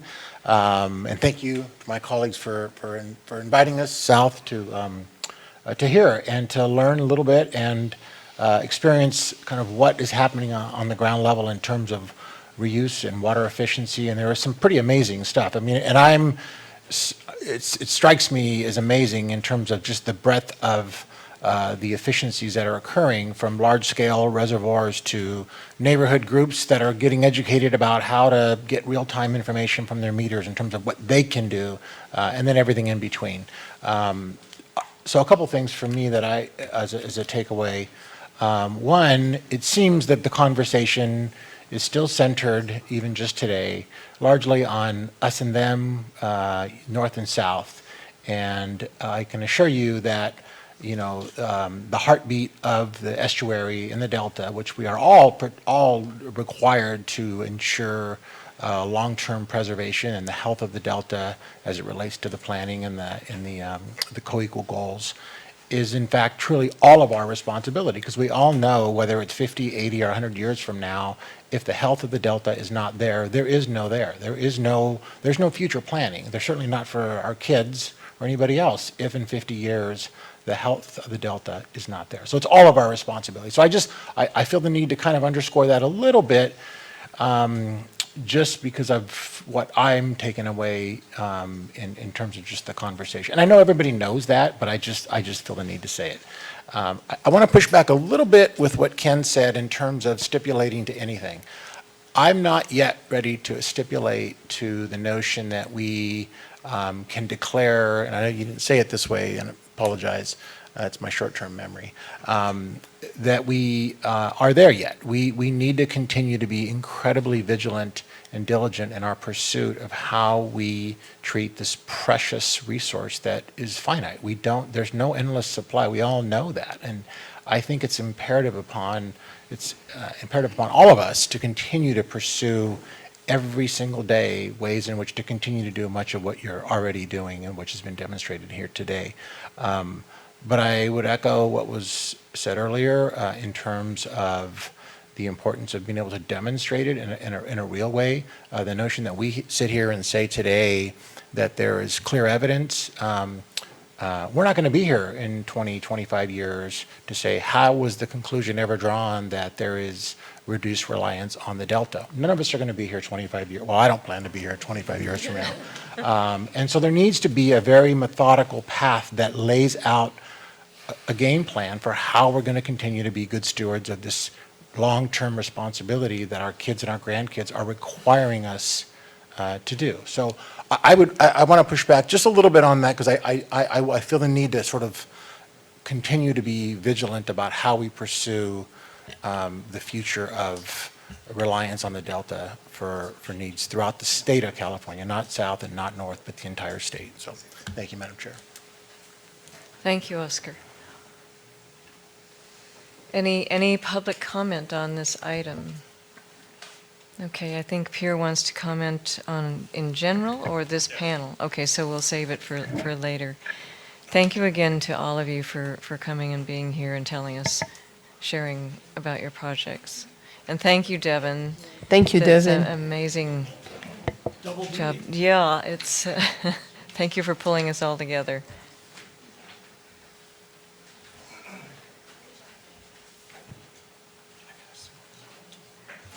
So we'll move on to agenda item 14, public comment in general. Pierre Swan.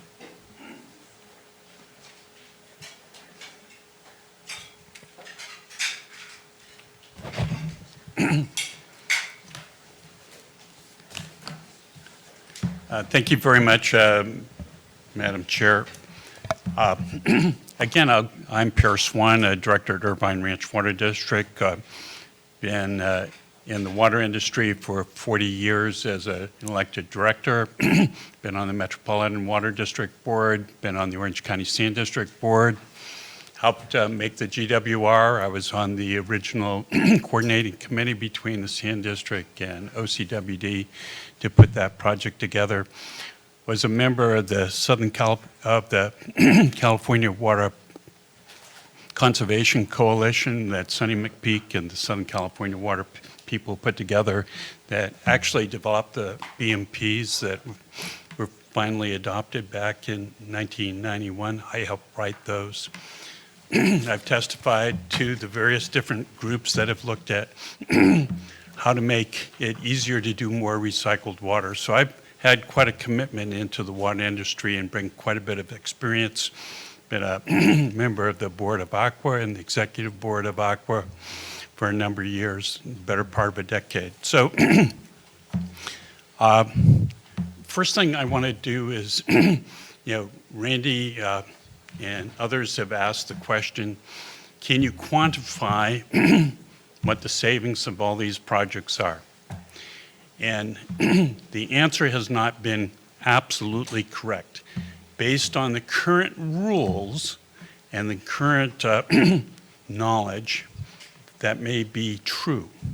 But, 2 years ago, the water industry was not aware of PFAS, and the potential impact.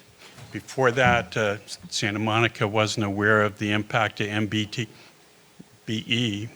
on their water supply. They had to shut off all the groundwaters, and they had to go 100% on the imported supply. So you cannot really project what the impacts are going to be, of any of these projects until you know, which you will not know, what the future environment is going to be in the operation of these projects. And if we were wise, we would make sure there's a significant amount of redundancy in the system, to protect people and the economy of the state and the well-being of the state. Second of all, there's several conflicting things going on in the state. You've heard about a number of projects here. You haven't heard what the cost per acre foot is for producing this. I will tell you, I was a finance guy. That's my background in my private sector. I was heavily involved in the finances at MWD.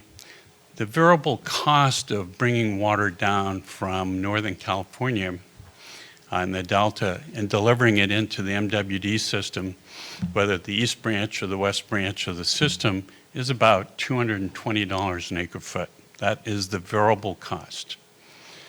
Everything else in the Met selling price is fixed costs that have to be paid for no matter what. That's staff, it's all the debt they've accumulated to build everything they've got. So in the private sector, what you do is you look at evaluating projects based on what the variable cost is of the existing versus the total cost of things that you're going to add on to the system, and doing a comparison and understanding that when you're going and spending ratepayer money to build projects. Because the other policy that the state is really pushing right now is affordability of housing and affordability to a great segment of the population who are really stretched pretty thin on their ability to live in the state and provide, a good life for their kids. So there's a balancing act between these two things that we have to be wise in how we do things. Earlier today, you heard. Mr. Swan, Yes? I'm sorry I have to interrupt you. We have flights to catch, and I would like to hear more of what you have to say, but we're limited on time. Is there a bottom line takeaway you want for us to take away today? And then certainly, please feel free to call me or any one of the council members with more I details. was so looking forward to you guys coming down here so I didn't have to fly up and listen. I used to go to some of your meetings. I was there in the Delta Blue Ribbon Commission. I'm a great believer in the big gulp, little sip. I haven't seen that woven into the presentations today. I think there's a basic misunderstanding about base loading supplies and incremental supplies that supplement that, supplemental supplies. I think those are all important in understanding water management in practicality. I haven't seen a big dose of that today, and from a person who's been intimately involved in water for a long time, and my grandfather before me, I wanted to weave that in, and I thought this might be a wonderful opportunity. And I thought I could finish before 3:30 when I heard you had to be gone. Oh, okay. I didn't realize that we were going till 3:30. My notes didn't reflect that.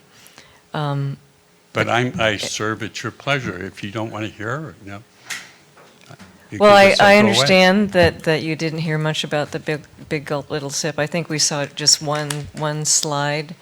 And we do mention the concept in our CSO amendment, our Chapter 3, which Jessica is waiving. So I apologize that isn't coming through more clearly. I don't know if you meant from the panel members or from us, but we do hear you loud and clear on the big gulp, little sip. And I'm somewhat little sip. confused if you have a 10-foot increase in the sea level. Last I heard it was 6.5, but I guess recently it's now gone to 10 while I was on vacation. It's amazing in 4 months. There's not much of a delta left. And I just want you to, a couple of things I want you to look at is if you have a 6 to 10 foot increase in the tidal level, and you have the North Delta agreements, and you're familiar with the North Delta agreements in Yes, we are, Mr. Swan. So Mr. Swan, usually we limit folks to 3 minutes, and I think you've gone 8. I'm really sorry, but we do have to wrap up. Okay. Thank you very much for your time. Thank you for being here with us today. With that, our next meeting is October 24 at the Secaupolis, is it at the Secaupolis Gallery? And we look forward to you folks tuning in. Thank you, everybody, for being with us here today. And thank you to Robert Hunter and Mike Marcus for hosting us. This was a real privilege to hear from all of you and to hear all the panel members. Thank you. Meeting adjourned.